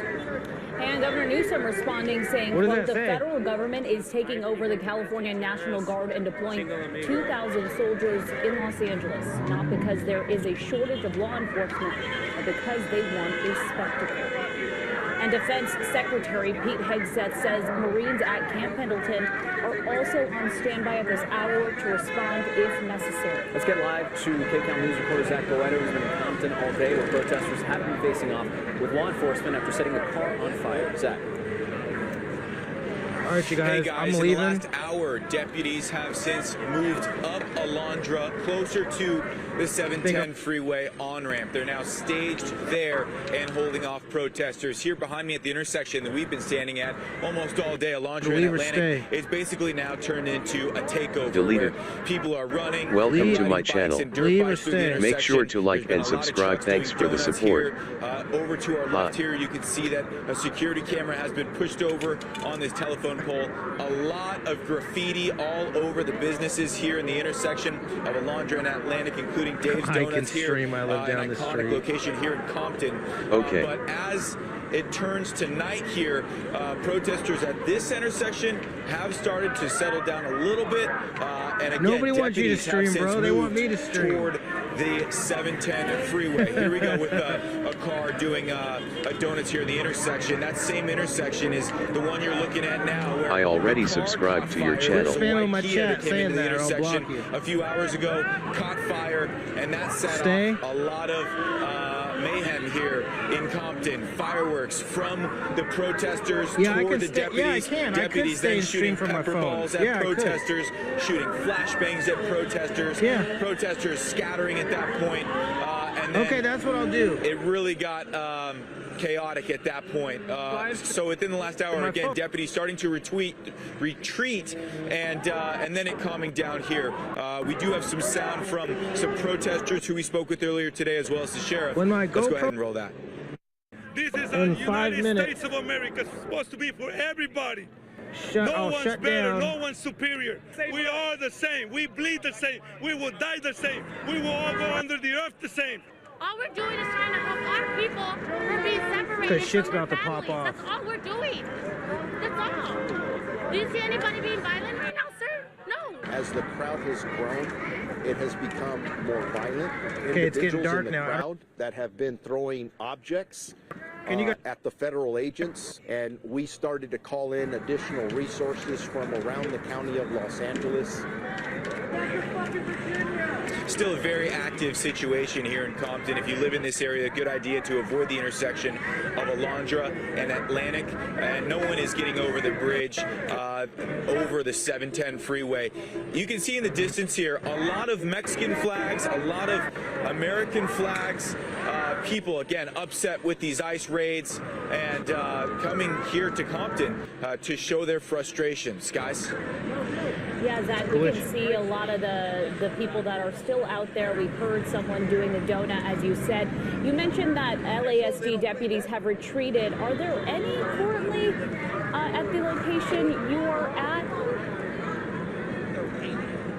Yeah, there's a couple dozen deputies down the street here. You can't see them from where we're standing, but they're just past the Dave's Donuts here on the corner. Still a couple dozen deputies holding strong with their riot shields. They have some green fencing laid out in front of them. Again, they're not letting anyone get over the overpass, which crosses over the 710 freeway. Can't see them from where we are now, but there are still some protesters clashing with those deputies, and we'll work to get a better shot for you guys coming up here at 8:30. Zach Boeto, live in Compton. Thank you so much. And it looks like those deputies are not showing full force to the protesters. You can see someone doing donuts right here in the intersection. Normally this is something they would stop. In this case, they did not. And a lot more traffic flowing at this point compared to earlier. Well, earlier, not far from Compton, this was a scene in Paramount where protesters clashed with law enforcement. Protesters trying to block vehicles and throwing objects at cars and officers, using pepper spray and firing rubber bullets. Take a listen.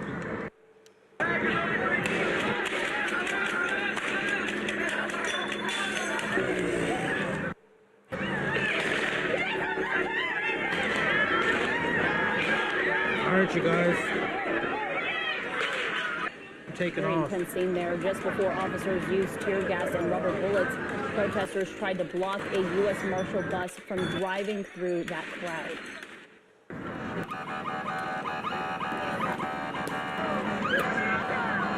Huh? Oh, you are? Oh, you are? Right on. You subscribed? This also on Paramount, you can see a U.S. Marshal What's your Service name? bus head-to-head with a group of protesters, at one point trying to push the bus back before then making its way through, and law enforcement allowing it to cross past there. Bauer Tools give you the confidence to take on challenging home projects. 5 hours? With hundreds of corded and cordless tools and I gotta accessories, leave and come back. Bauer enables you to complete tough vehicle maintenance and Be safe repairs, out here. manage Nice meeting you. difficult landscaping projects, tackle demanding home renovations, and even turn your Thank you garage for the into a $5. workshop. Appreciate For all you. your current Thank and you, future Rick K. projects, Bauer is ready to deliver. Bauer, heavy duty guaranteed.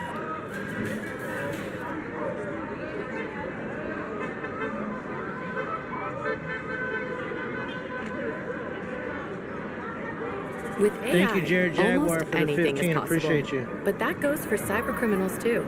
They can create threats so convincing, it's hard to tell what's real and what's not. Norton 360, advanced Pick tech up this for flag. advanced threats. You want to see what it says?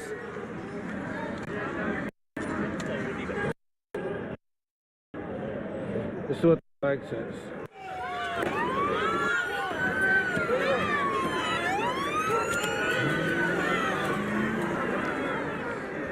And another moment we showed you earlier this afternoon, a U.S. Customs and Border Patrol vehicle also getting things thrown at it from protesters. At one point, looks like milk, rocks, other things being thrown at those vehicles as they pass by. Over in Inglewood, this was the situation here. Citizens' video shows someone being stuffed inside a Border Patrol vehicle there. A few people were outside of the car protesting the law enforcement. It's unclear if this was part of a larger raid or who the person was that was being taken in this video. We have reached out to federal officials. ICE equals domestic terrorism. That's what it says on the And tonight, a rally outside a detention center in downtown LA where protesters are gathering for anti-ICE rally on Alameda. This is happening right between Aliso and Temple. After yesterday's raids, they say they're standing against President Trump's immigration policies and fighting for dignity and equality. Now, joining the rally there, SEIU President David Puerta's nephew, who says his uncle is physically okay after being hurt during I'm his not arrest keeping that yesterday. flag for what it's written We're here on in it. solidarity with him, here with in solidarity with the that's immigrant not my- community. They're that's- trying to criminalize people that's that are not working my class, agenda. It's not what people I'm that doing are the here. backbone of this country. If they want to deal with bad people, I'm here to fine. That's a document. whole different conversation. But they're targeting working families. They're separating children. Children are not the bad guys. Families and mothers are not the bad guys. Puerta is the leader of one of the nation's largest labor union, remains in federal custody. He's accused of interfering with the LA immigration raids. Now, the U.S. attorney says Puerta was blocking an ICE detention van. You guys, The union says Puerta had I to be appreciate taken you to the guys hospital. watching. Thank you so He is much. expected in court. But I'm going to have to leave Today's because protests come I don't have after another an charger hours-long cord. I only demonstration in have downtown one. LA yesterday. And People I- crowded the federal I building could where live stream from my detainees were phone, taken but following then widespread I can't ride immigration my sweeps bike. in LA. The protest got tense at times with And officers when firing shit tear pops gas off to here, clear you the got to crowd. move quick. Where federal agents appeared to be staging. Protesters confronted those agents as several flashbang grenades went off. Several of the armored vehicles were also vandalized with graffiti. Thank you And guys today, for watching. I California appreciate you, lawmakers but say they are being I'm gonna have to denied leave and maybe entry come into back. the downtown LA detention center where detained migrants are being held. Congressman Jimmy Gomez, another elected leader, say they should be allowed to visit any facility that's detaining migrants, but we're told they weren't allowed in because of safety issues. I've been to the Middle East, I've been to war if he is- zones, so I know what it's like to actually be in a situation that's a lot I more wish I was making dangerous money. than inside this building. How many people are there? It is our job as members of Congress to provide, to have oversight. Now, we reached out to Border Patrol for information about the facility, but have not heard back. And breaking news tonight, President Trump deploying the National Guard to deal with unrest over immigration enforcement here in All right, Southern you guys, California. thank you so much And for let's watching. get live to KCAL News reporter Zach I'll Loretto come in back Compton, tonight. where protesters have been facing off with law enforcement. Zach? Yeah, hey Thank guys, you. still an Thank you, active guys. scene I'm here gonna at get out of here. Alondra I and still have to Atlantic. ride You can across the see Ross behind Island me. Bridge. People are starting to go through this intersection. Traffic is I appreciate you moving guys. smoothly. Everybody have a good But night. Earlier today, a much different scene. Wow, we have Big video L? of a car fire that How- took place oh, no. right at this intersection. Big L? Protesters and deputies clashing here in I haven't Compton, left yet. right next Now to you're Dave's talking Donuts. shit, see? There were If I fireworks. stay or go, you're there gonna were talk pepper shit. bombs, I'll come There back. were I got flashbangs to go. going off I'm earlier on running out today. of power. And I you got can hear in the 7% on background, my it sounds like phone. there are still flashbangs going on just up 5% on my Alondra here GoPro. near the I can't do it, the you guys. 710 Sorry, I overpass. ordered new shit. That's so where protesters and deputies are now I appreciate clashing. you guys. Thank you for all We've the been kind donations. of, I appreciate you guys blocked watching. into this Thank you gas so much. station, Much this love Arco from gas Valley Ray. station Have a here, good. where a lot of the action was taking place earlier this afternoon, now things have changed. There were people doing donuts in the intersection, a lot of damage and destruction happening, people tagging up walls in the area, businesses. They have since calmed down here, but deputies again and protesters now clashing up closer toward the overpass. We did hear from, I just did hear from a young man who said he was at the Home Depot at Paramount early this morning when ICE arrived. He said they blocked people off. They started to pepper spray and tear gas people. A young woman and her daughter got out of the car. They were tear gassed. Then he and his girlfriend got out of their car and began recording the situation, and he tells me that's when ICE detained his girlfriend. He says that she was born in the U.S., fully documented, but he says because he believes she was recording, they took her and detained her, and he has not heard from her in now what is 12 hours later. So we are here in Compton, and we are hearing from people who are having these firsthand experiences, and we're seeing what is taking place here at the intersection of Alondra and Atlantic. I don't see any other news crews here on scene right now.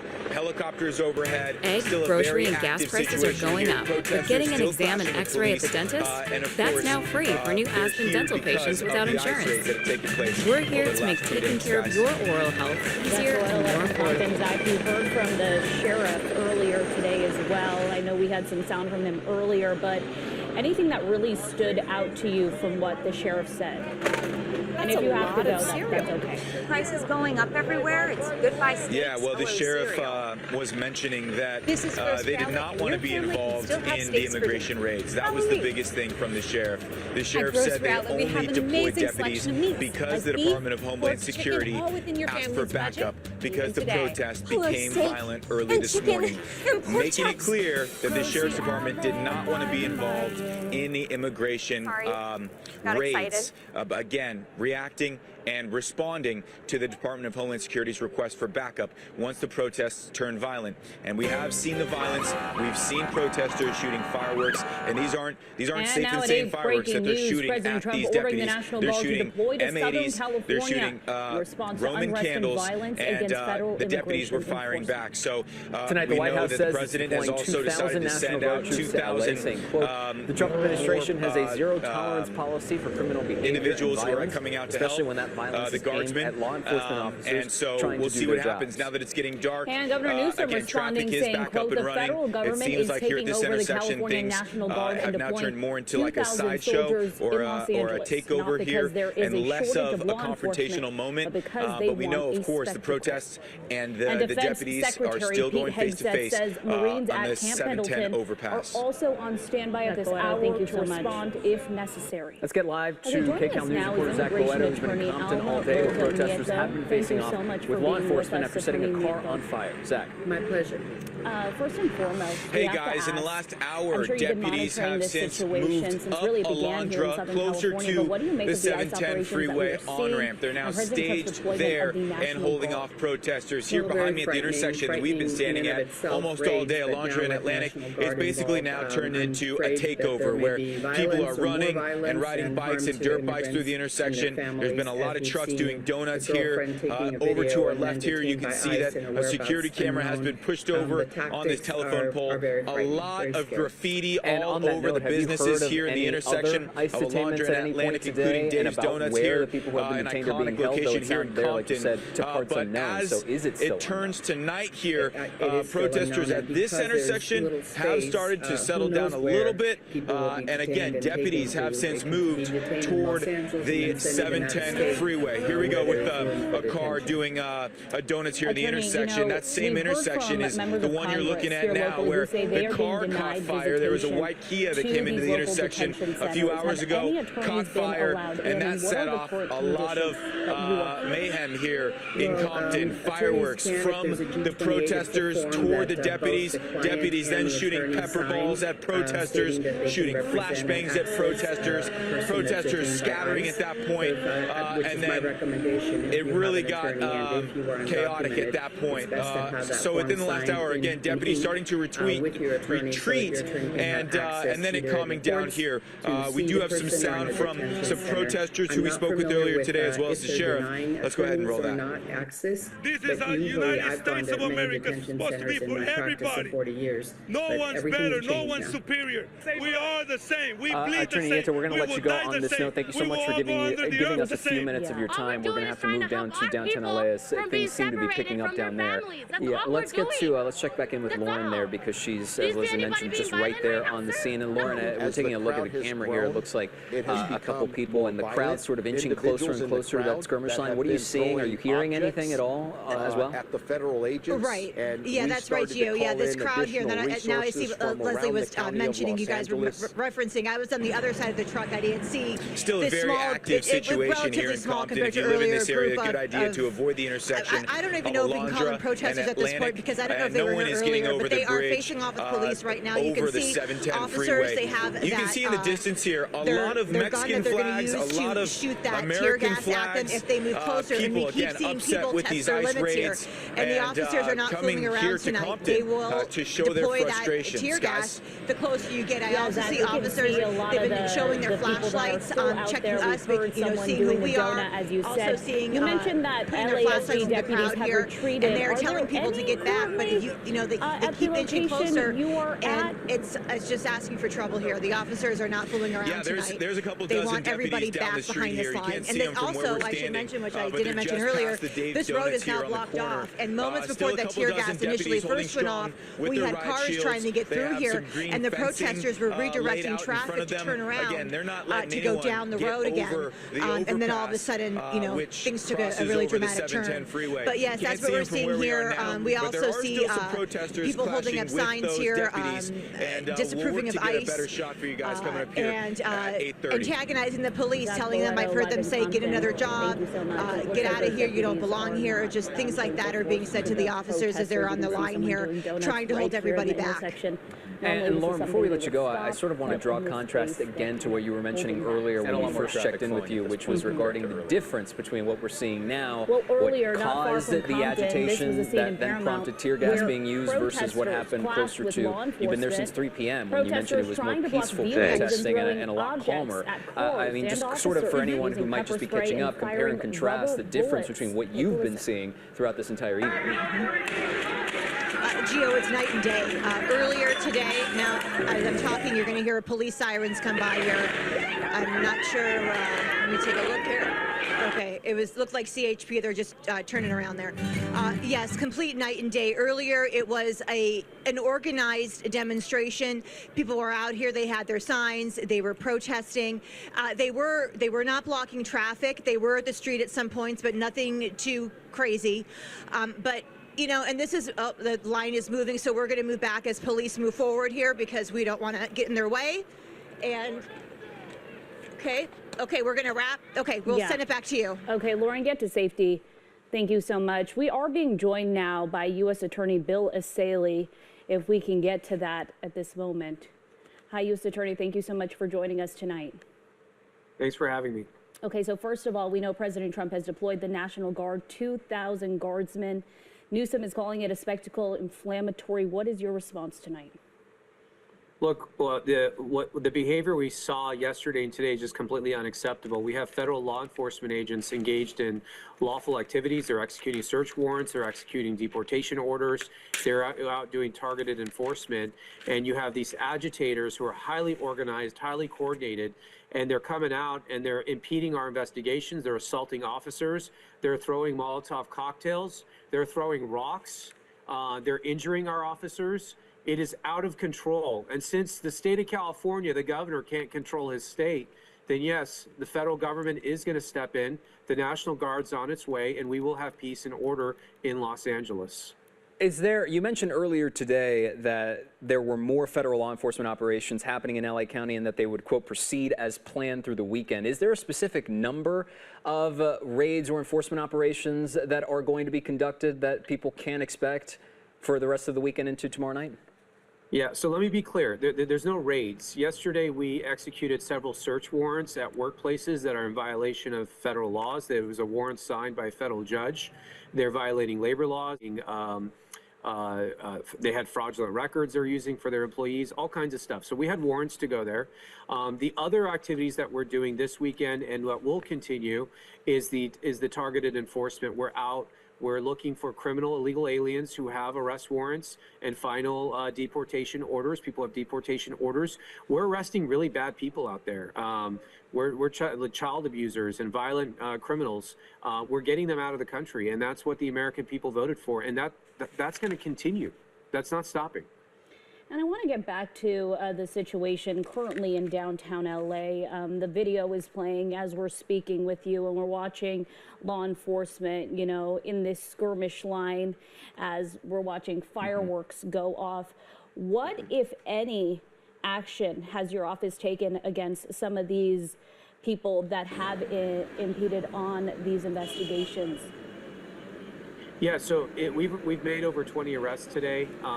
If someone is impeding a federal officer, if they're assaulting a federal officer, if they're damaging federal property, they are subject to federal prosecution, and we are doing that. I think what you're seeing on the TV today, that falls more under the state jurisdiction, where you have an unlawful assembly, you're having riots, you're having disturbance of the peace. I know the sheriff's office was doing arrests today out in Paramount. And I suspect the LAPD will make appropriate arrests in downtown LA tonight. And going off of that, I sort of want to draw attention once again to really separating who is responsible for who, or rather who's operating what exactly, because I think there's a lot of confusion among viewers and perhaps anybody else watching at home as to who is doing what. And I know the Sheriff's Department issued a statement earlier today that they would not cooperate with federal authorities. But if you can, I want you to draw some distinctions for us as to who's doing what throughout this weekend. Sure. The federal government does have ongoing criminal and immigration enforcement operations. We have not asked the state or local officials to assist in that. We are doing that. The sheriffs and the local police are only getting involved when there's a public safety issue, when there's a danger to our agents or there's danger to members of the public in Los Angeles. There's a disturbance of the peace. They're getting involved from a public safety perspective. They are not involved in any of our immigration enforcement operations. You know, U.S. Attorney, something that the governor has come out to say with the National Guard coming in is that the National Guard really helped us through the Eaton fire, the Palisades fire, and built a sense of trust. He mentioned that having them come for a situation like this would break that trust. What is your response to that? I mean, they're there to restore order. Anyone who looks at the scene on your TV, look at that. It's out of control. What normal person, what member of the public feels comfortable being in downtown LA right now? Nobody. So I don't know what he's talking about. He needs to watch the TV and see what's going on. It's out of control. And since he can't control the state, he can't control the lawlessness, we'll do it for him. And that's what the president's doing. He's deploying the National Guard. We will have order in the city of Los Angeles. Well, to continue on that topic then, because I want to bring in the fact that the mayor said something regarding that as well, and I'm going to use her words directly, where she says, quote, "These tactics sow terror in our communities and disrupt basic principles of safety in our city."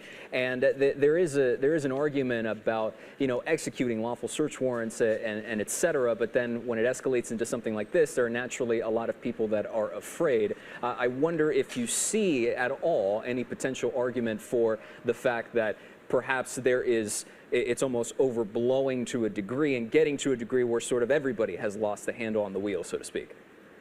Well, we are in control of our operations. We have not canceled any of our operations. We have been successful in both our missions yesterday and today. So everything's going as planned on our front.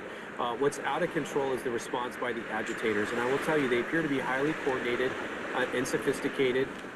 We saw union activists and organizers be involved in these efforts to resist our operations. So there's something going on here where you have this sophisticated resistance that's being mounted against the federal government. And we're looking into that. And we're going to look at who the leaders of those operations are.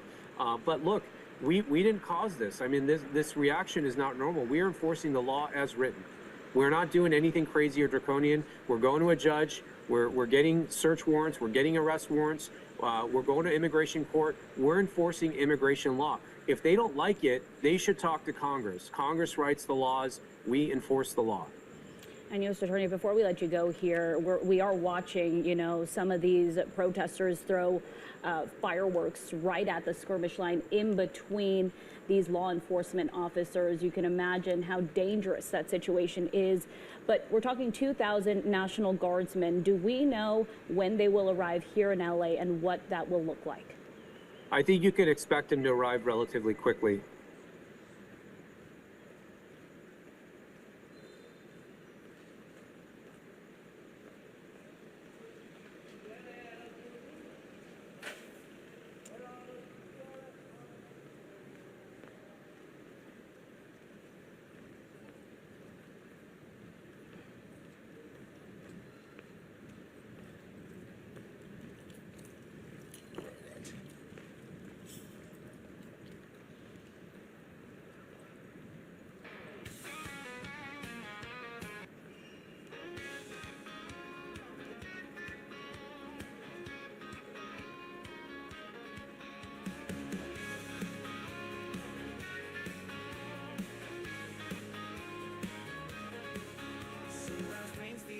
A fresh coat of morning dew.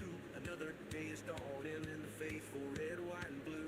From a shipyard in Virginia to a Texas oil field rig, for the ghosts of the Alamo who stood and fought so big. There's a quiet strength in calloused hands on the plains of golden wheat. A promise whispered on the winds. Down Wall Street, City Street. Oh, raise the colors high, let the soar eagles scream. This is the land of Lincoln. This is Washington's own dream. From the ashes of the fallen, a mighty spirit grows. She's the home of the courageous, as everybody knows. My heart beats in a rhythm with a 50-star design. Oh, America, my country, forever you are mine.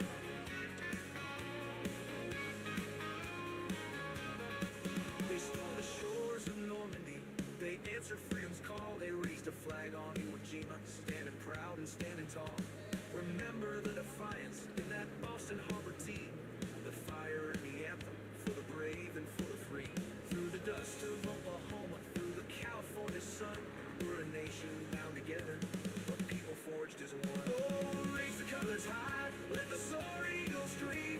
This is the land of Lincoln, this is Washington's own dream. From the ashes of the fallen, a mighty spirit grows. She's the home of the courageous, as everybody knows. My heart beats in a rhythm with a 50-star design. Oh, America, my country, forever you are mine.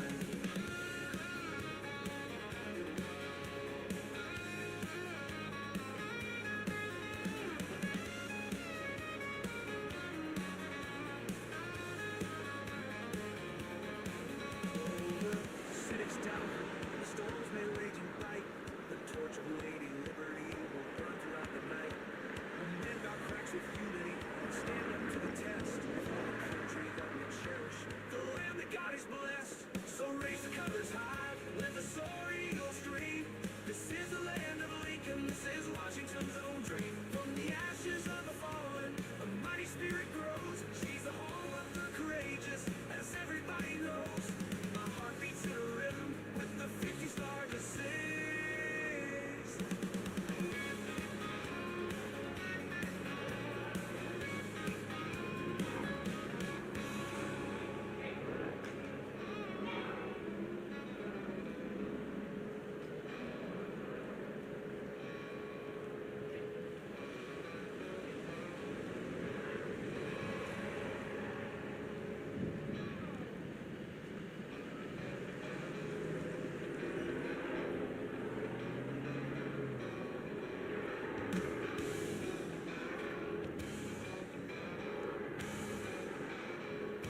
Hey waving hand dark skin tone my YT keep refreshing today can you see the comments yo?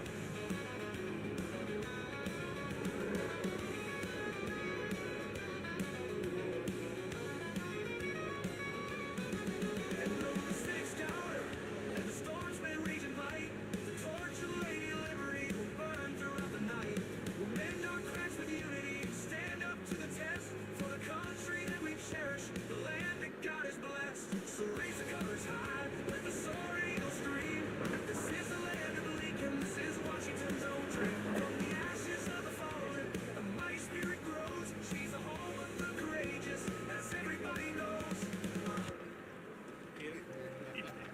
All right. Stay safe. You too.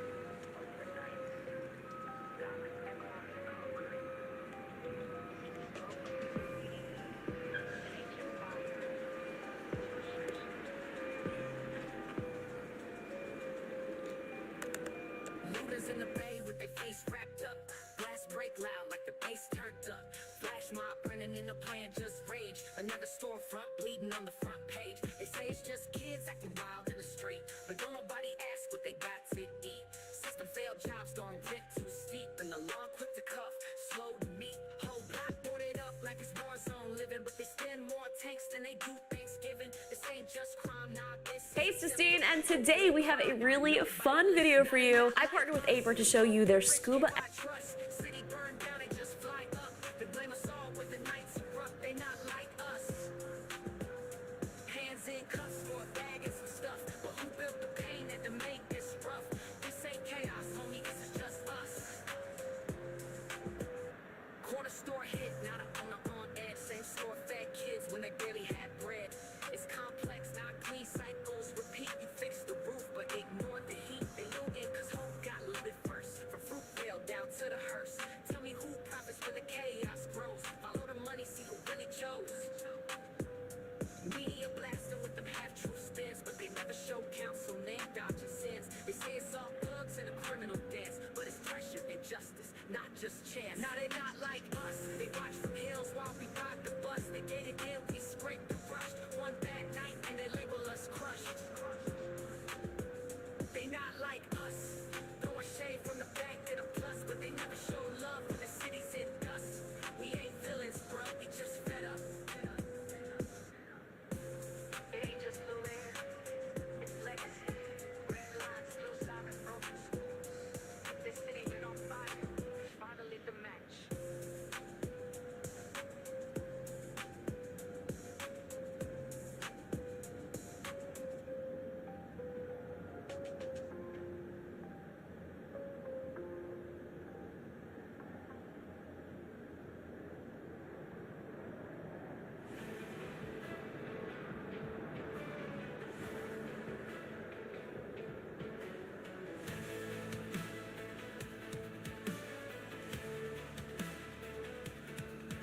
From the mountains high to the ocean tide, we stand as one with hearts of pride. Every star and every stripe tells a tale of freedom's fight.